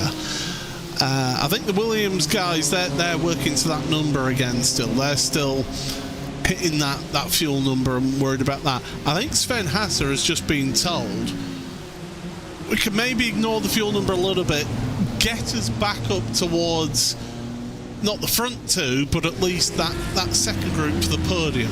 I think there's a possibility of that coming into play here. And I'd be surprised if he can pull a gap. If he's that fast, that is really a testament to the rest of the field, or a warning sign, because it certainly means that when Sven is in the car, he is going to be pushing forward. Of course, he now kind of heads that sort of second group that we have. Important to look at kind of the gaps that are really developing at the front of our race. To me, it looks a little bit like the overall fastest cars at the moment is the likes of the 20 and the 89 together, working together, are, over the course of the last, 10, 20 laps, have brought down that gap to the lead by a few tenths. It's not a lot. They really are quite close. Really, the main one is the drop-off of the 21 from that lead 2. Yeah, I mean, again, I'm looking at my average 5-lap count as we get some stunning shots looking down the endurance pit lane, looking at the sun slowly coming to a set here this evening at Spa, near of course Stavola as well. At the other end of the track, you can head down to Stavola itself. You can drive on some of the old track as well, because they're part of the public roads around there. I've done that on one of the visits that we came to Spa, and you can still see old barrier there from when it was the full old quote-unquote circuit, so you can see the history of the venue here. But the 5-lap average, it's interesting to see Damon Woods in that Falcon Sim Racing Team Teal car. Average lap time for the last 5 laps has been a 17.7, 2 minutes 17.705. For Ollie Steinbratton in the Team Redline number 21 car, it's been a 2:17.911. So that's what best part of 0.2 of a second per lap for the last 5 laps. So that's a second in 5 laps that Ollie Steinbratton has dropped back. Phil Denez, 2:17.641. And Chris Lillam, 2:17.642. So those two, as you're quite rightly saying, are two of the fastest. The fastest out there, actually, is Sven Hasse. Last 5 lap average, a 2:17.595. So he really has picked up the pace here. I just get that feeling that team have just said, right, let's try and push forward here. Let's try and get back to at least 3rd and 4th place. Yeah, certainly really interesting to hear those numbers, and it does kind of sit with where I thought the dynamic was at the moment. Impressive to see the times from Sven, but the one thing I will make clear is that Sven is 17 laps in, and we've got the likes of the leaders who are 13 and 14 laps in, which means that he will have, let's say, 10 litres less of weight on board, but still showing some really good pace at the moment, and I would love to see that front battle closing up a little bit more, and maybe, just maybe, a bit more chaos in here. And it's taken until now for the leaders to finally reach some traffic. That's one of the beauties of this race, is that it is all one car category. It's GT3s only, and you've not got that cycle of they've caught up to the back markers and things like that, and going through the lap traffic. Now, me personally, I prefer an endurance race where you have got that mix of classes. I like that element of endurance racing. But here, with it all being one class, and with this field being so close, as I said, the top 41 in qualifying were covered by less than 1 second. It takes a while for the leaders to be able to catch up to the first of the back markers here, so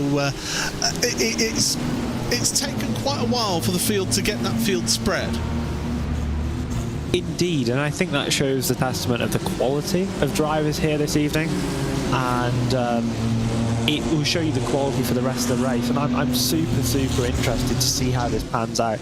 I really can't see it going away other than Redline, but I do think we've got some really interesting dynamics with some super fast individual drivers in their respective cars, which could definitely throw something into the mix, especially during some changing conditions. Yeah, I can see people have been asking in the iRacing Twitch chat. Hello to all of you there. No water in this race? No, not yet. We didn't get any rain shower in the first couple of hours like some of the earlier races did. So that's just how things have been. Also, there are Porsches in this race, not many, but there are Porsches in this race, much like there's Fords, you've got Mercedes, you've got Audis, Lamborghinis, Ferraris, there's even a Chevy. Okay, it's towards the back of the field after having an incident, but there is a mix of cars, but by far the majority of the cars here in this race is the BMW M4 GT3. And we've been talking about this, and we'll bring it up now because we were more talking about at the start of our time on commentary, Will. But you were mentioning that BMW, when the wet stuff starts falling out of the sky onto the track, that is going to be significantly slower than some of the other cars. Yeah, and I think it's really easy to say that the balance of performance is potentially bad just because it looks bad at the moment, but it really isn't. I must stress that. I know the deltas between these cars, and there isn't more than 0.2 of a second between the top 4 or 5 cars. The real interesting thing, I think, is that because this race is so dry, that when we do switch to the wet weather, or when it does switch to wet weather, it's not really long enough for the like of, let's say, a Corvette or an Audi or a Lamborghini to make up the difference. And if it was a much wetter race, so let's say we had half the race scheduled for rain, I think the Ferrari would be rife in split right now because it is the most consistent car across the two conditions in terms of lap performance and lap speed. And I think that the whole reason why we've got so many drivers in the BMW is through just familiarity. I can't say it, but you know what I mean. Familiarity, yes. Yeah, that's it. And that I think sometimes you do get the essence of people copying others or going, well, if they're doing it, I'm doing it. I do think that if we were looking off what is the ultimate fastest car in the dry, we'd see a few more Fords. But let's see how this race pans out. I'm very excited for the wet weather, and I think the iRacing BoPs as of late have been a lot closer, and I do know that specific teams seeing so many BMWs were shocked, to say the least, at the breadth of them, because they don't believe it would be necessarily the chosen car. It's also great that some of the drivers in the race here give us a view of them behind the wheel. There's Beckham Jassia, currently 6th place in this race in that Williams Esports Racing Prodigy car, the number 1 car. And I always encourage people to join our Zoom call if you are in the top split of the race. I encourage people to take part and to give us that view. If nothing else, it gets your brand out there, and it gets people to know the person, know a little bit about the person behind the wheel, rather than just seeing a name on a timing sheet and on the side of a car. I like that drivers give us their view and be able to show us that. Although I think he does need to activate Windows by the looks of things in that right-hand monitor. What a spot that is from you. We do not condone not activating Windows, it must be said. If you change equipment, it can happen. It can happen. So you know, I'm not saying that he's doing anything untoward. No, I'm just saying activate it to get it off the screen. Yeah, I completely agree with you there. Yeah, I do think that if we are looking at any underdogs in this race, the Porsche is probably that. I don't really think it's been given a fair balance of performance. And do you know what? Since the update of recently, in the recent patch of iRacing, we've had bump rubbers added to some cars, and what's very apparent is, despite people feeling like the bump rubbers would massively help the Porsche, it feels like the recent update has actually hindered the Porsche a little bit, and it's actually struggling to be competitive at a lot of tracks. See adjustments across the next build, and iRacing are always striving to have an equal GT3 field, at least across a wide variety of tracks. You must remember that every track is different. iRacing simulates literally everything, so at tracks with higher altitude, the balance of performance is completely different. There is a massive effort to try and get every car as close as possible. But if you were to be looking at any underdogs today, I certainly would suggest that the Porsche is one of those. Well, you look at, say, I'm probably going to pick a wrong track here, but I'm going to say it. If you took this same field to Okayama, for example, where they actually simulate that low grip asphalt that they have out in Japan for their racetracks. If you took that field out there to Okayama, or somewhere where it's a slower, more technical, slower corners, not these big sort of high speed, mid to medium speed corners, you would see different cars competing at the front of the field. Oh, absolutely. Because it depends on the balance of not just the balance of performance, but how the cars go around the track. Because one car might be really good at a slow, twisty, tight track, because it's a shorter wheelbase car that's got a good pointy front end on it, so you can. Whereas some cars are more of cars that can deal with medium to high speed corners and lots of long high speed straights. That suits this track. Yeah, and I think that there's a massive dynamic as well between sprint and endurance races. I think that when you look at something from a sprint perspective, you might choose the Mercedes because it's hard to pass. So therefore, in a 40-minute sprint distance, you might be able to defend your position a lot better. Whereas when you're looking at something of an endurance perspective, you can assume that a lot of the race you'll spend it alone, or at least not fighting for position, not actively defending, actively making large lunges. So the dynamic across many circuits can change vastly, and just because we've got one car that's more favoured than the other doesn't actually mean that it's necessarily the car of choice. If this car, I promise you, if this race was wetter, and when this race gets wet, that BMW will be the slowest manufacturer on the circuit. I promise you that. Somebody clip that for when that's an incorrect. No, we trust you there, Will. But what we can say safely right now is that it is a BMW M4 GT3 leading this race for Falcon Sim Racing Team Teal. They have led 43 laps of this race right now, and they've got a 3.1 second lead over the Team Redline 21 car of Ollie Steinbretton in the Ford Mustang. So, you know, it's interesting to see how Ollie has dropped back on this stint, and he is getting towards the clutches of the BMW M Team BS Plus competition car of Phil Dinez and the BMW M Team Redline car of Chris Lullum. So second place is soon going to be second, third and fourth together. The virtual coach GG by G&G car of Sven Hasser is in fifth, ahead of the Williams Esports Racing Prodigy car of Beckham Jasiah. Williams Esports Pitfit is in seventh, with Sammy Massi-Trojan behind the wheel of that car, and Marla Racing Team Elias Riker, who's in eighth. This is the thing that gets me.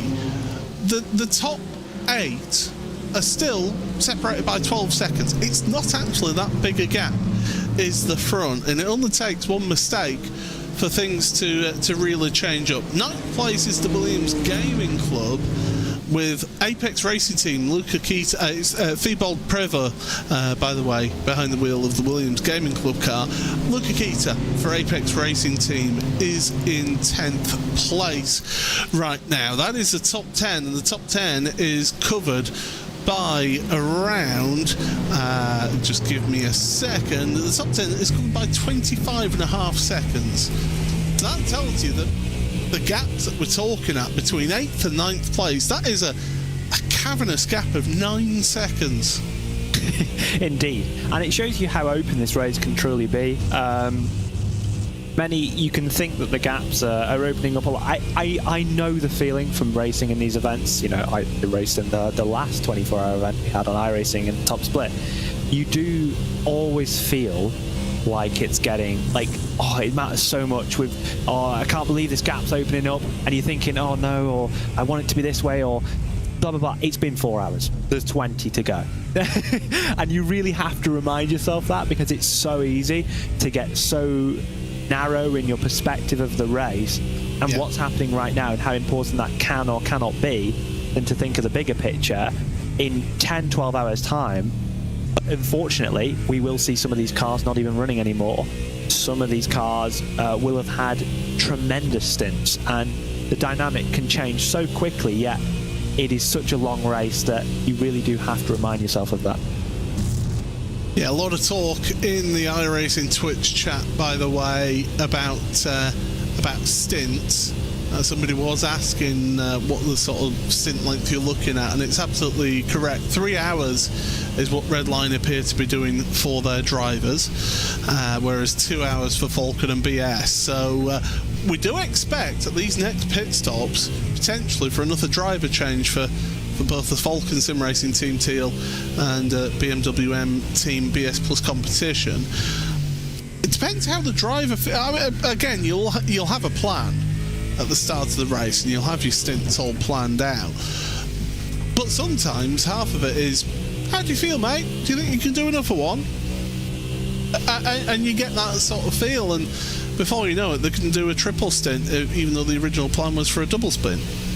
Yeah, and I think that when you end up in these races, you can have a plan which can change, and it depends on, like you say, how the driver's feeling, how they're doing, how in the zone they are. I know when I competed at the last Nürburgring 24 hours race, we did have a plan, and we did try to stick to the plan, but ultimately, whether I, Luca or Julian was on a really good stint, sometimes we extended it by one, and I think it massively depends on where you're at, and it's just about keeping everyone updated and having a clear idea of what's really needed to be done. And the race leader, by the way, is catching up to a bit of lap traffic now. It's the Only Frauds Audi, Evan Marion, and then the Maniti Racing green car just in front of them. So that's two cars that are fighting for position. That can change a dynamic when you're the race leader, because they've been so focused on their own battle that suddenly you've got a race leader behind you, and it catches them out, and the race leader loses time potentially. But then the next car's coming through to lap. That team is now more prepared to be on the lookout for that lap traffic, aren't they? You can sometimes wake them up being the leader. Yeah, and I think that another aspect is that blue flags are shown, but they are not enforced. You don't have to move out the way. You're encouraged not to defend or block against a leading car coming through, but you are in no obligation to pull out the way and wave everyone by. You, of course, hope and that happens when you're in a leading car, but like you say, it can definitely alter your lap time by a few tenths of a second, depending on the car that's ahead of you, depending on how their pace is, damage, whatever. And it can slowly change the course of these races. I think a really good comment in the iRacing Twitch chat talking about Falcon's first sort of stint. Damon, I think, has had a phenomenal stint so far, and I think his run is, we're looking at these times, he is running at the likes of Chris and Phil Denez's pace, despite running by himself, and I think that's a massive testament, because do not get this twisted, the number 20 and the number 89 have been working together for the last 20-30 minutes trying to extract the maximum lap time with still hitting the fuel number that they want to do. So massive shout out to the Falcon sim racing car right now. And we kept on seeing glimpses of it, but the Ollie Steinbratton car was struggling to get past that Mercedes. Had to make a bit of a lunge into the bus stop chicane at the end of the lap, and that goes back to what you were saying about that Ford Mustang being not one of the fastest cars top speed-wise, whereas meanwhile that number 11 car nicely gets out the way of Denez and Lulham. It's how traffic can fall for you in a race like this. It can be so frustrating, and you really don't want it to get to you. It's so easy to let traffic behaving in certain ways get to you, whether that's right or wrong in your mind. I certainly know from the driving perspective you always think you're right, and I'm sure all these drivers do, but yeah, you can certainly get frustrated, but again, it's about taking the emotion out of it, operating in a very clinical and methodic manner, something along those lines, and just hitting your marks and staying calm, because we've still got 20 hours to go. Yeah, plenty of time left in this race. There's no point in throwing your car at the scenery or another vehicle at this stage of a race, because you've got so much to lose with very little to gain, and so it's sometimes discretion is the best part of valor in those types of circumstances. And yes, you might get frustrated and upset, but you've got to realise that other cars that you're racing against may also receive that type of treatment a little bit later on in the race. So it's all swings and roundabouts. How things pan out for cars out there as to how things go. We've got a minute and 47 seconds before the top of the hour here in this race, and we've got the first few drivers onto pit road from further down in the field. And the good news, he says in the style of James May talking about the Dacia Sandero, is that 41 cars are still running in this race. We had 47 take the start of the race. Sim Spirit out of the race. WSR Esports Butt Kicker number 16 out of the race. Same for Zenith Gasnock as well. Impulse Racing Team number 66, they've retired the car. Hydra Race Geodesic Racing, the number 46, that's out as well. And Mag Performance, we saw them have their issue out there in their Audi with their contact with the Impulse car number 69. They are out of the race. So still 41 cars remaining in this race, and it has been an interesting race to start with. Not the most exciting start to the race. It was a nice clean start for everyone. There was no crashing, although Apex number 99 did suffer a slowdown penalty right at the start of the race, which meant that they had to serve that all the way up the Kemmel Straight, and they're on a bit of a recovery drive right now. It did stack up at the bus stop chicane. Impulse Ferrari did send it into the Sim Spirit car. That's one of the cars that we've lost from this race. Team PGZ, then the next lap in the 124, spun at Les Combes by the Apex Academy car. Altitude Esports had an incident at Malmedy, and they ended up towards the rear of the field. They are still running in 39th right now. Marla Falcon and the BMW M Team BS Competition cars, they all went one lap longer in that first stint, and that is how they have been running pretty much the entirety of the stints. The Williams Racing Prodigy car, then after an hour and 27 minutes, it went and forced the Falcon number 44 wide at turn 1 to get P5. You've got to remember that number 44 Falcon car since then has got to the front of the field and has led 48 laps, so it shows how things have changed for them. The Grid and Go car then at the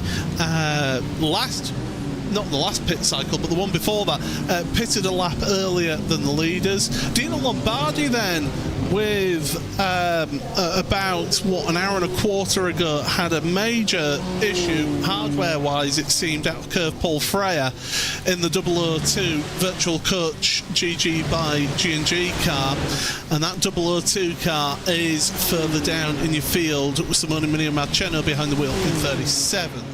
And the 44 and the 20 did pull out a 4-second lead over the rest of the top 8 by the last hour. This hour, however, it's a 3.5 second lead that Damon Woods has over the 21. That's how things have been going right here in this, the iRacing Falcon Tyre 24 Hours of Spa.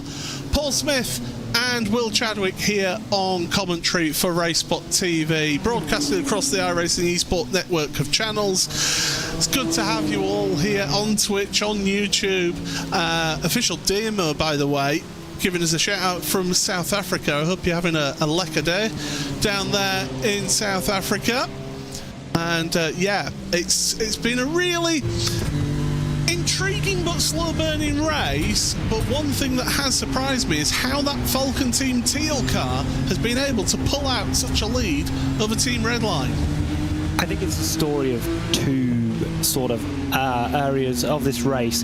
A fantastic stint done by Damon Woods over the last 2 hours with a slight downturn in pace from the 21 car once the driver swap had happened. Looking at the likes of the 20 and the 89, they have been pushing on, and they've gained over the course of this hour, not a lot, but 1 second or so over the course towards that number 44 car. Other factors indeed would be the 150 and the 1 that you see on your screens right now, completing their final few laps before a pit stop is due. Yeah, they certainly are, as pit stops are still ongoing. We've got the triple box here, so on board up above from Sammy Matty Trogan, we've got the number 10 as well of Elias Riker in the Marla Racing Team car, which did lead early on, don't forget. 27 laps they led at the start of the race, this number 10 car that we're on board with. So you've got to remember, at this stage of a race, we're talking about Ollie Steinbratton losing time to Damon Woods. at the front of the field. But this has only been 2 drivers out of those teams. There's still enough of 1 or 2 drivers per team that are going to be jumping into those respective cars. So again, you could see the dynamics change once again here, Will, with different drivers getting into those cars.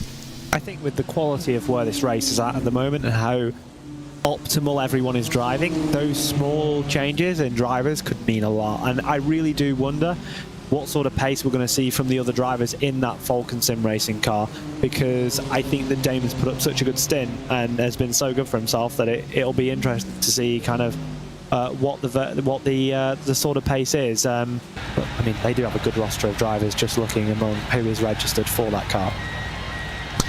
The 003 is onto pit road, change of driver for them in that virtual GG by G&G car. Jakub Kaczorowski in behind the wheel of the car now for them. We're still waiting for the top 10 to come onto pit road, but there's a big pit lane. And Team PGZ 119 and the Apex Racing Academy number 97, so that's a different Apex Racing Academy car, both have got black flags, so they're going to have to come on down for the pit road. So they'll see themselves sorted. But now, look at this, Will. You've got 2nd, 3rd and 4th all together on screen right now. Indeed, and you saw a move, a move has taken place for the 20, between the 20 and the 89, and he's now pushing his fellow team member to try and gain a little bit of pace, but it looks like they're going to switch it. So what's always interesting is you would usually put the car that's slower in the straight line behind the car that is faster. The BMW having generally a better top speed and clean air would mean that your better car for pushing would be the Ford, but for a few laps there they were reversed. Yes, and now we'll get to see, because they did that right at the start of the race. After 2 laps, I think it was, Josh Thompson went and relinquished the position to the number 20 of Diogo Pinto, as it was at that point of the race. So it'd be interesting to see now if Ola Steinbratton being able to hang behind his teammate, or whether Chris Lillam has just got that much more pace than his teammate. I mean, the 5-lap average I'm looking at here is about 2.5 tenths per lap quicker for Lillam compared to Steinbratton. So, race leader, by the way, 2:17.352 average lap times right now. You can tell that fuel's burning off. Yeah, absolutely, and very fast last time around, pulling 2 tenths on this trio behind. It's an interesting dynamic, and one that will inevitably develop across the course of the next few hours. We are expecting cars in, I would imagine, either this time by or next. Yeah, maybe we get 27 from a few of these, but they're all on 25 at the current moment, so we're not long off until we see some more pit stops yet again. Falcon into the pit lane. Yeah, so that's 26 lap stint for Damon Woods from the race lead, as does the Team Redline car of Ola Steinbratton, pitting on the same lap as them. Now remember, last pit stop, Ola Steinbratton's, when he took over, it was a 27-lap stint for the Mustang. So you can tell, as soon as he's lost that slipstream, he's been having to work that car harder, which means he's not been able to get that extra lap of fuel out of it.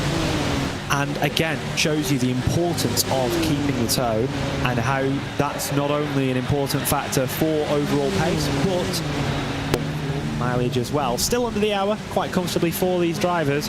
It's always helpful to have a few litres in hand as you enter those final stops.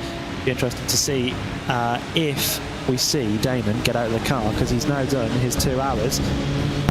Maybe he'll stay in, maybe he won't. Let's have a look. Up on the jacks the car goes, and yeah, change of driver for the Falcon Sim Racing Teal car then, and Jonas Rutten is going to jump into that car, and we'll see how he is able to get on in that number 44. The 44 that has led 50 laps of this race. We are on, right now, lap number 107. So just under half of the race has been led by the number 44 so far here in the just over 4 hours that we've been here. As away out of the pit road goes the Falcon Sim Racing Team Teal car, and Ollie Steinbratton then is not that far behind. About a second quicker in the pit stop though for Ollie Steinbratton, so maybe at that stage where he knew he couldn't do a 27-lap stint, but it means that he still had enough fuel in the car that he didn't need to take as much at the pump. How much quicker that Ford is, because the delta between those now has come down by a second.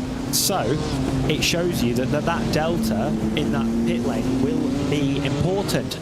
Your two leaders on the road for the time being are into the lane, both completing, I think, 26 lap stints. Is it, Paul, or is it 27?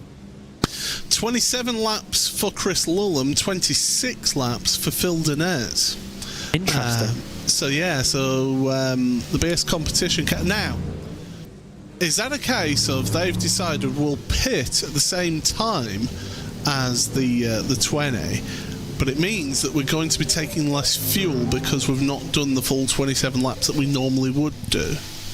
Well, absolutely, you will see. The fact is that BS competition car will have to take less fuel. There is no doubt in my mind. So we would expect a slightly shorter stop time. But again, interesting to see who jumps in, who jumps out. We've seen 2 hours now of Phil Denez. We'd expect at least how they've gone on the first stint of a driver. They'd be switching now, but we do expect to see Chris Lulham keeping that car. Well, Phil Denez, if he jumps out, it's going to be Ryan Barneveld, I think, that's going to jump into that car. No, Denez is going to stay in there for another stint. Chris Lulham, of course, he's still comfortably in his stints right now, so he's going to be waiting patiently for the fuel to finish. I personally preferred it when we used to have to change the tyres separately from the fuel, but there we go. It's what they do in IMSA, and considering the great partnership that iRacing have with IMSA right now, it doesn't surprise me that they do sort of match those regulations, and the BS competition car, eventually, they sort themselves out, comes out ahead of that red line car, but the Falcon Sim Racing Teal car comes out ahead of both of them. But what's the delta? Once they get through Lecombe and Malmedy, we'll see how close those two have actually got to that number 44. Yeah, and it's crunch time now. These two are both, they've both stayed in this car across the course of this hour, so they're warmed up, they're ready to go, they've got a fresh new set of boots on. Can they now go and make some inroads into the number 44 of Jonas Rutter? Well, the gap that the 44 of Jonas Rutten had pulled out on the 21 of Team Redline was about 3.5 seconds by the time that they switched the two, the 20 and the 21 around. The gap between first and second now is under 3 seconds. So Phil Denez, staying in that car, he's more comfortable in it. He's in the rhythm right now. Jonas Rutten is having to get into the rhythm of the race. He's only been a lap and a half behind the wheel, and he's crucially stuck behind some traffic as well through Stavolo and Paul Fryer. And as you mentioned, blue flags, they're only advisory, they're not mandatory here. And things could be turning in the favour of these three cars that we can see on screen right now. I think it's an interesting dynamic, because breaking through those traffic cycles can be quite difficult, especially if you tend to err on the side of caution. And when you do tend to do that, it's when you're getting into a fresh car, your car's leading, so I don't expect Jonas to be taking any risks, and that ultimately is costing him time. Look at that gap, it's plummeted down as the gap between the leader and Phil Denez in second place. It is the Falcon Sim Racing Team Teal who still lead, but but it's the BMW M team BS Plus competition of Phil Denez in second, and the BMW M team Redline car of Chris Lulham in third, with teammate of Team Redline Ollie Steinbratton in fourth place. And those two will definitely work together. That Mustang is sticking a little bit better to the back of his teammate, although he's just dropped like a little bit from them. And only now is your leader finally making it past the Delatraz Automotive car. That is the Augustin Bernier behind the wheel. Only just now have they made it past. Yeah, and that's an interesting one, really, because will we see the same treatment to the following cars? And that's going to be interesting to see how quickly they are able to get through. I would certainly be sure that the mindset of the likes of Lulham and Denez are a much more aggressive mindset, so I wouldn't be surprised to see maybe a slightly riskier move or decisive being put on that number 8 car, which is being lapped for the first time at this moment. Now, the leader does have a couple more cars in front of them, back markers. The Gurecki Motorsport car, the 667, just in front of them, the Ferrari 296, and it's another Ferrari 296 of Impulse Racing. That 69, of course, made contact with another car earlier on in the race. So, yeah, we're seeing how suddenly things could turn on the head. But you're absolutely right there, though, Will. It's how the lap traffic then treats the others, and you generally find lap traffic, they're more likely to let you by if you're in a group rather than in a single car. Yeah, it definitely can be the case, and I still think it's the case when you consider something like whether you're the leader or whether you're in 10th, and that can also make a big difference as well about how you are treated. Looking at a really good gaggle of cars for the sort of low ends of the 20s, fighting it out, a lovely amount of manufacturers in this one. They're going to be interesting to see how this kind of pans out. I really respect the Signify car for being in the Porsche, and I think that they're doing a very, very good job as things currently stand. And yeah, it would be good to see them progressing a little bit forward as this race goes on. Well, you look at it, you've got a Ferrari, Porsche, Lamborghini and BMW all together, and not that far back from them is Mercedes. So 5 different manufacturers there, a little bit further down in your field. So you know, for all of the people out there who've been saying, oh, it's only a BMW race, you're seeing that with a lot of the cars at the front, but there are other manufacturers and cars out there on track, so you definitely do have that to see through the field here. It is 19 hours, 42 minutes and 52 seconds remaining in this race. There's the BMW, the Team GGZ car making the move on the Lamborghini. And it's Oskari Kakkonen making moves on that Apex 1 car.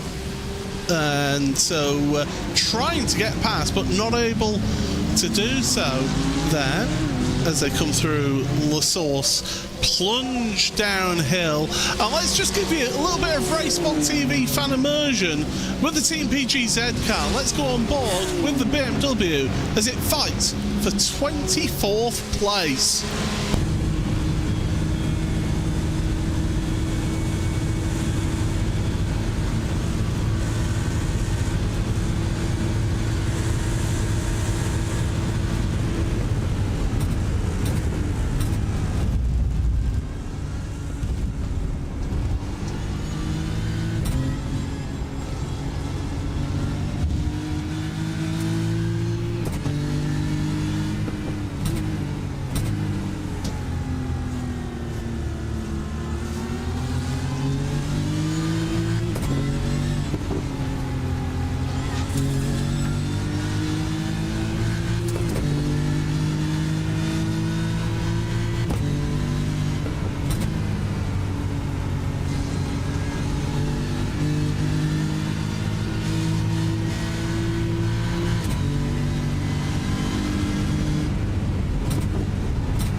Well, there we go. We saw Team PGZ able to move a position up there in their BMW. Oskari Kaikkonen will carry on that fight to move forward here. Looking at 23rd ahead now. Valkyrie competition, and then Simify Esports in front of them as we head on up the Kemmel Straight once again. And it is uphill up here, I can tell you that from experiences. Down the inside of the Ferrari goes the BMW, and Team PGZ then moving up the field up to, that will be now 23rd place. And they've got the Porsche in their sights in front of them. I have to ask, Will, have you ever been to Spa-Francorchamps? Only once. I went to Spa, but not really for any race event or anything. I was driving to the Nürburgring. I thought, well, it's on the way, might as well go. And I was very, very lucky to get to see a Porsche 963 and a BMW MV8 hybrid testing at Spa on that day in carbon liveries with the number 2024 written on the BMW. This was just before they obviously entered the WEC Championship. And yeah, it was super interesting to see the track in real life, and that 35-meter elevation between the bottom of Eau Rouge and Radion is mental in real life. Well, it's not just, it's the fact that you climb up that elevation, up the steps, up the footpath, and then you think, oh, right, well, I'm at the top of that hill, I'm out of breath, and then you look up and you see it's still climbing up the Kemmel Straight. It's an uphill section, is that into Le Combe. That's why you can brake so late into Le Combe, because it's uphill braking. Your gravity is helping you in all of that. I did do the walk in the opposite direction of the track, and going from Pouhon all the way up to Malmedy, that is a long slog. Oh my goodness, that is a long slog. You get fit walking around Spa-Francorchamps, I can tell you.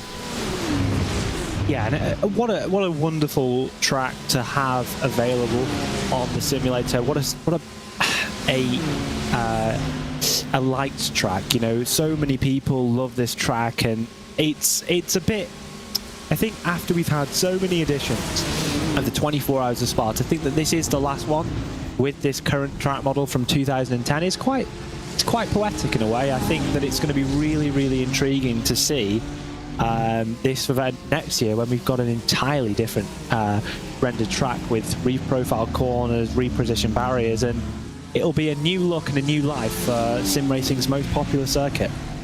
I just hope that they put in the little gravel traps, like they have got now, to discourage the off tracks, because you saw it there at No Name Corner. I think it's actually Jackie Ick's corner now, is that corner. And the amount that people go off there, as we're looking at a replay of the Hersingveld Mustang, and that is just carrying just that little bit too much speed around the corner, and you think, oh, I can save this, No, I can't. Watch you rejoin, yeah, that's safe enough. Unfortunate incident there for the team pointing up the car. Easy to do, very easy to do, just going into the corner, a little bit too much speed, trying to trail and drop that a little bit too late, causing the car to over-rotate around the front axle, and very easy mistake to make, but one that, you know, ultimately is quite costly in a race as competitive as this one. Dynamic constantly changes, and this fight that we've been seeing for the last few laps, and we obviously have that wonderful fan immersion on board the 119 PGZ car, is a fantastic dynamic with multiple manufacturers. It's just what makes it so interesting, in my opinion. And yeah, I'm still waiting for rain. I still want a bit of rain. And that is suboptimal way of going through La Source, getting into the back of that Porsche, the PGZ car. Well, it's all well and good flashing your headlights, but I'm sorry, it's you who's driven into the back of that Porsche. You've got to get past safely, and so you know it checked up at La Source, and what that did, it then had a knock-on effect to the two cars behind them as well. You saw how that concertina effect happens all the way through that little gaggle. And what did I say earlier on? In the driver's perspective, they are always right. And a flash of the lights can just mean that I am right. You stopped too much. And you can't blame a driver for thinking that they're always in the right. It's what makes these drivers so good at times, because you've got to be confident and decisive amongst the races. And yeah, it's certainly an interesting point, and I think that, you know, following a Porsche compared to a Lamborghini, the minimum speeds might be quite different. And yeah, it can just be a misjudgment or something like this, and it's very easy to blow out of proportion. But, you know, yet again, all drivers made a reasonable attempt to avoid the incident after the fact, and good to see them all still circulating around with minimal to no damage.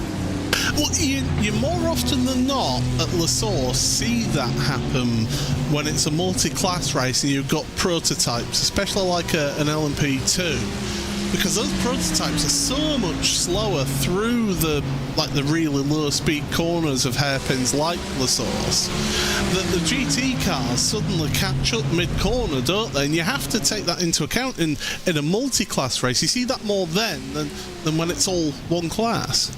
Yeah, and I think, though, because the margins are so close, everyone's trying to run so close to each other that eventually, sometimes, if you have a small disruption in the train, something's going to check up. And it's unfortunate, but when we consider how this race has gone so far, the fact that we're talking about this sort of small incident is great, really, because it shows there's not been too many big ones. We've really seen great driving standards.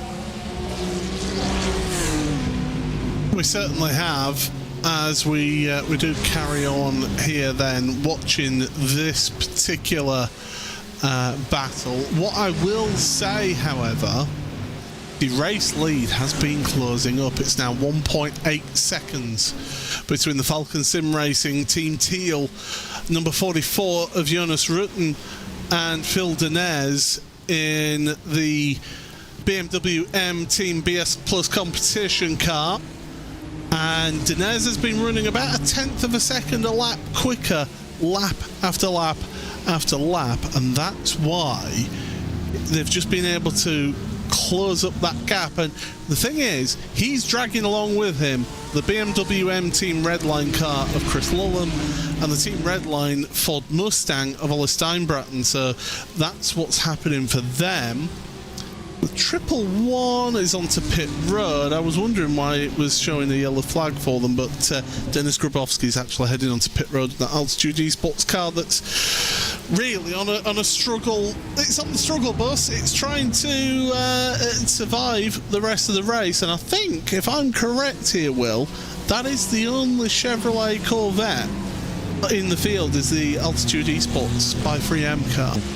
Seen myself, I do very much believe it's the truth. That is the fastest car in the rain at the moment, and I would love to have seen the dynamic of that car, which is, in all fairness, is still running pretty fast and was running, you know, in those low 20s, the dynamic if we were to switch to wet weather. However, you know, we were maybe expecting a little bit of rain by now. We were maybe expecting the weather to be changed up, but it's looking like an early morning affair if we are going to get any wet weather whatsoever, and it's a very dry race at this moment in time. Yeah, absolutely. I'm just looking at the weather forecast looking forward, because not only do you have the radar that is here available on iRacing in the UI on iRacing, but you also have a forecast then below that. At the moment, mostly cloudy, 19 degrees, zero precipitation, winds from the west, 14 kilometres an hour. Looking, and that's mostly cloudy. 10:30 goes to partly cloudy, and then from around 12:45 in the morning, clear. So the clouds are actually clearing away here at this track. Now, if I remember the sort of predicted potential rain showers, We were looking in the morning around, what, 6, 7 o'clock in the morning? Yeah, so just looking kind of at the predicted that we got, the weather forecast we got from iRacing, this was kind of a 20% chance of rain that we're currently sitting under. It looks like that's not going to be coming true, and really the chance of rain from now kicks off again at 4 a.m. So we're looking at 4 a.m. in sim, that is, all the way through to about 10 a.m. with the peak sort of chance of rain being about 60% for 2 to 3 hours. Just to give people a little bit of perspective about timings in sim, it is currently 9:34 in the evening here in sim. The lights are starting to take a little bit of an effect out there on track, so the sun is setting here on this, the early stages of this 24 hours of Spa-Francorchamps. The iRacing Falcon Tyre 24 hours of Spa-Francorchamps, and David Haynes has woken up very early in the morning for him, I must say, saying, "Hey up, Paul, hey up, Will." Now, if I'm correct, Will, with you being over in Lancashire, they don't say "hey up," do they? No, not really. More like "Yuri," something like that. Yeah, but more around those sorts of regions. Yeah. So there you go. So most people just hear northern and it's like, oh well, it's all the same to them. But yeah, as we look a little bit further up in the field, and this is the WSR Esports Butt Kicker BMW in 14th place, just behind the Team PGZ 114, and it's a gain of 7 places for this WSR Esports Butt Kicker team and 5 places for the Team PGZ 114. WSR Esports, it's been quite the sort of rise for them, because I think back to 2017, they started running a series called the World GT Championship, which we show here on Racebot TV on a Monday evening. In fact, it's the season opener on Monday evening. I'll have to ask our producer if I'm actually working on that this season. But it's been quite the rise, because that team, it's had a bit of... It used to be the Pure... It used a lot of those people in that WSR Esports team used to be a part of Pure Sims, which is Ashley Sutton's team. Of course, if you know Ashley Sutton, the British touring car... Only British touring car champion to have won in both front-wheel drive and rear-wheel drive cars. And there was a bit of an acrimonious split, shall we say. And the WSR Esports Butt Kicker team was set up. We saw Pure Sim sort of start getting into these top split events, of these special events, and then WSR have continued that. They've been slowly making progress up a field, and to see them here in 14th is pretty good going, I think. I can certainly agree with that one, and I think they have some fantastic drivers. The one that always stands out for me is Alex Davidson. Fantastic driver, fantastic guy, and someone I worked with a number of years ago, actually. And I took a little bit of a break from sim racing for 1 or 2 years, but he's now very much back, and I think certainly surprised a lot of people with his pace in the Porsche Esports Carrera Cup Great Britain this year. And yeah, looking forward to seeing him compete in some more things in the future. Certainly an incredibly talented driver. Can I just say, Will, that you were very lucky that you were driving in that series and not in the commentary box, having to say the Rafa Racing Club Porsche Esports Carrera Cup Great Britain. That's one of the longest series names I've ever had to say the name of on here. I'm sure we do have some other series that have had even longer names, but for myself, I think that's one of the longest series names I've ever had here. Yeah, certainly could be the case. I always feel like it's harder to say Porsche Tag Heuer Esports Super Cup. I don't know if it's a tag, it's a bit harsher, but I always struggle a little bit more with that one. I have no problem with Tag Heuer. If they want to send me one of their connected watches, I'm more than happy with that. We are looking at third place right now. This is Chris Lulham, still sat behind Phil Denez, and they have slowly been gaining and catching up on Jonas Rutten in that Falcon Sim Racing Team Teal car. 60 laps led for the number 44 right now, as through the left-hander of Pouon, the double. Actually, I keep on calling it Pouon. It's not. It's double gauche. Do you know what that means? Double left, is it? Yes. Oh, what a terrible name. So we've changed it from Pouon to double left. Yeah, terrible. I don't know why they keep changing the names at this circuit. Can we not just keep them the same? Debate that I'm sure will be brought up across many commentators among the 24 hours. So if you do get sick of hearing it, just let us know. Don't get me started about tracks like Snetterton, which went and changed some of the historic names so that Jonathan Palmer could have his name, have a corner named after himself. He ruined that track, I will say, when they took over. Building the 300 layout, but that's just mean. That's just me and my opinion. Spa is one of those tracks where you do have certain corners, La Source, Rouge, Radion, Le Com, Malmedy. They've kept their names. Blanchimont, another one. They've kept their names all the way through its sort of history. But then you've got corners like Rivage. I think that's Bruxelles now. Is Rivage. You've got No Name Corner, which is now Jackie Hicks. Le Fagna can also be known as Piff Path. You got Stavelot, which can actually not be Stavelot, it can be Campus, which then leads to Paul Freyer, which isn't Paul Freyer, it's Stavelot now, and what used to be known as karting is now Paul Freyer. You can see how it can get confusing for commentators to know what on earth they're talking about with corner names. Do we often like and champion corner names? But yes. In this incident, we might actually need to champion corner numbers because they don't change.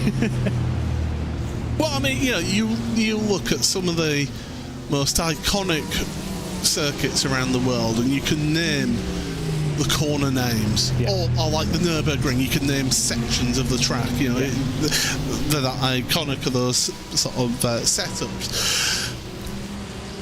How many people know what corner is corner 4 at Sonoma?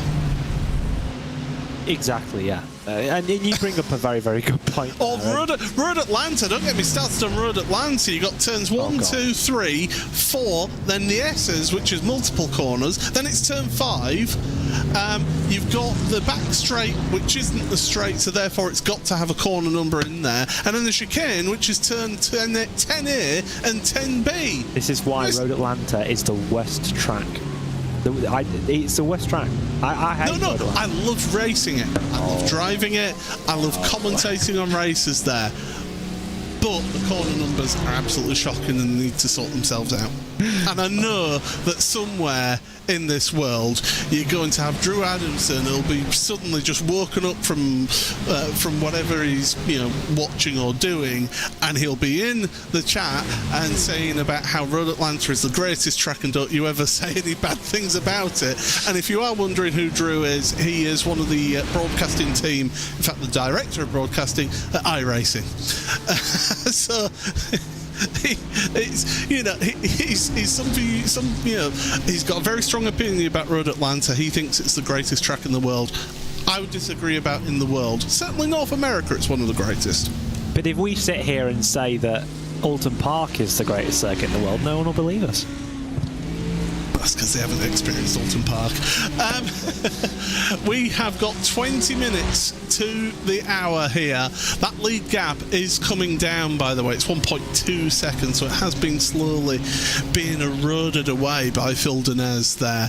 And so he is carrying on that charge and that push. What's been interesting for me is that the car in third place, Chris Lulham, has now pulled out about a 3-second lead over his teammate, Ollie Steinbretten, in the Ford Mustang. That Mustang, right now, seems to be really struggling, certainly with Ollie behind the wheel. Maybe it doesn't suit his style of driving quite right.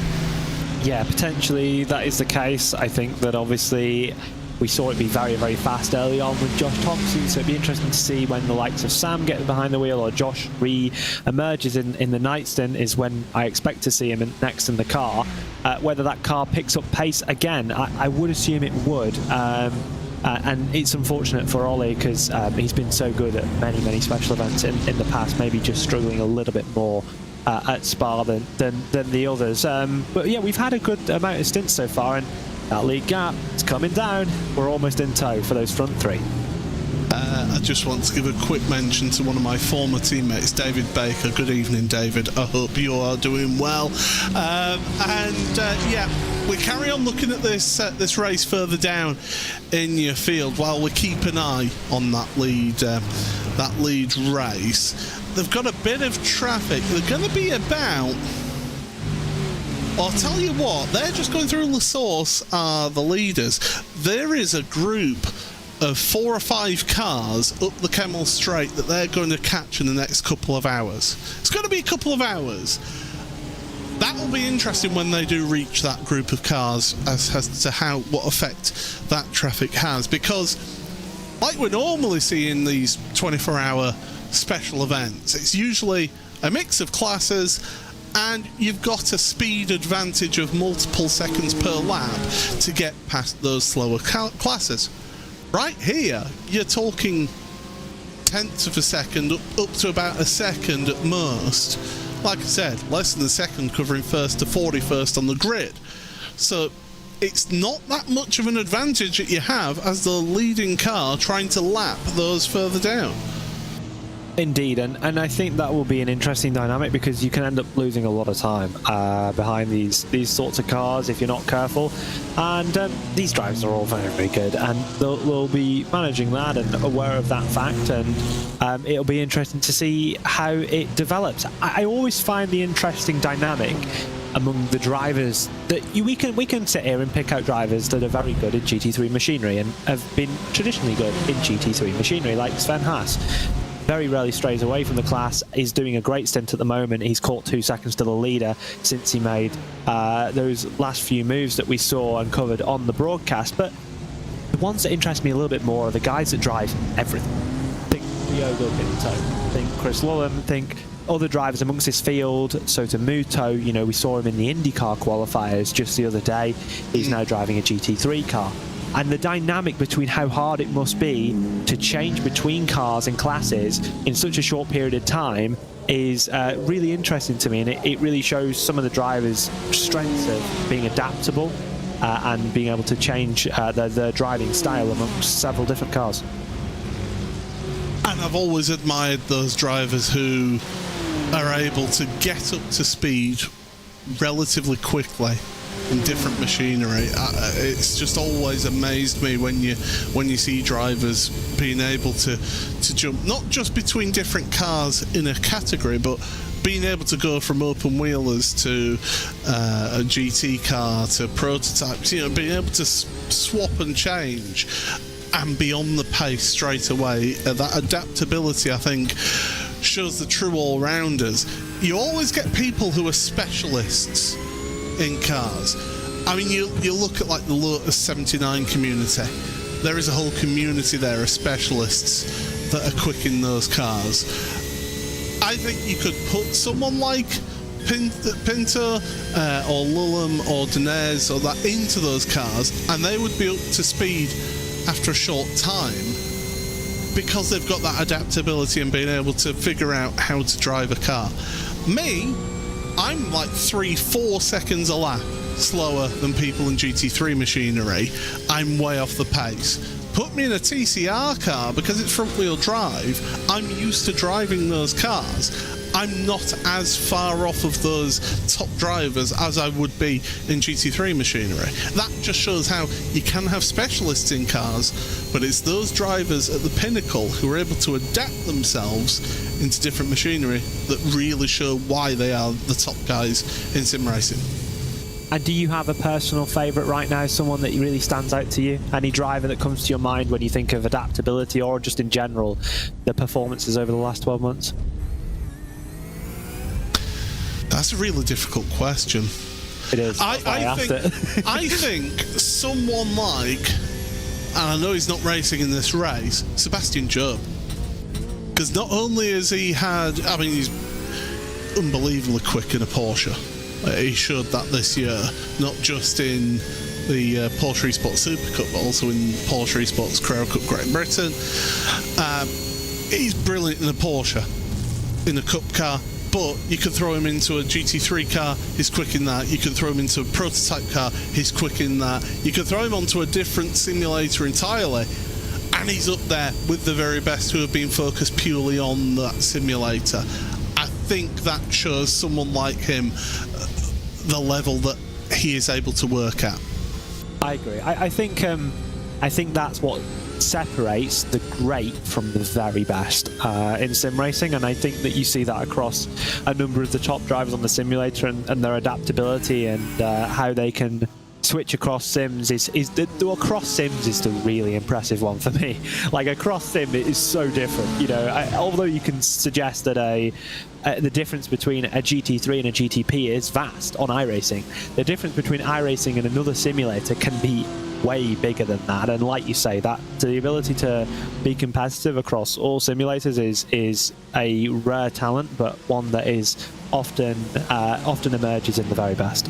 Who are you thinking then, in terms of that adaptability, that way, be able to switch between cars and be able to be up there at the front? Who would you say is another one that sort of stands out for you?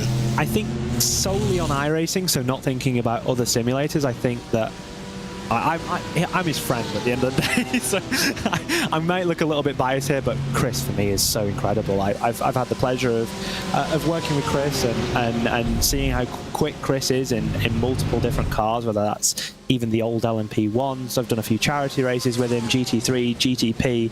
You know, if you look across what Chris has done this year, he's done PESC, he's done LMDH, he's won LMDH top splits, or GTP, however you want to define the class. He's now racing in this GT3 race, running at pretty much the highest pace alongside the number 89 and the number 44. That sort of adaptability, at least on the iRacing platform, is mental. And the same can be said for someone like Pinto as well, that I can see someone's brought up in chat. Yeah, absolutely. Sinster in the chat there saying, you know, if it's iRacing related, then it's Pinto, Fast in GT3, LMDH, PESC, etc. Yeah. Again, another really good choice. I just think that there are so many people who are at that level who can just pull out performances and pull out time. It's just incredible. And the fact that there's a number of drivers that we can say that about. What I would love to see more of in the world of motorsports or full metal racing, so not sim racing but full metal racing, is what you see in sim racing here, and people being able to go and race other series. So like we saw a few years back, Nico Hülkenberg went over to Le Mans, won Le Mans. You know, Fernando Alonso's won Le Mans. Drivers being able to prove themselves in different categories of racing. I think they should have more opportunities. I understand the finances and the risk behind that and all that, but I would just love to see drivers being able to compete in different series. I know you get the Race of Champions, but that's not really it's fun, fair, but it's not proper. Yeah, it's not a fair competition. It is more of a fun event. And I'm not taking it away from anything away from Race of Champions, by the way. I enjoy watching that. It's a bit of fun. But being able to see those drivers, I'd love to see Max Verstappen at Le Mans. I think you will. Love to see that. I think you will, 100%. I think that Max is a great example of real life and simulator, and I think that he does a great justice for all these simulator drivers. You know, I think he speaks really highly about everyone that drives on the sim, and he's had the pleasure of working with the best in the simulator. And, you know, in several interviews, he'll say that they do everything correctly, and it really does show the integrity of iRacing as a simulation software to develop and harness these talents in real life. Because you think about who...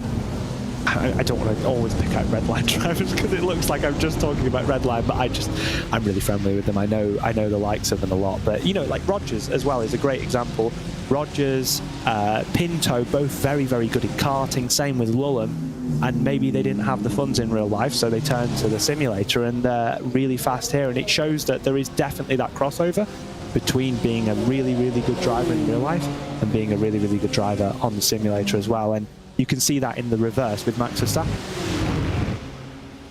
I will give mention to Team Redline. They are, of course, they're streaming on their Twitch channel. Luke Crane is presenting that, and you get to see some of the drivers behind the scenes with them. I know Williams Esports have got their point of view as well. Are Apex actually broadcasting this one? I don't think they are. We do have a broadcast, but I didn't see anything. I'd have to check. Yeah, but I think it's great to be able to see these teams also give their perspective as well, and to give to show the personalities of the drivers and show what they're like, not just, you know, the corporate when you're doing an interview with myself or with Arjun or whoever, you know, not just giving those sort of more corporate sort of answers. You're seeing that that personality behind the people, and that's why I say I think it's great when we get to see drivers on screen on our broadcasts, seeing them and see their environment, you know, being able to poke fun at having a Windows activation notification on screen and things like that, you know. That's what I love about sim racing. I'm going to mention him, but the World Sim Racing driver, Ethan Critchley, for a while in the background of his shot, he had team-branded toilet roll because he had a cold one race, and so they ended up sending him team-branded toilet paper, and it was in the background of his webcam shot. That's fantastic, and that's what makes sim racing so unique, that anyone can do it. Anyone can pick up, yes, you in the Twitch chat, and I'm sure many of you do that are in the Twitch chat and watching this race can pick up. You can try your very hardest, you can get a bit of iRating, and maybe one day you will be competing in this event. Maybe you might be watching this for the first time, think, oh, I want to see what iRacing is all about. You pick up a subscription, you get yourself some simulator gear, and here in this event next year. It's not impossible, and although these drivers are incredible and the level that they perform at is exceptional, it's open to everyone, and you can truly experience that on iRacing, and that's what makes it so great. And as we count down the time towards the hour and we're getting towards the end of our little stint on commentary here, Will, I will say that anyone who is watching who has never tried sim racing at all and thinking, oh well, I ain't got, you know, an absolutely maxed out, tricked out computer, and I haven't got all the latest direct drive wheels and things like that. You don't need that. iRacing can run perfectly well on a good sort of mid-tier computer PC, and you can pick up a Logitech Thrustmaster wheel for relatively speaking cheap when you compare it to some other sim race equipment. Bono House, I always point this out, he won world championships with a Logitech G25. Hugo Luis, I think he was on a Logitech G25, our producer, when he won the iRacing Grand Prix World Championship Series. So it shows that you don't necessarily have to have the absolute latest and greatest high-end equipment to be able to be a top driver. And I think we've seen it in recent times as well with I think the development in sim racing equipment and the cost that has been brought down for direct drive wheels, and even like you say, the stuff that Logitech produced, the cheaper stuff, it's so important to stress that you don't need to start with thousands of dollars of equipment if you can just pick up a Logitech G29, a little monitor, and get the idea, get the feel for it, see if you actually like racing on a simulator and you like the dynamic. You can be competitive. There is absolutely no boundary to competitiveness on a simulator, and yeah, it really is open to everyone, despite the fact that there might be some stigmas suggesting that you would need $1,000 wheel or something like this. It truly, I believe you put any of these top sim races, you genuinely put them on at least a mid-tier system, maybe some Fanatec pedals, which might be seen as slightly higher end, but something with a load cell and even a Logitech base, and they would be able to lap within a second, I think, within an hour or so. Certainly would. Well, we've got 19 hours, 4 minutes and 28 seconds remaining in this race. Our clock just stopped then for a second then, but it's got back going again. So we're coming to the end of our stint here, Will. Now, I know you've got some more commentary stints later on. I haven't. This is my only commentary stint. So what are we looking for in the next few hours when David Haynes and Derek Watson take over from us? What are we looking at for the next few hours then? So I think that, looking forward into this race, I think it's really important to just keep an eye on the gaps and kind of how cars are ebbing and flowing. Of course, your commentators, your wonderful commentators, will keep you updated with the weather, which will ultimately be a big factor in this race and could really throw up some interesting circumstances. I'd watch out for any of the redline cars, the BS cars looking really, really fast, and the dynamic of Falcon, who I think have surprised everyone here today, who are running a lot faster than some people expected. And let's not forget Sven Haas, who's put in a great stint over the last hour or so, who's caught up 3 to 5 seconds in that last hour. So keep an eye on everyone, and enjoy the race. Yeah, as we head towards the next pit stop cycle, we've been seeing about 26 laps if you're at the head of the field. If you're in a draft, you can maybe get 27 laps out of a stint here in this race. But it's the Falcon Sim Racing Team Teal, Jonas Rutten, who leads this race at the moment, but he's only just ahead. Remember, about at the turn of the hour, just before we had the pit stops, he had about a 3.5 second lead over second place. So that gap has been coming down. In second place, it's the BMW M Team BS Plus competition car of Phil Denez. I would expect to see him jumping out of the car at the next pit stop. Chris Lullen for the BMW M Team Redline car then is close behind him. There's not much time between the first three, it must be said. Less than a second covering the first three, but they're all sort of sticking there in a queue right now. In the 021 car, I'd just seen yellow flags for that car after Jackie X corner, so something's happened to them further down the field. The 021 car, I can't see them on my timing list. We didn't quite see it, but you'll notice a change for the lead because they were rejoining in front of, unfortunately, they rejoined in front of the leaders, and we've actually had a change for the lead there with a bit of a checkup needed from the 44 to avoid any contact. So maybe we'll be able to get a replay of that. So it was the Apex 1 Lamborghini losing it then, carrying too much speed with that mid-engined Lamborghini, V10 Lamborghini, but then it's the leader, and you want to see the view from Jonas Rutten, because he's going to come round Jackie X corner, and suddenly there's a Lamborghini in the way. It's trying its best to get out of the way, but the problem is that BMW had gone to the left. It blocked the leader, and that's allowed Phil Denez and Chris Lillum to take the lead of this race. So it's BMW M-Team BS Competition who lead. Here's the view then from the then leader.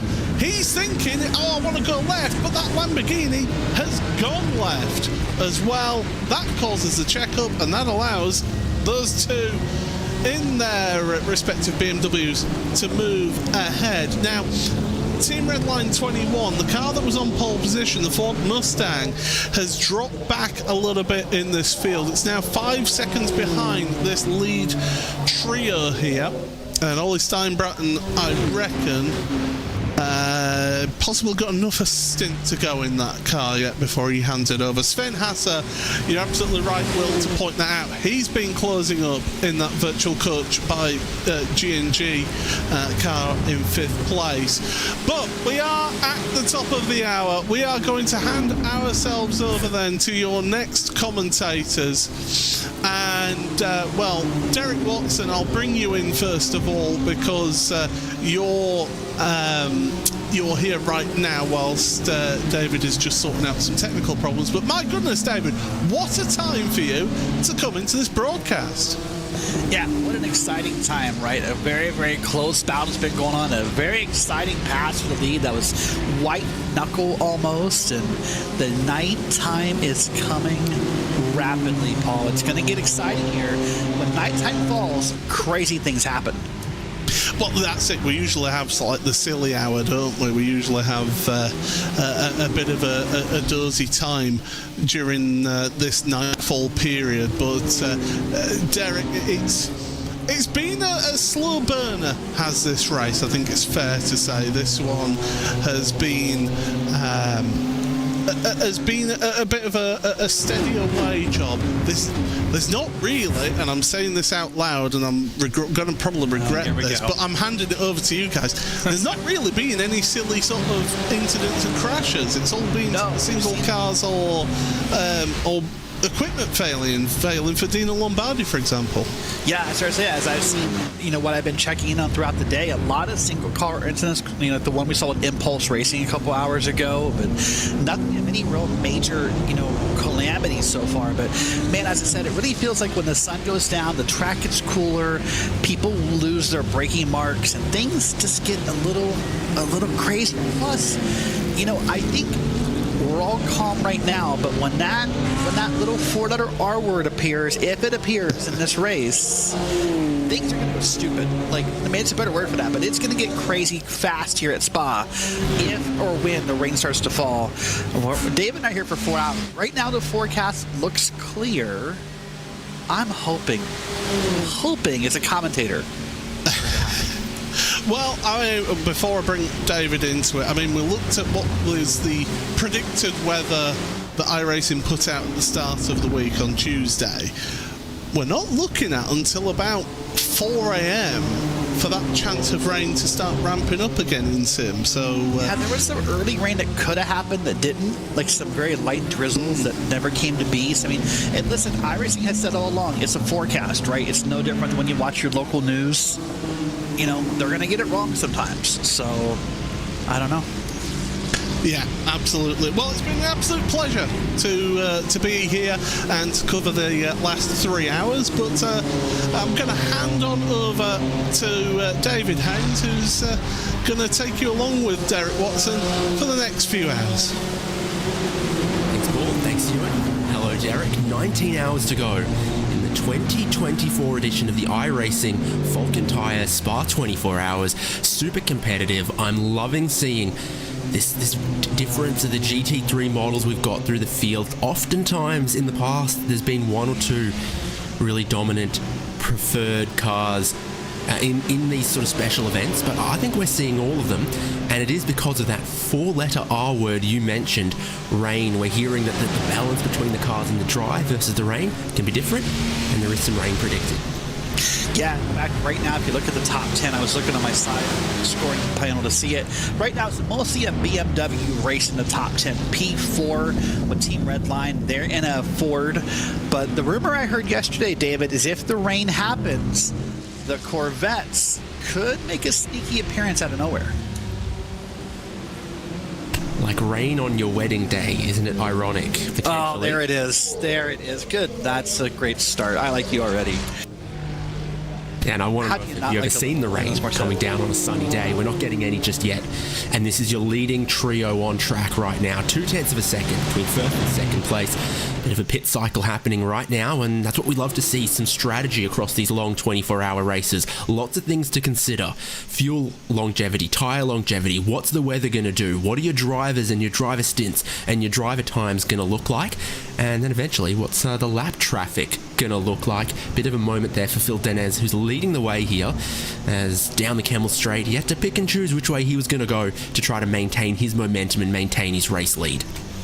And really had to maintain his composure, right? Because as a race car driver, all we want is for a car to be predictable. We'll pass you if you hold in line and be predictable. And I think Phil was probably not pleased in a certain way with how that Lamborghini tried to move over out of the way. When you try and move out of the way, you typically end up in the way, David. And I think that's kind of what happened with that Lamborghini, is they were trying to be helpful, but they ultimately weren't. But look at this. You're right. This is the most impressive part. Here we are 5 hours in.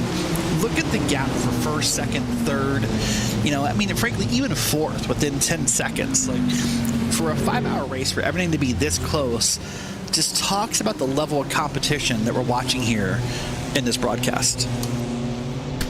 Well, the traffic right now is just a little bit of a moment for your leading duo. It's the car in third place, the Falcon Sim Racing BMW, that I think probably lost out the most. They wanted to be in that tow, in that slipstream of the race leaders going with them at this point.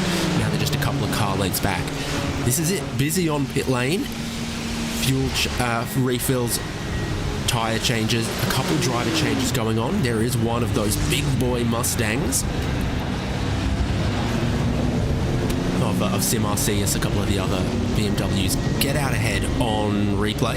So we're going to see the Ford Mustang on the cold tyres on this endurance pit exit, not the Grand Prix style one.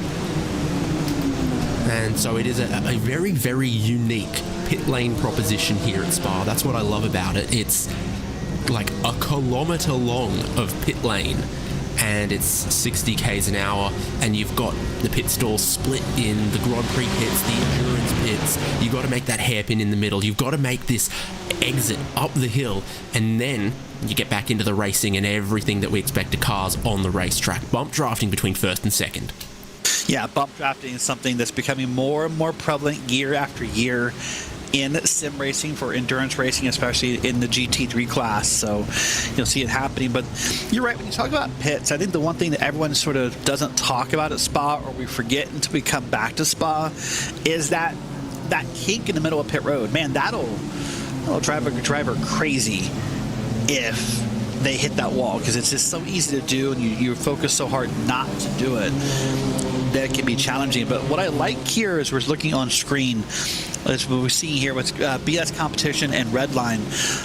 Man, Redline just seems content right now, don't they, David? They just seem content to ride, to draft, to fuel save. You don't need to pass them right now. Just take advantage of what you can get here, and maybe you win this race on pit road in a few hours. Yeah, in an auction, you don't need to spend all your money. You only need to outbid second place. Well, in a race, you don't need to worry about anyone else. If you're right behind the leader, that's the only car you need to worry about, is staying in contact with them. On the Ferrari 296 GT3s leaving the pit lane, and you see, this is a longer pit exit here at Spa than some racetracks have pit lane full stop. Oh, yeah, it's a very long pit stop. In fact, when you plan for an endurance race here and you're trying to calculate pit stop times, we sometimes refer to as line to line, pit exit to pit entry. It's about 2 minutes here from line to line, from pit entry to pit exit. And that's longer than what you plan for at almost any other track that we do a 12 or a 24-hour event for. Watch this here as we see another car, the blue and green car, coming down the pit road here. He said 60 kilometers per hour. And man, when you're in that car, David, doesn't that just feel like the longest road ever? Yeah, I'm sure it does, particularly if you were the pole sitter or anyone in the top 5, because the pit stalls get given out in qualifying order. So pole sitter is all the way down at pit exit in the old pits here. You've got more than a minute of just pit lane speed limit at the pit lane speed, trundling around before you finally and eventually get to your crew. So it's in third, fourth, fifth, I think. A lot of the rest of the cars that we were just waiting on to stop past the top of the hour trundling in right now. You're just left with BMW M Team Redline and BMW M Team BS Competition, first and second, saving their fuel, running in very, very close proximity to each other, going one lap longer than some of the cars behind. Jonas Rutten into his pit stall, and then the Team Redline 21 goes past as well. It's a wonder that that Ford Mustang fits through the hairpin in this pit lane. Oh, I know, right? It's amazing that it fits through there. Of course, the Ford Mustang, one of the newer GT3 cars we have now in the iRacing service, came out not too long ago, so a lot of drivers driving it maybe for the first time in this event, David, and really getting a feel for it. Of course, there's the new Corvette that's come out, and you know, in the past year or so, we've seen a beautiful revamp of the GT3 lineup, you know, across almost all the cars in iRacing, or at least, you know, within the past, 3 to 4 years, a full revamp, it feels like. So a lot of cars getting used again. Hey, who would have thought a year ago we'd have said there's a Ford running in the top 3 at Spa, or top 4 at Spa? Ford GT, GT2, my beloved. I remember when the 3 iRacing GT3 models were BMW Z4, McLaren 650S, and that Ford GT3. Well, now, yeah, just year on year, the last couple of years, really been bringing all the updates. Ferraris, BMWs, Mustangs, updates to the Audi, the Mercedes not too long ago. All of that. So that's a split in strategy there between first and second places. BS Competition Pit and BMW M Team Redline carry on for one more lap in the lead of the race. Yeah, and listen, those one lap doesn't sound like a lot right now, David, but if you're burning up the spreadsheet, doing the math, you know, crunching the numbers, who knows what that one lap gives you later, whether it means maybe 1 lap per stint cuts off a pit stop at the end or just makes it shorter. It's all the what ifs, and that's part of the fun of endurance racing, is just all the what ifs that can happen here. You know, what if we go a lap longer, or what if we pit earlier and get out of traffic, or what if we do this, or what if we leave a driver in. That's the fun of this, as a driver, as an engineer, as a strategy manager, whatever you are. For me at least, all those what if questions makes this exciting. And here's one more thing to think about with the very unique pit lane situation of the Spa 24. There is a 100 incident limit in this race, after which you get a drive-through. Is there any other racetrack in existence where a drive-through penalty feels more like capital punishment?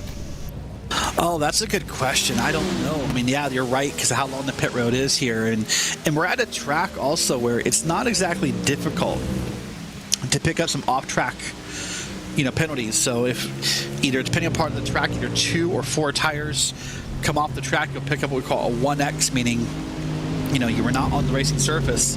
And there's some very easy spots across this track to do that without even trying. And yeah, I was trying to think of a more punishing pit road, but I don't know. I mean, I almost said, as weird as it sounds, I almost said Laguna Seca because of the pit exit there. I hate that pit exit, but you're right, lengthwise, this is far and away the worst punishment. The only worst drive-through is when you go through and one of your items isn't ready and they tell you to, like, park up out of the way, and then you're waiting there for 10 minutes for them to, like, bring you fries that have somehow gone cold, even though they must have just cooked them somehow. And you're like, why did I even drive through when I just could have parked? I thought this was going to be quicker, but now it's eating up precious time in my life. And that's what a drive-through penalty feels like at Spa-Francorchamps. It feels like cold fries, and I think that is capital punishment in Belgium, serving cold fries. Oh, especially, I have some friends from Belgium who may or may not be watching. Real punishment in Belgium, if you call them French fries in Belgium, oh, David, it's like starting a war. Yes, yeah, I'm translating for our viewers, but in my head, best believe I said Fritz. Yeah, no, you know, I'm thinking of your whole cold fries thing. I was trying to relate that back to your Alanis Morissette song sound, like cold fries, I don't know. I don't have the rest of the words for that. I'll work on it in the 4 hours we're here. But I was like, man, how do I make that work in that Alanis Morissette song? It's like a stop and hold on your drive-through day. I don't know, but heading towards the pit stall, the race leader, and they are all the way towards that pit entry. Chris Lolland brings the BMW M Team Redline BMW M4 GT3 in. Looks like he's staying for the moment. Not seeing any signs of a driver swap here, but we're definitely seeing signs of 4 brand new tyres and of course fuel going in to top that up. That's a good position that I think they find themselves strategy-wise for all of those reasons you point out. You just add 1 lap here, add 1 lap there. If by the end of this race you can cut out a pit stop compared to some of your rivals, it's worth more than a minute. Oh, yeah, right? And, you know, the calculations I did for this race a couple days ago told me that basically if you just do the math, if you estimate the fuel runs here about an hour and 1 minute or so, we would end up with about a 30-minute run on your last stint. So anything you can do to cut that out, whether it's fuel saving or whatever you have in mind that can help maybe cut that last little gas and go out, that'll make all the difference in the world sometimes in where you finish in this race. Well, look at this. We see the headlights are getting brighter, David. That means the nighttime is rapidly falling. But of all the endurance races we do that I was trying to think of, this maybe has the shortest amount of nighttime of any of the special events. Famously, the Daytona 24 has a lot of time running in the darkness because it's held in January in winter in Florida, and the sun sets early, takes a while to rise, and there's a lot of cold night running. And conversely, a lot of these endurance events, these 24-hour races held in Europe in summer, sure, yeah, it gets dark, it gets quite dark, but it's only sort of complete darkness for sort of 8 hours or so, or maybe 8 to 10 of the full 24 hours of running. Officially, the time in session now is 20 past 10 in the evening, and only just now would you confidently say it's near enough to full dark conditions. What it is pretty cold out there though for summer. 19 Celsius in the air, 20 Celsius on the track is kind to the tyres, but not kind to the fuel consumption.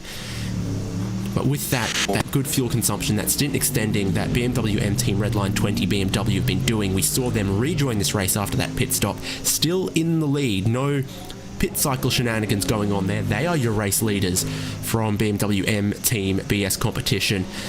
Still just a second back is Falcon Sim Racing Team 44 in 3rd place. And we are watching 4th place, Team Redline 21, just almost break 1 second here on Sven Haase in the virtual Coach GG by Grid and Go car that is 5th place.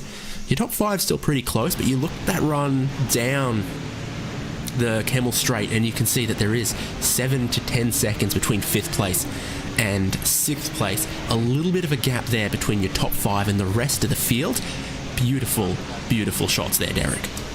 Yeah, a lot of beautiful shots here and a lot of different racing going on, different battles for position. You talked about the nighttime and what it's nice to and what it's not.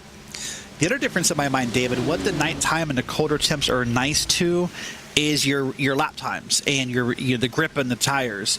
What it's not very nice for is all your braking points are going to change a little bit. You're able to dig in a little deeper, go a little further, maybe a little less brake in the corner.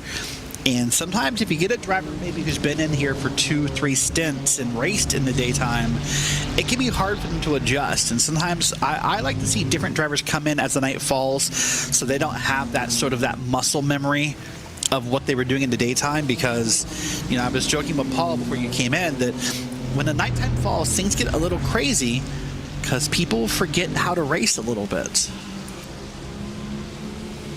And when the night falls, the loneliness calls, and you might want to dance with somebody. That's what our leaders are doing. See, That's what Falcon Sim Racing Teal is doing from 3rd place. And I have like 10 more hours of this, and I'm going way too hard, too early. That's a lesson for everyone in an endurance race. Yeah, that really is, isn't it? Yeah, that's a great lesson I was talking with some teammates about last night is, you know, take care of yourself and take care of one another, because this is a long 24-hour event.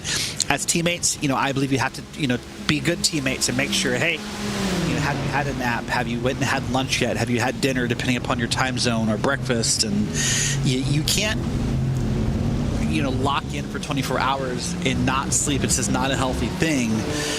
And yeah, you have to do that here. But I was wondering, David, I'm going to try to slip one in here as well. Are you wearing your sunglasses at night? No. Oh, okay. Fiercely forward by name and by nature. You've just seen the number 12 BMW make a move into the bus stop chicane at the end of the lap, getting ahead of...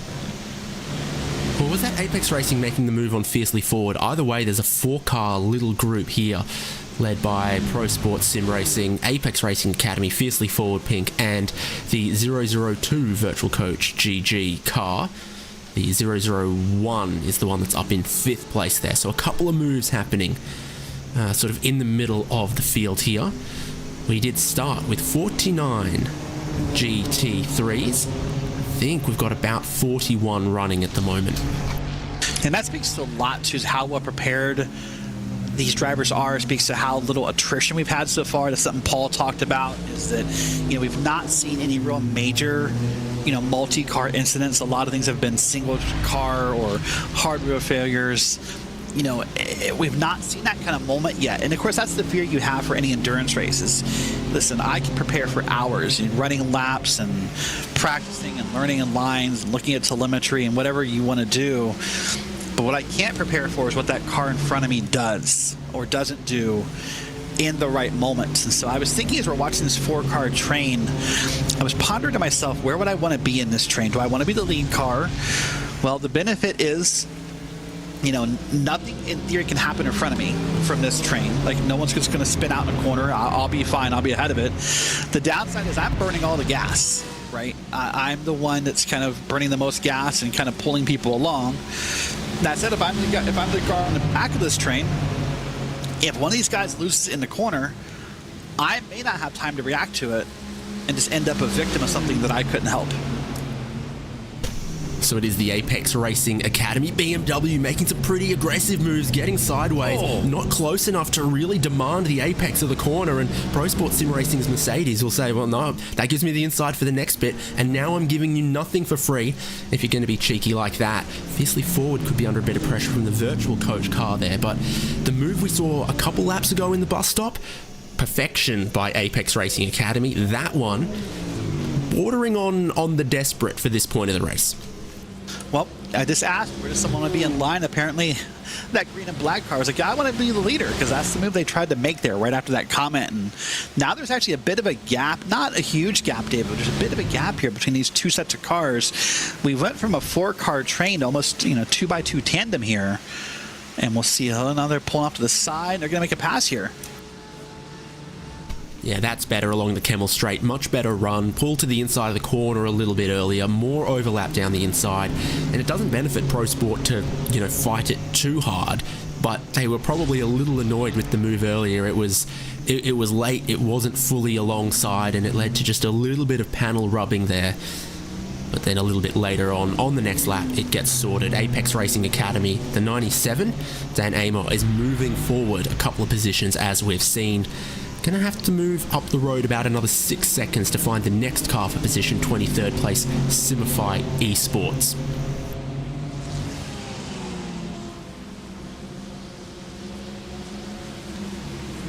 Well, now, as I said, there was a 2x2 grid. It sort of has jumbled back up here with that pass happening. It slowed both cars down and sort of brought these four together. But now we have a new leader amongst the herd, that black and green car. And we're now watching here with Pro Sports. This is back in P25. This is 24, 5, 6, and 7 we're watching here. David, what I'd like to see the most about that car up front, that bright green. It may not be reality, but in my head, in my universe of sim racing, I like bright colors for endurance cars, because I hope there's a chance someone sees me at night if I'm spun around sideways. Yeah, some people go for that. Some bright colors. You want to be visible in the mirrors, all of that. So yeah, I've heard people go for that before. I follow the logic, and at a certain point, even beyond that, Ayrton Senna went for the yellow helmet because it was very easy to spot. When you looked in the mirror, you knew which McLaren, which Lotus it was back there, you knew it was Senna and you knew what was coming. So if you are, want to be, a fearsome driver or a driver with a reputation or a team with a bit of a reputation, then a brightly coloured car can go some distance with that as well. Yeah, any kind of livery can get you a reputation depending on how you drive. But yeah, I like it for at nighttime racing. I want something bright that has those bright accent colors. Here comes a pass on the inside here. Look at this. Coming down straight into the corner, and that is a successful pass. 2 spots made recently by Jan Okosh in the virtual coach G&G 002 BMW there, so got past Fiercely Forward Pink, just made that move on Pro Sport, clearly thinking they've got similar pace to try to run with Apex Racing Academy. And the other virtual coach, GG by Grid and Go Car, also making some positions up into 4th place. Sven Haas has passed the team red line 21, so hey, good lap just now from Grid and Go. So I'm going to take a stab at this and say that maybe Arjuna has or will talk about this during the 24-hour broadcast. But I have a theory, David. I want to get your opinion on as we're watching here, and we're watching the Fiercely Forward Pink team. Does it involve birds being government drones, or is it a different kind of theory? Oh, no, that's not until like hour 12 of the broadcast, I don't think. Yeah, watch this pass here, by the way, in the replay. That's just a beautiful pass right there. Made it, got back in line, clean entry into the corner. As little danger as possible there. And I guess they do have a little bit of that, a pink accent on the side of the car. But if your name is Fiercely Forward Pink, shouldn't the car, be pink? Absolutely, it should be. They should have gone to racespot.media anytime in the last, forever. Yeah, right? And uploaded something there. But oh my gosh, look at that. Almost door to door there. That's Fiercely Forward trying to hold on to a spot. They've lost 2 spots in David, the last 5, 6, 7 minutes. And now trying to avoid losing another one. They are falling back quick here. It feels like as most drivers are getting quicker at night, something about this Fiercely Forward car is just not responding the way they want it to yet, I don't think. Yeah, and you see what was a 4-car battle breaking up into the 2 bursting away that clearly have a little bit more speed, and these 2 a little closer in pace, still battling it out. On board now with Fiercely Forward Pink's BMW M4 behind Pro Sports Mercedes AMG. You see the effect of that toe, not down the Kemmel Straight, up the Kemmel Straight. I'm going to try and stay patient. That's a Mercedes sponsor. Probably one of the more respected Mercedes F1 sponsors this week. I'm kind of waiting to see when the 12 is going to try and make something happen, or if they will here, when they decide it's time to make that move, or if they're content maybe just riding. Maybe they don't want to make the pass, David. I think that sounds foreign, if you will, to some race fans, maybe if you've never done an endurance race before. A quote that got told to me last night that I kind of laughed at but also took serious. I don't need to pass you right now. I have 18 hours to make that pass. I don't need to pass someone instantly. Be patient and let that pass happen in a safer moment. Or when it's beneficial to me, man, it just doesn't look like Fiercely Forward wants to make the pass. Yeah, and what we've got is, very, very equal cars, very, very equal drivers. The amount of extra pace you've got to have to make a pass, you've got to be kind of, half a second a lap quicker. And when you look at the lap times, everyone's within 3-4 tenths of each other. So it takes a mistake or a very good run from yourself before you're in a position to then try to muscle alongside and, claim dibs on the corner, as it were. So when the pace is relatively close, there's nothing to be gained from trying to make really sloppy and low percentage passes with only 18 hours, 30 minutes still to go in this race. Wow, sorry for that. I thought for sure he was going to try just to make a move towards outside of that corner, and I think maybe Pro Sport thought so as well, because they kind of had that momentary flash of the headlights. The universal sign for whatever you want it to be in the moment is whatever you wanted to say, but it can say a lot of things kind of flashing the headlights. But here we are continuing on the race down this straight here, and we head up to the iconic parts of the track, David. I think there's about 7 iconic kilometres around the endurance layout of Circuit de Spa-Francorchamps. All of them very well known. closer now, significantly closer towards the end of the Kemmel Straight. Fiercely Forward having a look into Lacombe, late look again. Pro Sport are like, can you be a little further alongside? I'm giving you nothing for free here. In the end, I think through Melmedy, Fiercely Forward could win out at Pro Sport. They're a little stubborn here as well. They're like, come on, either make a good, clean move or get out of this. And Pro Sport hold on through Rivage this time. And every time that Fiercely Forward and Pro Sport begin this battle right here, they're bringing that 777 Valkyrie car behind them into this picture a little bit more. You see those headlights getting brighter, David. Every time you're both side by side, neither one of you is running the perfect line. You're both a little slower, and that car behind you gets a little bigger in your mirror. That's what's going to happen to the Valkyrie team here. So they're excited for this. They're saying, hey, make a few more pass attempts. Let me in this battle. And I heard make you it three fancy wide. trying to pronounce the name of the driver in the Valkyrie competition 777. Oh, no. Hold on. You're going to do this to me, huh? Oh. Well, it was either that or I had to try and you know, be the icebreaker that gets it rolling I'm first. going to go, just so first off, let me ask this, because I don't know. I apologize. Do you know this, or are you just trying to make fun of me, or are we learning together? We're learning together. Okay. I have the last name, it's Kirkipa. Okay, I'm going Rupa Aukusti Korkipa I'll take yours. as the Club Finland driver driving the Valkyrie competition 777. You were just talking about potentially, well, no, almost assuredly closing in on what's been just a little bit of a scrap, and a scrappy scrap, if I can even go so far, between Pro Sport, Sim Racing's 17, and Fiercely Forward Pink's 1-2.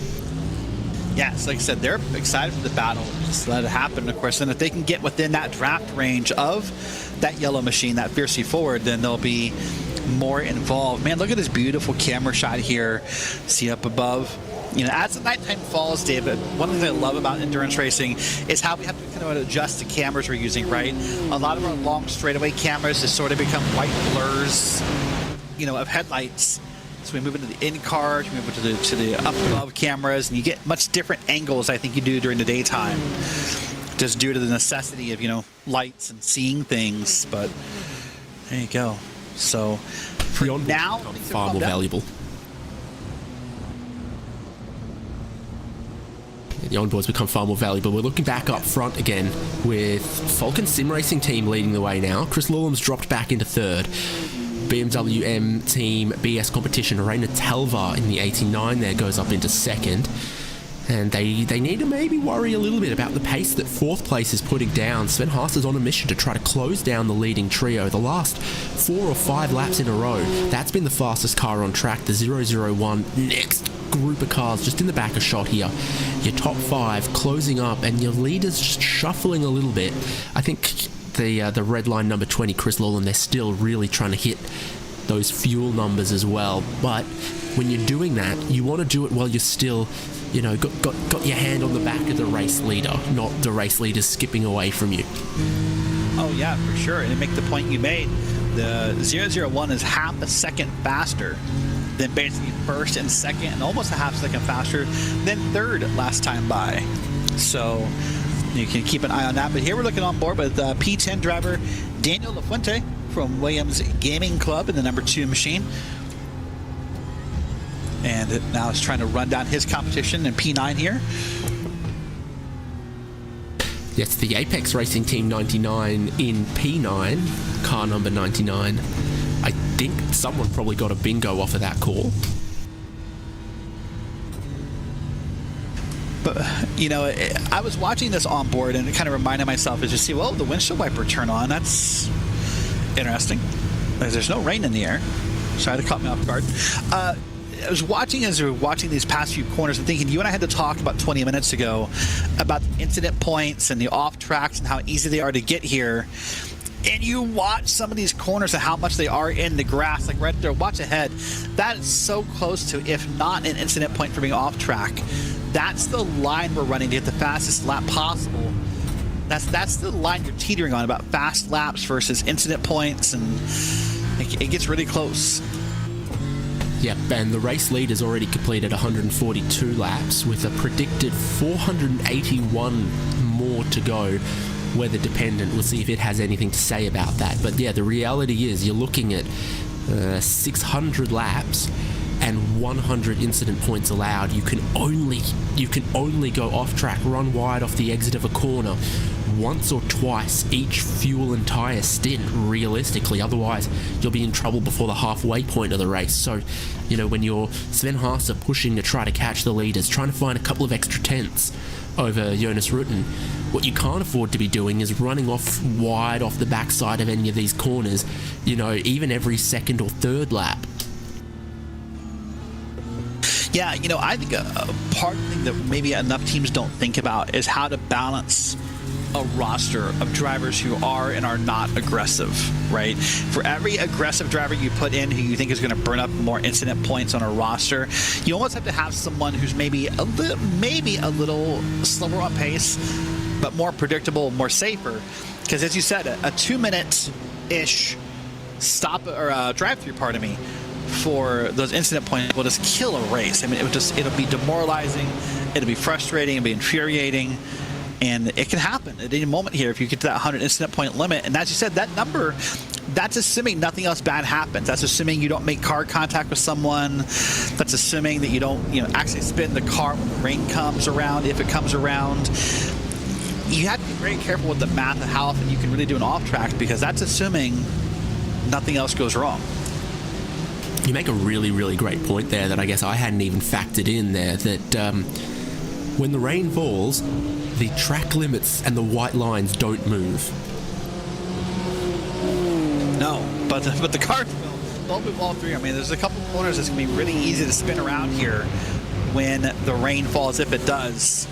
As you said, we're a few hours from the prediction. I think of the forecast is now 10:30 virtual sim time. I think the last I heard was about 3:30 to 4 a.m. before rain is a threat. So a long time away, assuming there's no surprise showers, which the radar looks completely clear in this moment. But man, if or when that happens, it's going to be crazy. So racebot.tv/pages/timing has the live timing, and if you look at that, what it'll tell you is that the race leaders, these three cars you're seeing, they're all sort of in the 217.7, 217.8 lap time range, while fourth and fifth just both equaled each other as they stormed forward 217.5, and you're like, okay, over 7 kilometers they took 2 or 3 tenths out of the leaders, but they've been doing it lap after lap after lap, and Sven Haas is only 2 seconds away from third place, which means he's only 1 second away from starting to pick the slipstream of this leading train. Only needs 4 or 5 more laps than that, and you're looking at 5 cars for the race lead. And that's where the strategy, the fuel saving becomes important in balance with the pace, because the virtual coach G&G car has pace right now. Chris Lullam in the number 20 and third looks to have the best fuel economy. Where does one line intersect the other in 18 and a half hours time? Well, and the other line maybe to intersect there is simply how comfortable are you in traffic, right? There's always the talk, and maybe not so much in road versus oval, but there's definitely a conversation about how does your car behave, in traffic versus in clean air. You had a great time catching these cars, but is your car going to behave the same right up behind somebody? If we get near the end of the pit stop, which we're still a few minutes from because we just saw the pit stops happen not too long ago, do you pit early just so you can come out and have clean air and run better laps? There's all kinds of lines to intersect here in that moment, but you're right. I mean, they're doing a great job in that virtual coach car of just bringing that BMW around and trying their best to catch that slipstream. And it's impressive the times they're turning. I mean, even once again here, as I take a look here, they're still a tenth of a second faster than the front 3 cars. Yep, another lap completed. Another lap not only faster than the race leader, but I think critically faster than third place, which is the next rung on the ladder that you're going to get to. However, that 4th place car last stopped 15 laps ago compared to 10 laps ago for Chris Lullam. So now there's a 5-lap wedge there about a quarter of the way into the race. That will, at the rate that it's growing, become a difference in 1 less pit stop for this car. We're right on board with third place, number 20, BMW M Team Redline with Chris Lullam at the moment. versus the kind of pace that the G&G car is doing and not extending nearly as efficiently. Well, and not only cutting a pit stop off of the time possible, David, but also talking about cutting time off of whatever last pit stop you need, right? That sounds more like a conversation you and I would have if we were broadcasting a sprint race versus this 24-hour endurance race. But if I can set myself up to maybe, let's say for easy math, I need 10 seconds or I need 5 seconds of gas and you need 10 seconds of gas in the last run, I'm going to be stoked that I got 5 seconds ahead of you on pit road. So it's not just about cutting a pit stop off at the end, which hopefully is possible. It's about really minimizing how long that last one is. 9th and 10th again, Apex Racing team being closed in by Williams Gaming Club at the moment. You wouldn't really fit another BMW in there in between them at the moment. You definitely wouldn't fit a Ford Mustang in between. They've got traffic next ahead. It's not for position, that Lamborghini. And so that will begin to weigh on the mind of Alejandro Sanchez. I see David has a real opinion on the side of the Ford GT. It's something that a lot's been talked about a lot. I shouldn't just put it on you, but a very common topic amongst the community, I believe. It's a big boy. Let's be real. And that's why it needs big bolts to hold on the splitter and rear deck lid. Yeah, something that I think we've seen be an issue in real life racing as the year began. I believe it was Daytona we saw that problem.